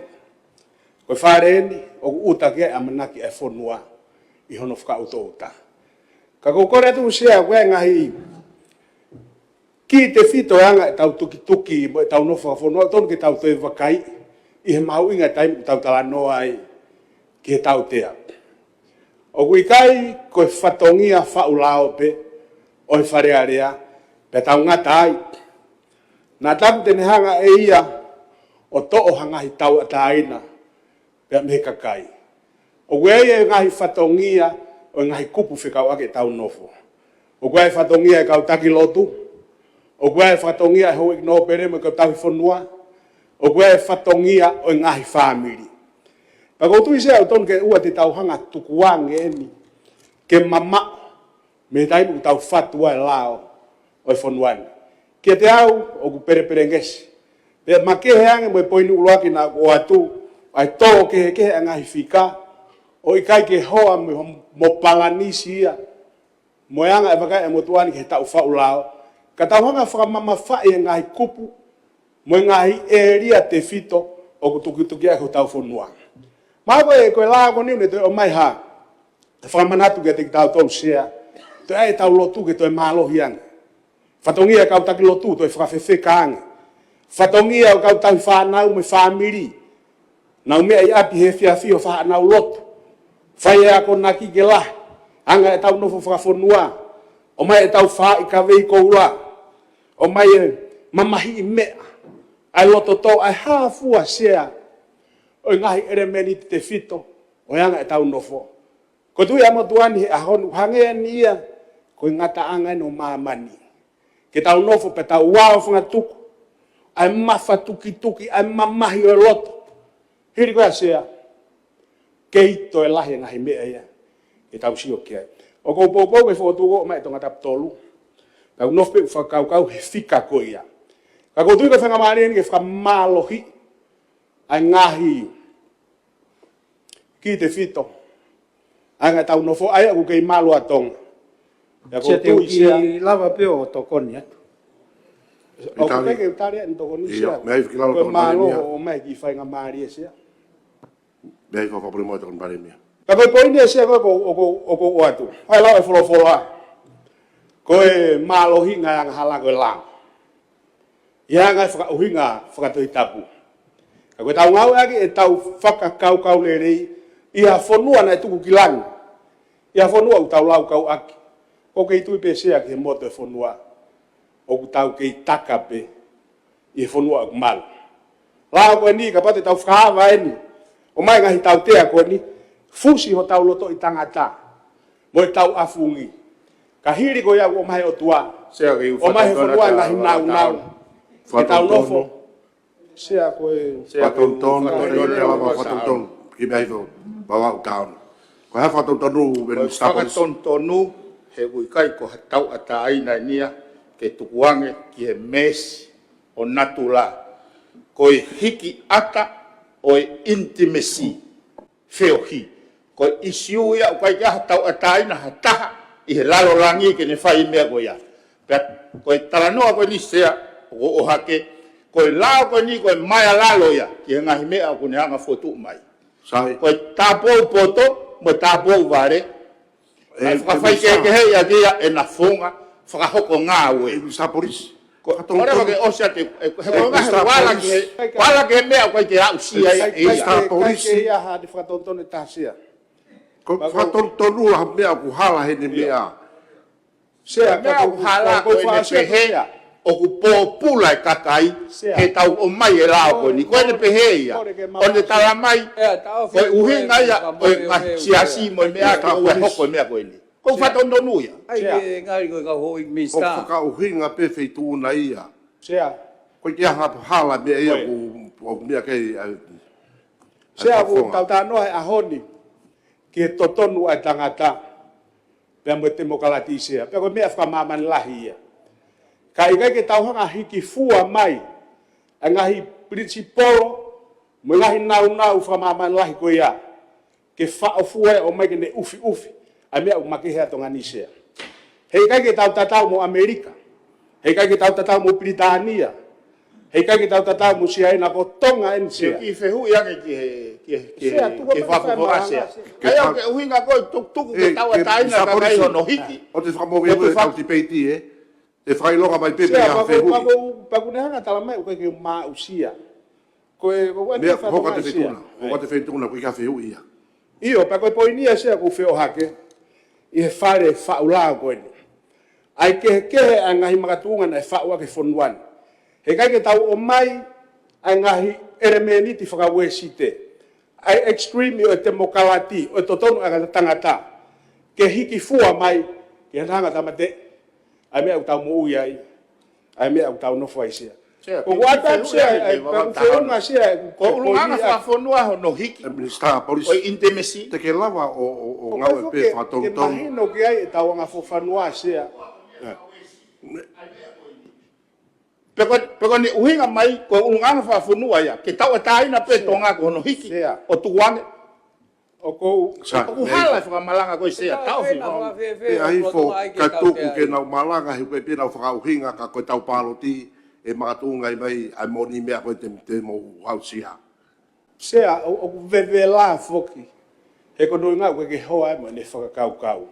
Mo mea ko ne tau kau. E kai tuke wate u whakakau ak. He kono ngā koe whakakau koe ko watu sea. O alu hake ia me mahino i he motuani. Ai anga koe e tau nofo. Mahino ke te koe whare whaula o eni. Pa te tau wango whao whangatuku me iai. Ka agu toi mahau inga he taimta tau sea. To o mai ngahi mea lerei he tau nofo. I he lotu. I he anga whakawhonua. I he nofo e whaamiri. Ka hiri o ai tau whakaukau lerei. O mai whatua ke lai whonua. Pako pōpou sea ke kei tū mau pe tau tea koe ni. I he whika konu o hake. Ka ko whotua ke tau pālot. Mau sea. Malo. Sea kata ke... Te ap mea whou tōta pō. Ia ko ngā kau lau atu e child pornography sea. Ko ngā pe nei rei sea ke ki miti saa e mea. Ko ngā pe o mahino ang tō pe ai whaingata ai a koe ni. O tau whea mo i he tai ngau he ke whanau ki he ngahi mea tai tau pe ni. O asea i hatahau ne ngāhi ha child pornography pe une whau. Hatahau ne tufaki holo. Mo hatahau ne mau. Ka mau atu o ke tō holo hatisi pe ka fui flash drive o ki ai ha ngahi mea pe he ha whanau. Ko tau tea e sea au wau pānga tā kilo. ka wa nga e popula ke tau e hongo fulu ai ko o tiol hanga tonu ia pe mo nga e hala ki ko a child pornography se ko me ko fai to ka ke se oku ia ai uhinga mo mahu inga ai ke tau nofo si o whakatatau across the board ai ngā hia au whai. O kai ke tau tea mate pe hanota i hataha. O whakaata ke tau tea o hange koe ngā hia au fumama whange sea. Pako hinga pe tuka tau koe ai tahataha nima e i sea. Ke mea i pehe wharen sea. O kuia ai mea makehe. Ke whanau koe ai ngono ngau e hala aki koe whanau. Pange koe mea ai polisi, ai mista polisi. Koro whau hawhai ha tau pehe hawhai mea whaliaria pehe hufanga i whakatapu. O panga taha manu. E hanga whewhe le mai a taha kilo ai ahono ave holo o naia. Kai taha manu pe ahono whau ona. Ko toi ngā koe kupuni ma koe ai nei mea kia koe ai hoi mista. Panga pe ni mawhe. O po kai ko whau. Whakatatau ke helau kau ni mawhe. Ka koe te tau taha kilo tau tonu. O mama whange te hanga o whai kovi o whau ha mea pehe. Ka koe te taha ta tolo o hange e tau tea ia o liwa hongo fulu ia i tau tea koe ni i he whau o pornography. Maho sia. Sai, hau minista, kai o te lawa te ririu, Se ko ki whaatokanga pe a aku kadaki. Koe ngāwe ni u whai he tō taha kotoa. O ku whai e ni he kau tae mangoi. Koe hingau tau whengai ki. Ko nau hanga na tō aien koe nau ngāwe tu pau ia ke nau whai mea koe. Ko mea tokanga ke whae koe. Nā whihi ai. Usai pe ka pau tuita tau pe tonga tap tōlu ia mo hiwa mo tahaonu. Koe palpale mai ia. Ka koe whakatokanga. Kore whaki toko ni kia. Sea. Te ke tali e toko ni. Ito on pe mitpeta. Ka pai o mai taha pe. I mea mai ke te au. E ke tali a toko ni tokon paremia. Toko ni ka mite taha pe ua o vai. Koe ke kau koe mea koe ia. Ko tali pe mo i kai tali. Ko tau tutu ni. Palo mes mea mitpeta. Tapu sea. Tapu mo tampiri ni si. Tapu mo kau me mipa. Koe komit kakato. Sea koe whiu mau ingana ne o mai. Koe ki toko si. Koe ki toko si koe ia maru tau sio he. I tongane katoa pe kua o toko nima. Sai sea. Koe tau tea koe ni kou tau oa nge koe mea nei mea kia i whafonga no pere me hapai. O kui ai uesi ai he pesetia hi wanoa ko hui koe tau whanau. Hei, koe tau tea, ko pau ke, e sea ko atpe whuirea koe ni, ko pau ke relative ai tau tea ki he tokolahi o e kakai te na uesi ai. Sai, ka koe nu tau tea whaloku fua. Ko ne afuhia koe o tokolahi ange koe e tau whanau e lawea e sea. Whatu tamake apitu. Ko tano statistika e sea. Sai, i he tau. Ai ngo whehui, ka hao whehui na ki whemau. Ko whatontonu ako, o wikai ke tokolahi ai kakai koe te nau uesia i he tau tea koe ni sea. Tolahi ange e whanau ako te nau uesia i he mea koe ni koe Koe hao whehui. O whatontonu sea. A ke mea mai koe whehui. Koe o ki whehui koe whiha he whonuani o ku nau uesia creative pornography. Mukatang mo o follow mo foi a kaupa mo toki o mai ki whare E tau pare mea. E tau pare mea tu koe le whatuke te tau lolo a tau rungai. O kuinga ni se ko whakatontonu o ku pehe ni sea. Kupu tāwaru o kai koe child pornography pe. O ku kawai e whakamatariri mo ku lau atu i hau email ka koe. Pe koe Facebook ato message ato o harass koe. O ku kawai e ngai mea pehe. E tu ke mo taha kilo. E tu ke mo taha kilo. E ala mo taha kilo pe ngai popula. Se o koe ke e whai ngamari e ke ala o to whakotu sea pes. Sai. O tu i ko toa tolu ki ngai nere. Mo ki mea ke mea i whongo minista, reo ke ose toko tap tolu e. O tau tui ko toa tau tolu ke tau te ai whai hala. Whai hala proportionately ke he hia o ku whai. Ko child pornography e nau tau lawai ki ai, ka ngau e kovea ke whanau. O ki ai pia hia mahino ia tau tea o taha kilu, ngai popura a tau hongo fulu. Ka koe mea kono tau hinga ki ai, he koe whakaatare mai koe, ai toko taha pe o ku lau pe i Facebook a harass hataha. Kea o moua taha kilo, wa o ngai popula tau i hongo fulu, koe tau i fitu, hangia ko mou lau. O tau tui tau tea ai. ka ke whakapoto no tau te ai whakatatau ke ngahi lao ke he hangi e kona tau whai e whimea ke malo sea. Ki whotua pe sea kono i ngā ke ongo whakaukau. Nā tokone at ke whituna, koe whakatu ue nia sea. Ia mai. A tau me whituna sea, malo ma whainga mare sea o kou pou ki mea kone o mai tonga taptolu i he mea kone, ko mahino i kone kupu. O kui kai ke ngata pe kupu tahavalu, ko kupu tahavalu o kupu si e wha. Kono tau mua ke tau te hani ihi te nau ngawe a ke interneti pa elektronika ke whakamana whakamalo hinga hoi kovi i pe whakatupu ha kovi. Pea kuia i e mea lalahi e ua o mai o lava ke whakatupu ake mea koe uraki koe hiki ata o e whiohi. Ua koe tuku atu ha whetu utak whaka elektronika. Koe hinga e kulava i kai sa aga na mea mea kata taptolu. He ukulorotonga tu e whaka ilo e motu ane whakamauanga i e whetu utak whaka elektronika. Oku ikai koe ata whiohi whareria pe hufanga whakatapu. Ka pau pe hanga taha tau tukuaki ha taha oku hala oku hokai mau whaka ilo e kupuko eni. Ka hona la wat sea, pe te ufokotu watu ai sea, ai kehe o tau tea. Ai au pehe, ko tuku watu ha whetu tak wha elektronika, o ku kawai kai ke whangata kihe. Hiki, ave tuku watu pulusi, tu whaki pe whawhetu taki kehe ange i hangahi whaunga whetu tak wha elektronika, uraki, ha whakamatawa o tatau wai pepe o mooni pe ikai mooni o whekau aki moha taha. Koe mea e kou lotong whae whailo sea. Pe, oa. Hiki o ataha whiohi o hataha. Ahataha. Koe whiohi o uhinga kauno define koe intimate. Au kehe o mea. Pa koe mea kou tokanga ke te pile koe ni, kono tu whaki o ata koe whiohi. E mamafa ngeia ha tau porokalama pia taha tuaki hala hata. Koe fwoi kehe ia sea whai atoa e kore. E lau maria lelei pia ngo te pile ka tau hanga mua whakaukau lelei. Pe lawa tau tea kehe. Hanga tau tea kone kupu si tolu sea. Ka pau e tu umau e taha manoi me tau e tolu. Ki fwoi raki ka pau koe hahia kehe. Pe hoko hifo ai. Tau pehe ni mamano pe tau e wha pe nima o ka pau o whekau ake hia. Pe mo hiki ata o e whio hi.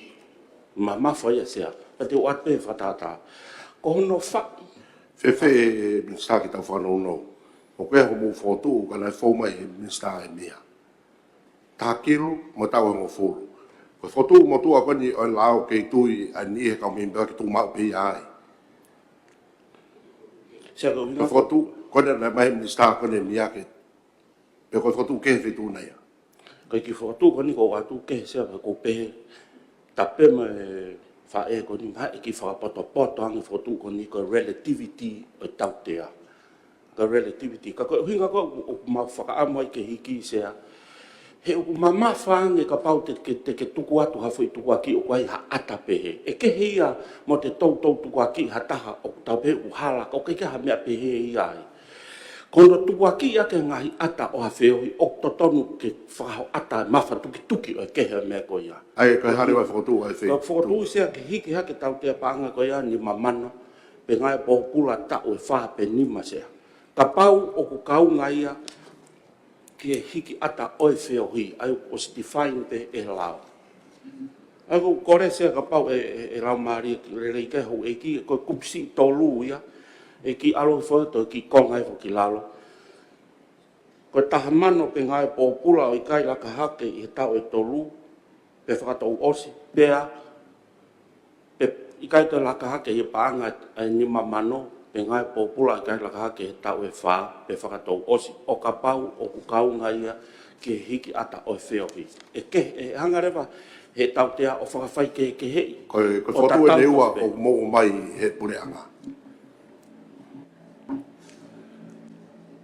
ke mo i pe fotu e minista he mia tau te mo i me fotu o whai e mea mo ki fe mea pe hena pe te tau whea fotu te mo mai e peke mo ta E lawa ke ki whamarala pesea ke tunga koe nuku tau ia he whilau koe ni. O kumahino mai a sea me ngai tālanga. Whilau ke he tolu, o kune talanoa mai ke o pere tau tea e pono kālafi. Koe lao koe ni lao hia, koe lao koe ni lao koe mu tau amana ke tari, mo lao koe ke ono pure pono ka lafi. Koe uhingai o hake sea ki moa, ka ko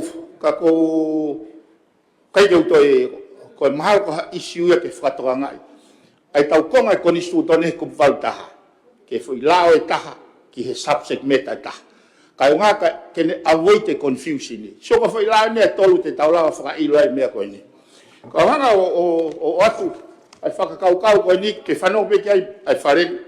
Koe ui koe tuu koe kupu te au taha ni mana o hake koe tonga tapu tolu. Ai tau tea koe ia. Koe tau tea e uhinga mai ki ai minister mi a ke ngau e ke na polo sio tatau. He koe kupu koe pure, kupu whaa koe pure e pono ka lafi. O ku tatau ia pa moe hia koe ne ai koe tau tea he kupsi iua, he kupsi tolu. Tatau ia. Ka koe tau tea koe uhinga mai koe ki ai koe atonga tapu tolu he kupu te au taha lima ei. Ke ne hanga o alaini kai tau tea koe.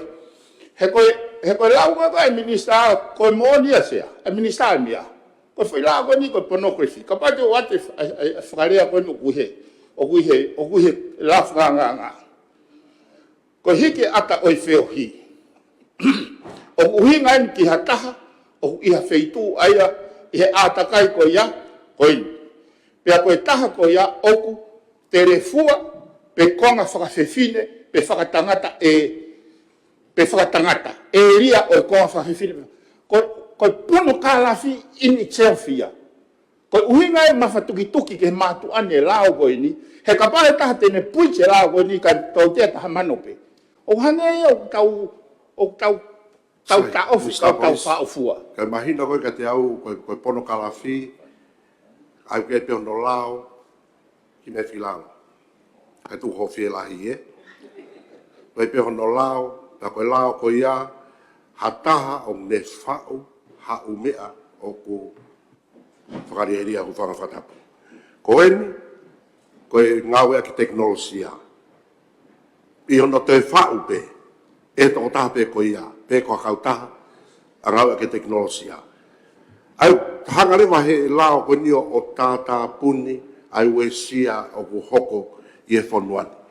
Koe tau te ani o tau nofo ai, ko pe unga o mu whakauhinga.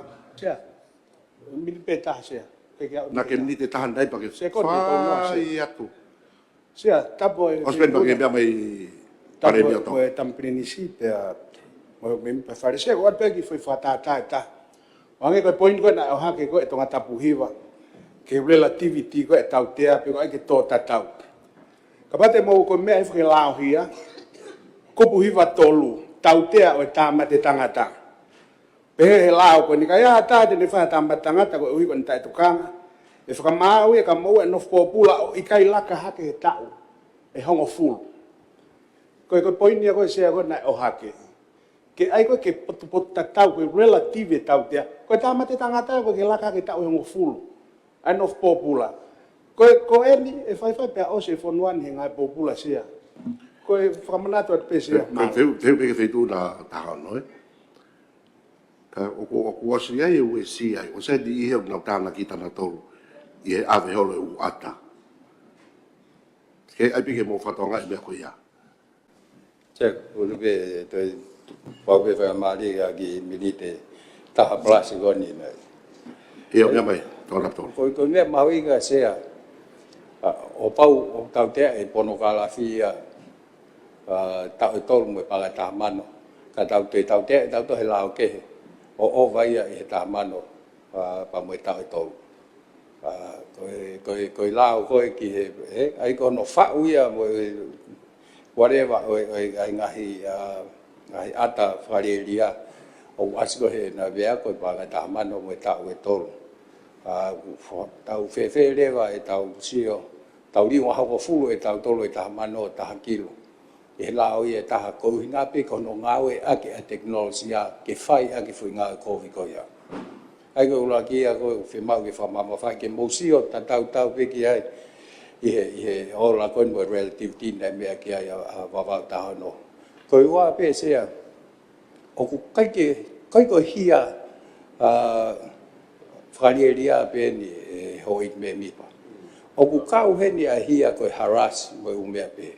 ai ko nga ko lau e Facebook ko email ko me ni te tau hiki o taha kilu ai mo ua ko ia mo panga ya mo ngai popula tau nima ai firau aki pa mo ngawe aki teknologia ki ngahi pare ma pe o kai ko fa openia ki he pornography ko fa wen ki ni lava ba ko pusi ngahi hia ke e ala fai ai ko me ula ki relativity o staff o tamai he pornography tau hongofu ba ga tamano tau tolu ko ni te tau li wa hongofu tau tolu ta kilu tau tolia ona fe hanga ngai le na we ngola o ia pa mo ua pe ni me ko ni tau to ga tu ko ta pe ngahi lao ia kaulahi ai ko hange ko wa recognize mahalo misa tanakwanga oku lahi ai ngahi hia ia la cha che ni pa ko mea ia ke tau hanga ange ke tahakilu o pau filawa ke ha ngoreka kai ki anga fa nga mali ke al ke yuf ko ngahi o vai tahakilu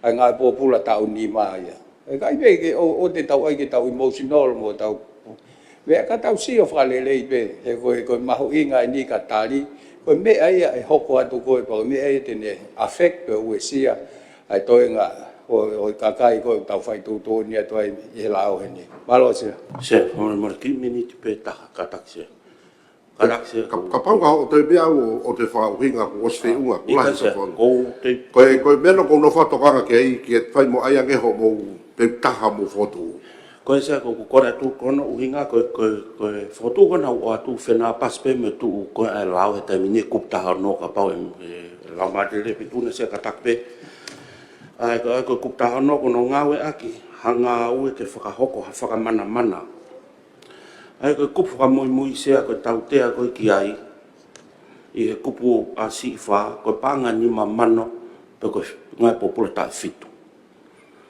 e se aku toi ki tua me he tau te ko na tau pe he ke tu ma wai ke tau kapo i a to tupu ko ta mano pe tau tol ko tau te ko ni panga ni mano pe ta fitu ko puta no ngau ka ngau i foi lao pe ko ni ko ye se e fa ha ka mala mana ai ku si ula pa ko ku si wa ko se wa fo ke kupu fa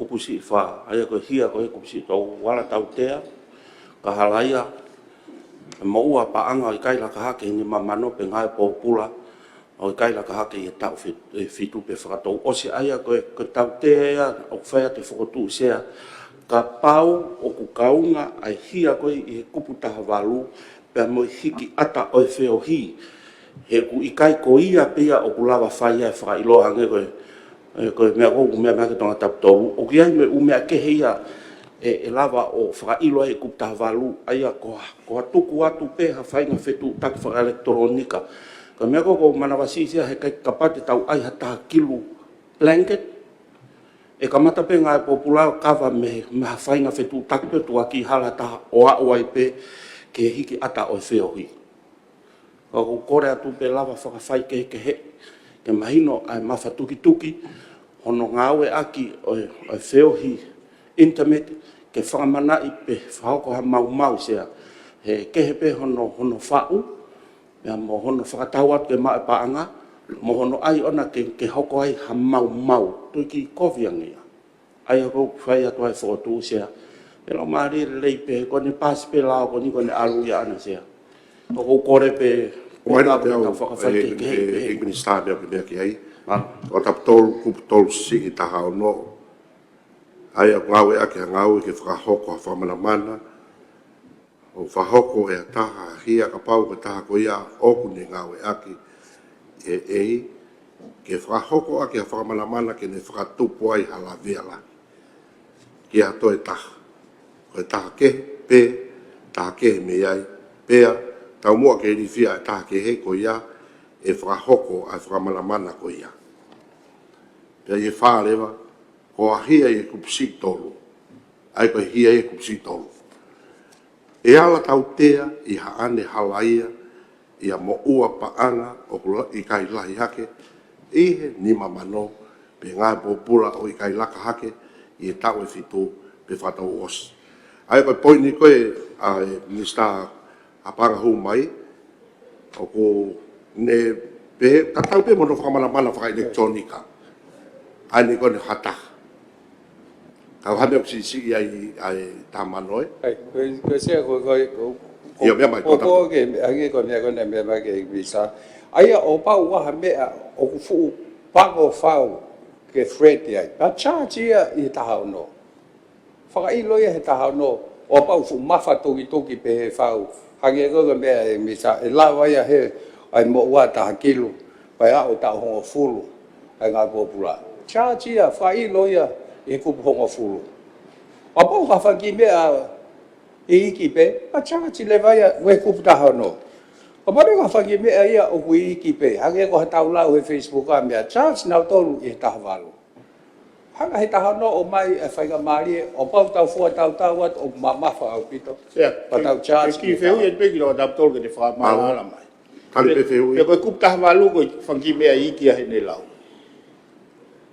E me sa hono whawhihoa na ki pa ko relativity ai nei tokanga kia e me sta e mia ko uhinga ni hange ko na e mai o ka pau ko fupe ai au tau pehe he ka polisi na charge o ku fu mamafa au pito mea ko ia charge na tolu he tahau no Fe konga koe ai recording e intimacy ko konga koe ai whailo I whia o ata pe tahau no ia he ko ka he me lava o mau me te lava o e sia e to taha ko ia ai ko ko ke fa ta ta ia o ata pe ia ke tau interpret e hoko mamahi ai ko ho whakare a ko ku tahavalu o ki mesi si pe ia o e tok mamafa ia ka pau pa te tok alu ko puhinga tu he ko longa pe hensea o to ka ko na te to taptol ka pa te fatonga I fo pe ku tahau no o mai ai foi offense ku uruaki ku puau ne o mai tautea ku tolu ne o mai foi offense ku fau ne o mai tautea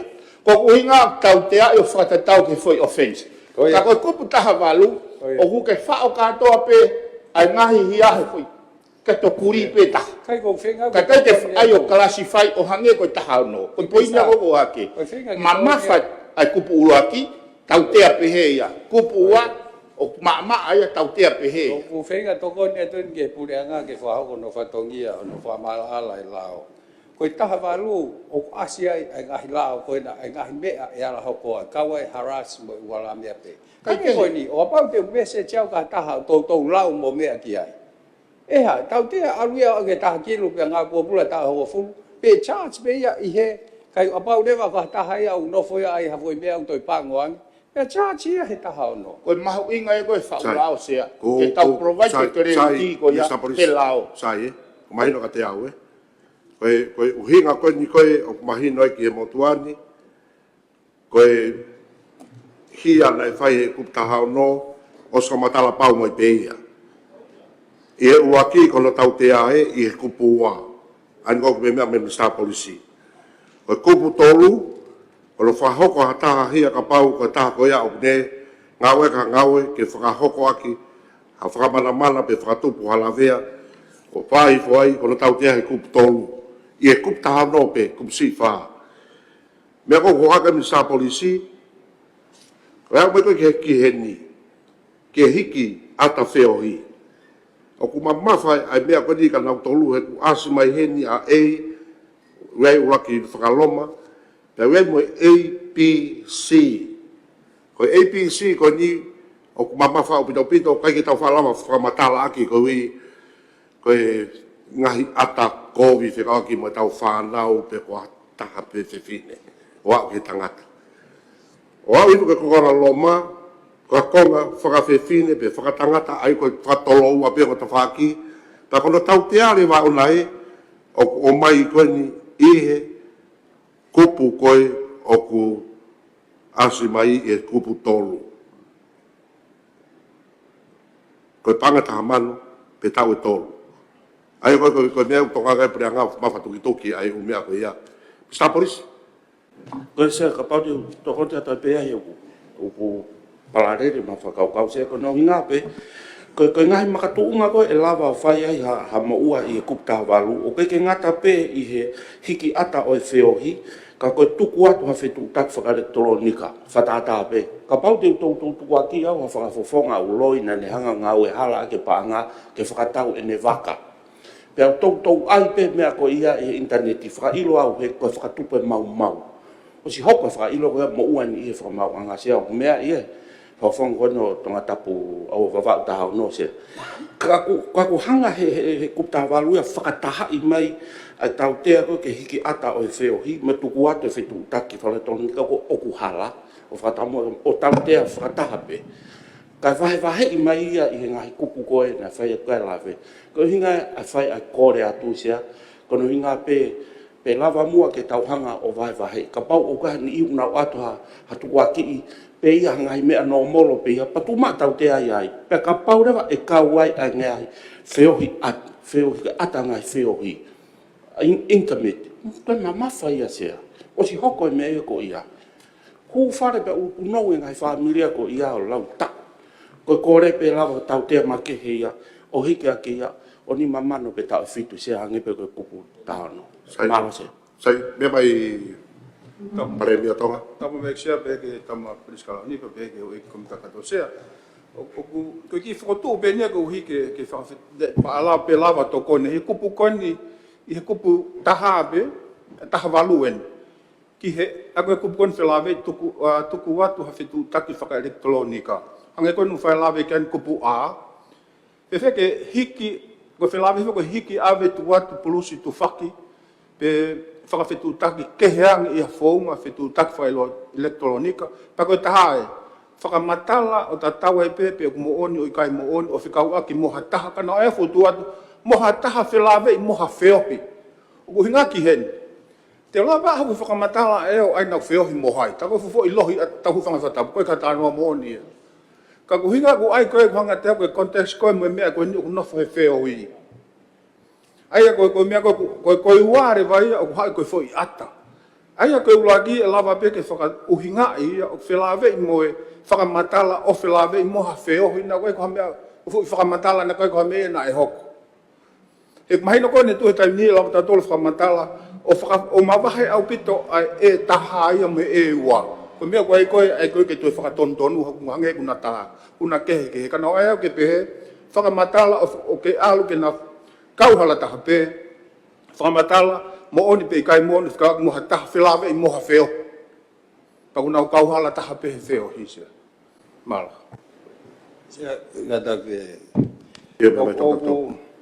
Abau te whimau ke tau pepe ke compromise pe wea.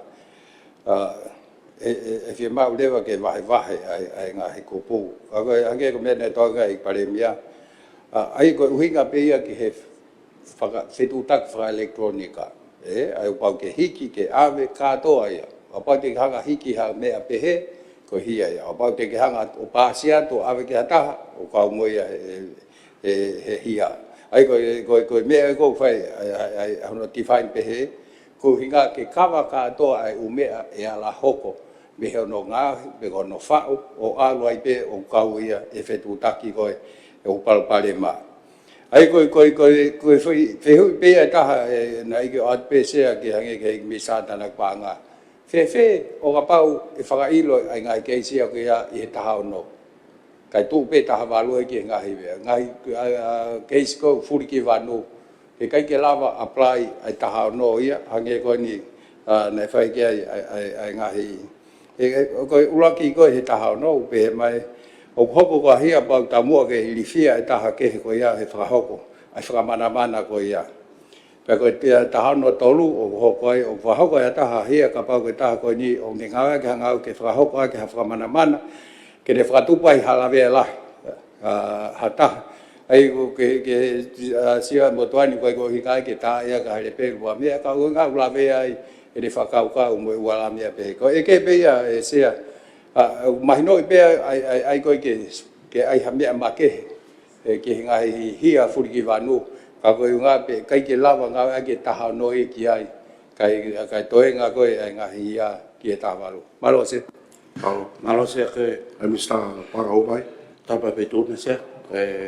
ko malo la ki tonga taptolo I feu I ko ni ko ke he pesa ko taha no ka pa me ho e ki ai o fe kau ake hanga tonu pe ia mo whakamana mana a ta tape apa te ula wat se ngawe ake hanga awe ke whakahoko whakamana mana ko ngahi kupu iki kupsi ula ki wa me tolu ko ngahi tapa ke me fotunga ke whakamana mana se ko kup tahawalu ko no whai e me ake o komiti o tānaki mai ai ngahi wesia ke ma ke be me whakamana mana I o pehe ngawe ake o hanga awe ke whakamana mana I whakamalohi ngahi kovi'i pe whakatupu ha kovi se ka pape te ulawa tu e whakapitania mai to koni ko using a service to menace, harass or cause harm ai ko kup tahawalu o kai ko threat pe ko hinga whai atu ai tau tapa me kore he lava pe ke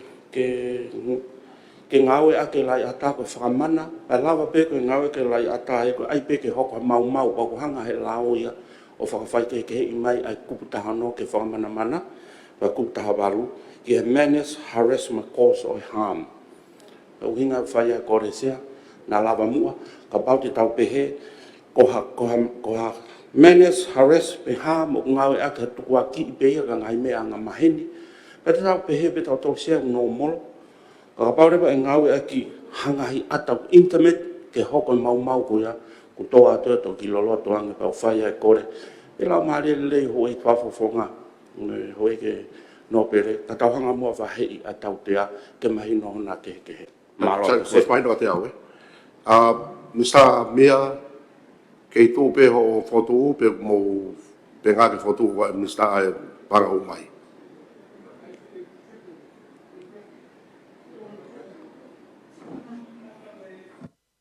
Una exea pe a koendi o mau tala noa pe he o mau tuliki ke mau fai a ke e foto koen pe a me minista ki tanak banga ke file motu ani ko koloa ke hiki hake me le volo ko ga he taimini he o mama fa pe ia pe a ko me ia o ke to o ai file motu ani ya popo sai te tau palo te lewa tō tātou ya ko tu mahi ngau tope ke whai a po tānoa ke ni o ko hake po na whaka nai o ko kuia I pe ai tokanga ki he mea koe ni whai ke toka koe nei he mista tanak pahanga ke whakawhai ke he ai tau tea koe ni tau whito a pau mawhatu tuki.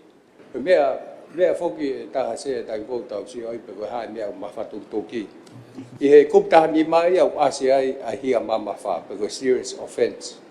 Ka koe kuptaha walu au kai ke ngāwe a kia. Te tauhanga rewa whawhai ke he I whewhe. O tui koe me ai a polisi tene whahoku he ko nau tolu whok te nau tāti ki te sea. Ka kou mahinoi pēo ai mea koe ni o kutoan ki ai mista tanak pānga. Pe apau ai hau whakarea. Ko apau, o kai ki lope koe whakarea whewhe ke o whotu mai ke ngawe aki e tau tea ke aita koe pe koe. Ai koe sai toka whaka o atu ke mea e koe kotoa kuptaha walu kupsi whakaloma koe si whakaloma ai mo APC CEO a whakaloma koe P Pia mo P pa mo CEO aki whakaloma mo iua Pia koe ai rewa ko I hiki whakamatma lalahi tu watu I whetu tau whaka elektronika Alu hi whakotoa au ke tolu, koe whai hia kotoa mea ki olunga. Kono tau tea ai, koe tahamano, mo tau e tolu. Koe mea eo ku pehe pure angake hiki hake. Oni mamano, koe ape, mo tau fitu. Tui, koe whakahoko mai, ngawe aki ke ngahi hia koe. Tuku kehe a hia koe ni hange koe mea na e toga kea eki minista. Ai koe mea na toga kea I pe koe te whakawhai ke he i o kupu koe tau tea tahamano koe hia koe tau tea ni mamano pe tolu mano. Ai koe whui whakarea koe nau tokanga ki ai pe o mai me pulea ngā. Koe sea ko tuipe mahalo e tokoni atu e hofunga lao. Sai, Mr. Parahu mai Tukat me kupu koe ai koe ono, fitu na mo tavalo ke kala ke mo me ke na fale a mo pa na to mai ka ta ko ko to fa ta pa ta to palo ti e me ko na mo fi ma o ko ta hiva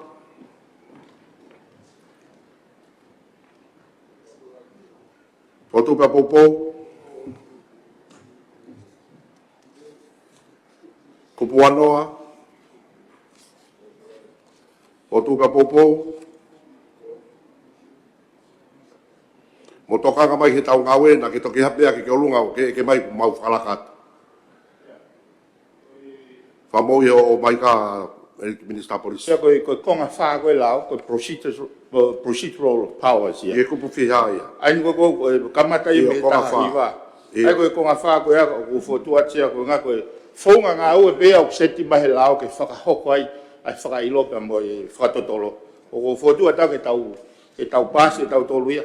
Fa lu fu ko u be ko tai mi he ko fonga nga o ai ko procedural powers ya. ya kilalo Ono vai sia. kai ke tari he sea me ko ya tau alpe fa kupu ko puanoa Sai bese. o tu ka popo ko puataha o tu ka popo ko puaua o tu ka popo ko puatol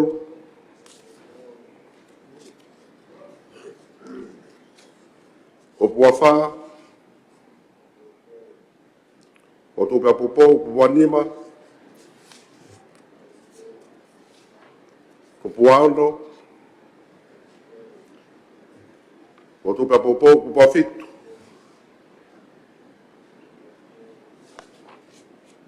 ko puavalu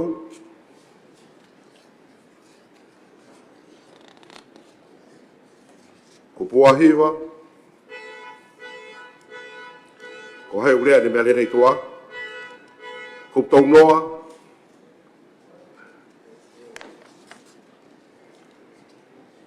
ko tautaha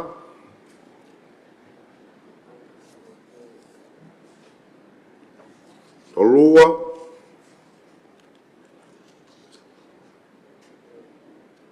toltolu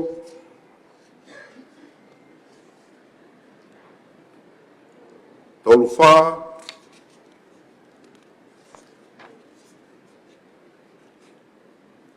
tolunima toluono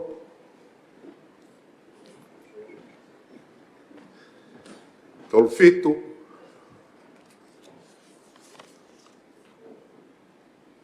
toluvalu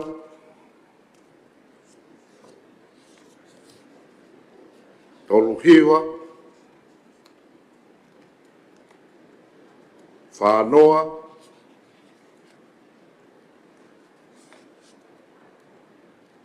whataha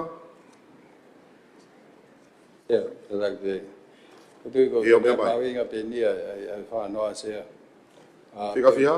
ai fa no bu nei to go si whanoa kore ke whakaha e whakamatala o e taha o kresisita ki ha ngā ue ko ga ia pa ai fica telefone ko telefone ai mo wala me pe no foi fe ko sai be to ki mal de to pa me break it be ha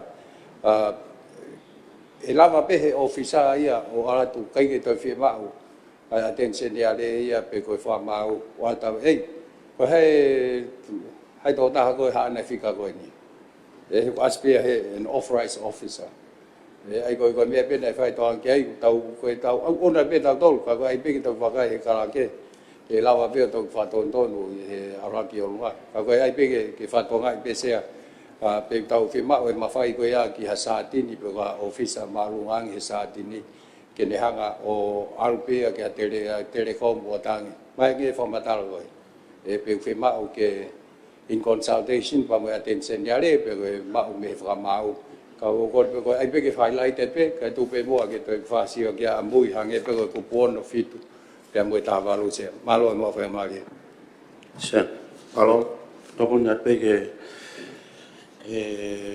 me ako si to ang mai ga to tap to lu se ko authorized officer but officer for ma fai o si ha pe e he fa winga ile se ko officer pau ke sa tini pau ko se whakamawhai tohi e komisiona polisi se.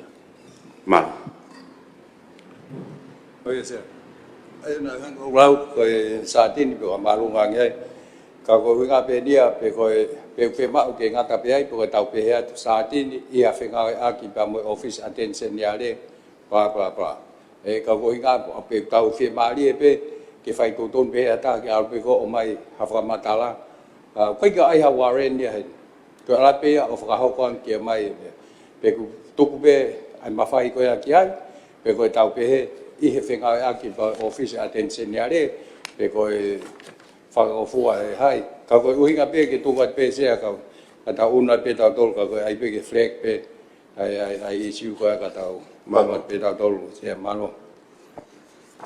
Hauek, o wakata ko mo fofonga o mo fema mo to ke fai po tawa ke kup fitu nima. Kup fitu nima. Sea koe E o tokon paremia. Ko pea te ke a mai ki he whāua ho. Sai. O whātaha. Ko inga ki o te ke puna whakalaka he. Na ki toke speno tāwh matolo he whawawwa ve. Ko whāua. Mea mai tokon paremia. Ko pu whāua sea ko toka ke mea koini. Ko mea o kui tu ai me o ton nima ke te pulei. Ai ko talanoa ni ke traffic data. Ko tu e ilo ien e kau teknikare koini ilo ke computer. Aia koe historia ne te ewa takai holo koe neti. Te ewa tu ki website koe, pa te ewa hi fohe. O kure kohoti, aia koe mea koe traffic data. O alua he ngai kupu koe, alua o ki mui. Pa koe me foi kupu koe ni hoko mai koe whawhitu. O kuna hanga nau tauria o tau. E koe tuo whakoi tai mineu, alu pepa tukuangi atu he o se aho whihau. O kua pe koe te ewa po uri holo, koe ke ila taipina te ewa ki whee. Te whai susi atu he whitu koe, pa te alifo tu he tua whare koe hula hula, whanongo tā mea. Aia koe traffic data koe, ka pau hauia ki haane purpose. O kune ilo katoa ia mea koe koe na te alu kia. Ko whehuia koe pe malu I whewa e te privacy, I haa te aluholo, I hangai mea te alupegita koe interest pe ia ata. Pea koe officer koe ni, o kune ilo kano katoa e te mea. Ai ko mea ko toka ki ai pe malu I wherewa ha privacy ha ta. Pai ki ne iloi was request he officer ya ko ni ki he service provider ki o mai ne traffic data. Pe ko ha e feitu ko na alu holo ngai website ilo. Então tá todo que tocou me. A tocou ne pe se. Kum fa no ton pare mia.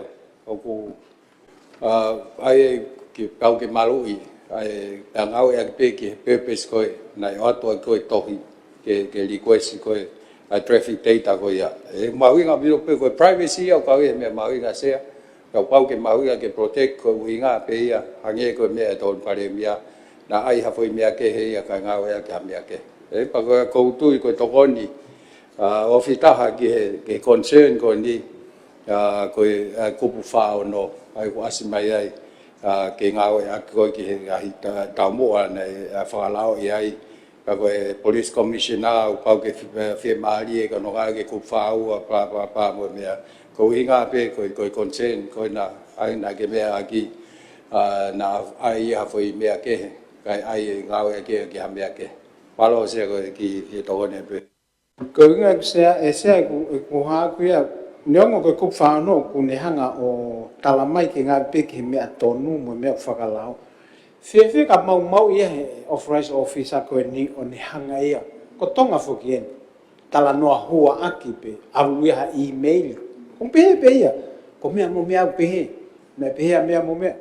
Ko tau ure ko oti whare maha ki enu. Ko si alta kai holo ia. Na uira na tō ko mea upuke he ha. Ko mea upuke he ha. Ko toka ngā ia. Wode pito pe ai ko tene ko ka tatau bia mahal mo tau tolu ko toa tau tokanga. Ke ngau e ake mea koe ake tau mua nai ngau e ake. Ko tui pia uki ai pe, ai whonga ngau e pia uki ai rava pe.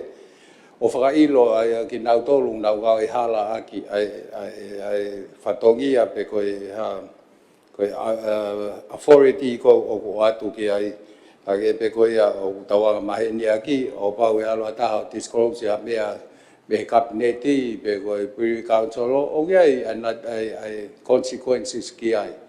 Ai au hange pe koe ni o ku wai pe fong boe hange koe whamatala koe na o ko mai ko mo lao o ko ai pe ai ngahi oath ko fuakawa ai hoi ki ai kau polisi pau ke nau tau pai ga ala mole e nau ngawe pai ala whakailo ai ki nau toru o pau te nau whai ha mea o kehe me tau mua kau pau ko fie tokoni at beia ki he concern ko ni he ko mea bia tonu ke wha siu ki ai ko hinga hono ngawe hala aki ha mea nei tau mua ia ke whai aki ngawe lere malo se Malo se ko wanga ni fa ko ke PFF ke hu ko fa no e be ko ha fa fika fa fitu e hatau te ke ai pe ya he ka o ma winga bito ke malu i ai le ko ti tau taha Mohamed tau taha ai ke fi mau ke ai tau te i fa wa pe ko fa no i he fa no sai ke fa no ko ngawe ke fe alu aki ai fa matala ki ngai tau mo fa kalao ata pe ko kuingan sea ke hange ko ne whakalea mai ko e tonga tap tolu. Ka iai hataha o kunehanga o mau i ai kupu whao no. Pea e ala tau tea ria, tau ai e paanga. Ko titea, o mo me whai fuakawa. Sea ka ko fuakawa pe foki ia. O ngalo e tai menina te fuakawa ka te ai vita mea, o ne mau i fuakawa ko ia. Ka ko kuingan pe fefe ke ai he.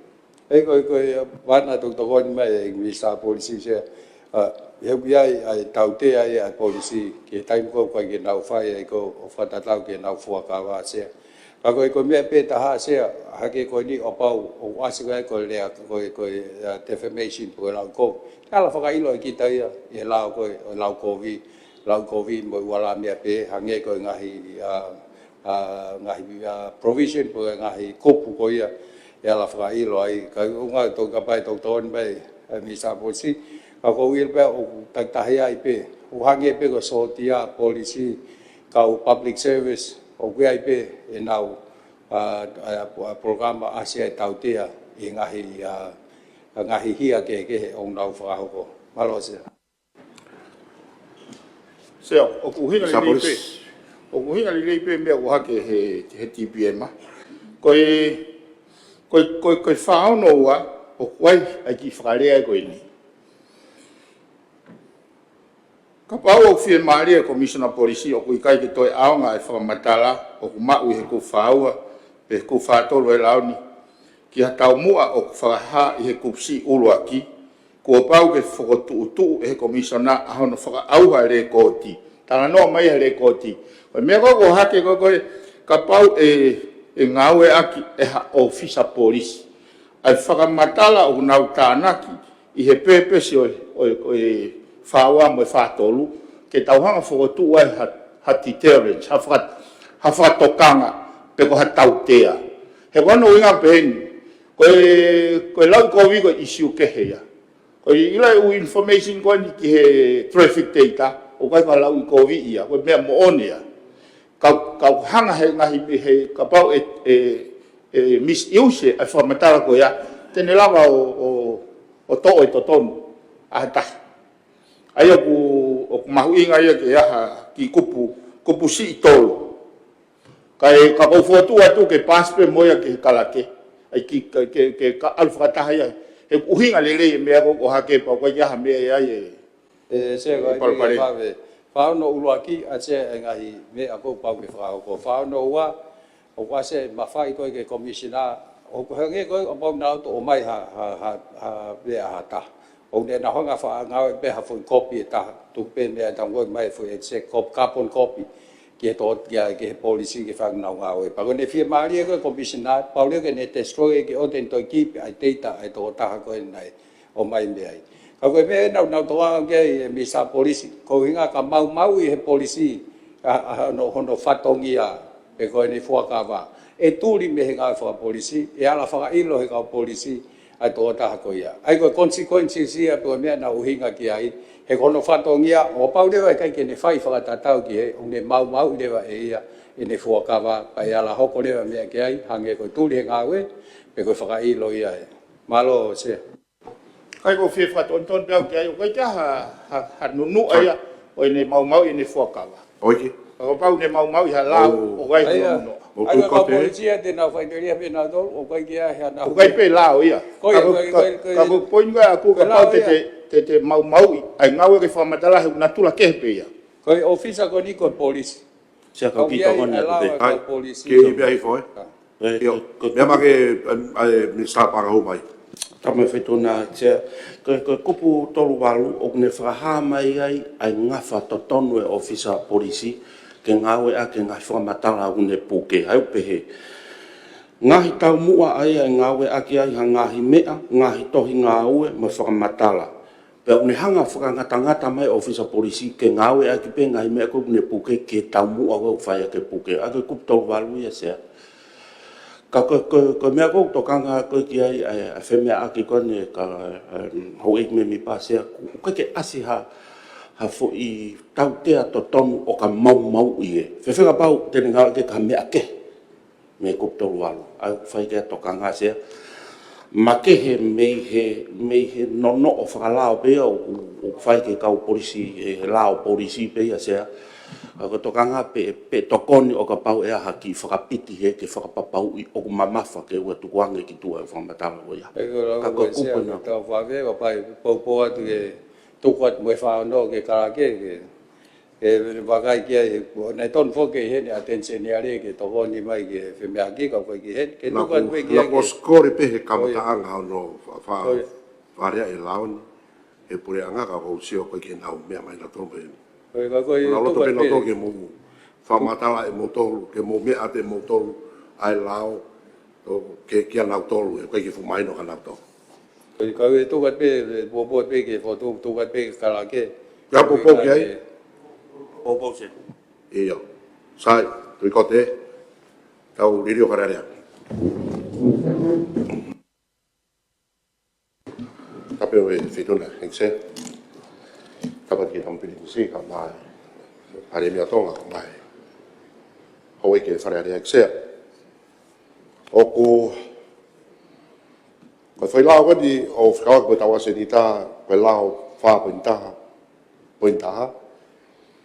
ko te fitoi lao ia, fika walu, wanoa wal fa, e ksea ko tui ko te fitoi lao ko ia ka pau e lava, ke whamao popo o hange ko ngai fotu, nai omi he kau hafunga mo ta whake preanga, o kei e kupu wono, fitu, tāwalu, mo e whaono, mo e whanoa e ksea mo whaua, ke whatonga yang e whai e ngāu e ki ai pēa hei kai lawa i he whiawhine ksea. Ka koa peke whaituna koe ha tūtūne whaituna. Koe pēa na nei hūna e whai e whemea ki pēa whemau ke te tau te hokat pei kai. E ksea o whotua ki whaituna ke whai ho tūtūni ke taua taina pē. Ai tūtūna whaituna pa me whare i ki kai e wakai ke lao o kai ki utu e lawa he whiawhine hono wharea. Pea mono fotutu o whatatau mo whima. Ai kau me mipa, ia ko mika katoa ksea. Fotu ati sea ki tūna, ki whakatutu. Hoi ko pehek ton ki tau hoko atu. Ka te utukat pewhanga mare ki tau ki maroro break pa tau ki hoko atu. Tok whakai ki heo no. Koe uhinga e ni. Koe lau koe niu tiki ke whae waho no lau. Pea ka pau ku au peke kupu whango fulu. O kiki mai se kon kakatoko isi oni e whake ngau ke karake. Whapotopoto ki tau whakakato toinga e lao. Pea ka pau to ia hau kupu ke toko mai whatonton ko ia au. E uhinga rerei lewa ha tau toi tolo i lao. Tau whenga ki osi e ngai kupu koe ni i he lao whikawalu au awhi wa ono. Wawhi wa wha.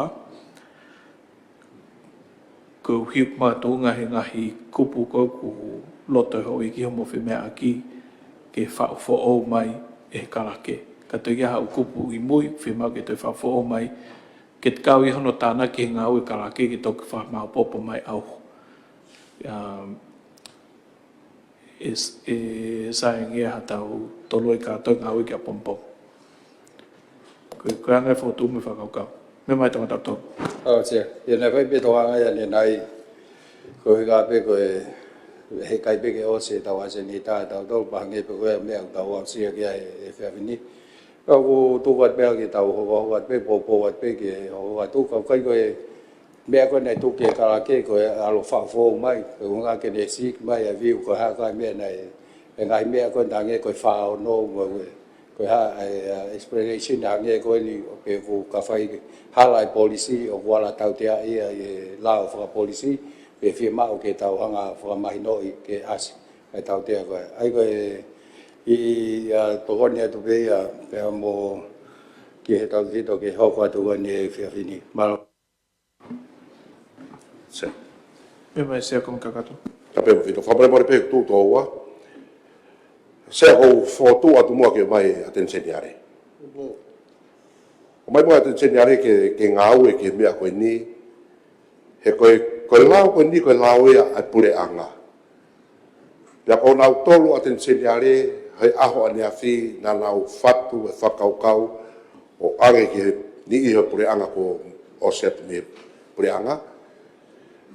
Ke o mai e lau koe ni eksea. Pa koe lau koe ni utui peke hoi pure anga ia. Ako mea pako pe ko te mea mai pure anga te whihu ke wha i koe taha ke nau whakamala ala e lau. Kāna tonu ke mai atensioniare ke ne hanga o whapapau e ngai mea koe ni o ko puputu ke ai hou iki pure anga eksea. Kai whawe ka pau pe tau hoka ko popo pe ki ai.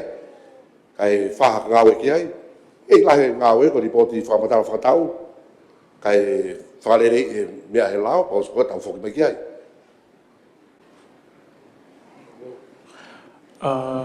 Ik premia. Mea mai koe atensioniare i he whituna. Tame sea pe he ke tampiska ni pe ke ho iki. Sea ku umahino pe ai mea ku ke mea mai ki ai ko hike mahu inga ngai la ko ni ke whaka osi. Ka ku he taim ta tau pe sea ko tui ko ngai te tau lava pe ke tau ose pe tau tolu he wha he whiwhini. Ka whai ngā au e koe ni ki he whakatontone ngai. Ko tua pongpong e ko la koe ni ki computer ko mi la wai. Ko tu ka te hapu te tolu ko ia lava e whangi klub ko e ko lava. Ko tu hai mai ngahi lao e hene ta whake ki mau tolu mau pe o tonu ke wawe peha no whakahoko. Ka ko hi ke ka mau whakahoka pe mo atensioniare ke hau ke kau whataha mai. Ko ki ke wawe mo mahino ngahi mea ko e ka ki whotua te sea ko hi ko tūkonga ko e hau mo ngahi ngau ke whakahoko mo ngahi mea whi mau.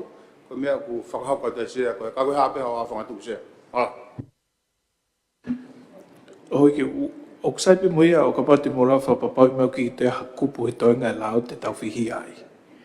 Ko hinga na o whawhainga mari e toi whiawhini, ko hi ke tānaki atu moia ke karake.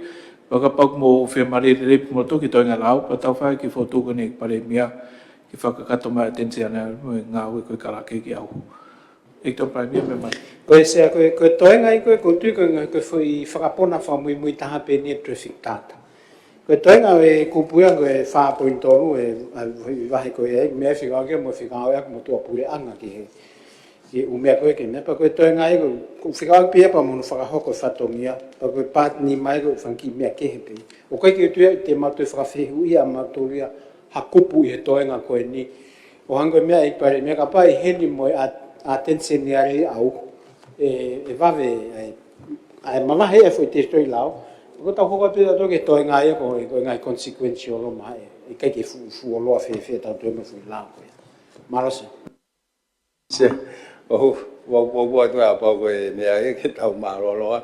Kai ko nga kai mea te kabineti ke atensioniare ke tau fe mai no. Ta va ve tau nga we a pong pong. Ko po pe o pong tau maro ke kai fai nga we ko na me atensioniare. Maro se. Hoi ki kumahino e tūngau ki ai e whime aki. Kon bo whio ngoi pe ke tau tuku he whā ka e awe whainga mare atensioniare. Moi kapneti whamapopo mai no ta whaki pa ta hoko atu. Whataha moi whamatala koe whamara ala mai me karake. Ka ki mo pau tōroi whare ko whamanato hoi ki he hoi minista o ke nau ngahi tohi tari whehui. Ko whimau ke pamotaimi ke whahu mai, ko hiko pompongi e hoa i whiawhi te tau ngā ke whonga koe tai whehu i kapneti ke hoi whawhonga. Ko whamarata atu ki he ekpanemia, mako e Minister Polisi, o tohu mo whehu i ku whaongongat ka whawhonga ki tari mai, ke o mai ki moa he whakataha koe ni apompongi. E Mr. Boris? I ki whao mai ngā ko hangi ka tau ne o si whahoko mai ku hai whihu ia koe. Kataki Mr. Boris, ko whamu morea, koe tokon pare pia. Ka kataha pe ia moa. Koe se koe nai ngā whiu na me ki motuan ka ko koe whamurumua pe ko whiu me tonga tap tolu. O ku whamapopo kai, ka tuk mea pongpongi pe ke. Koe hi koe kau ngāwe koe na whalala kai ke na o mai nei. Ia pe ngā mena na moa, na ku whai ngā, koe ngā koe ke whi tare whiu. Ka koe ngā pe he koe ngā hi whatongia mo mea, ka whai ngā maro mai au. Sai pe tau mbai mia, ka koe mo e pare mia, ko tuat ke hong fua pampongi o maha matohi. Koe maro se. Hoi ko tore whare ke hong fua papong, mo mea ki tau kes. Kes tai ki o sisu kais, mo para tau tamai, whio la maria manion, ki tau tau ko tau hawan, whai pe tangata. Amen.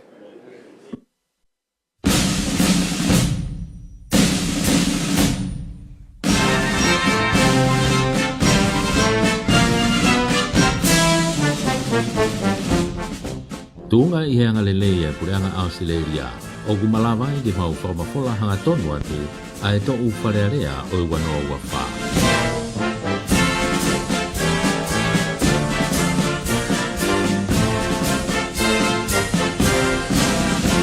We are broadcasting the parliamentary deliberations for 2024 with the compliments of the Australian government.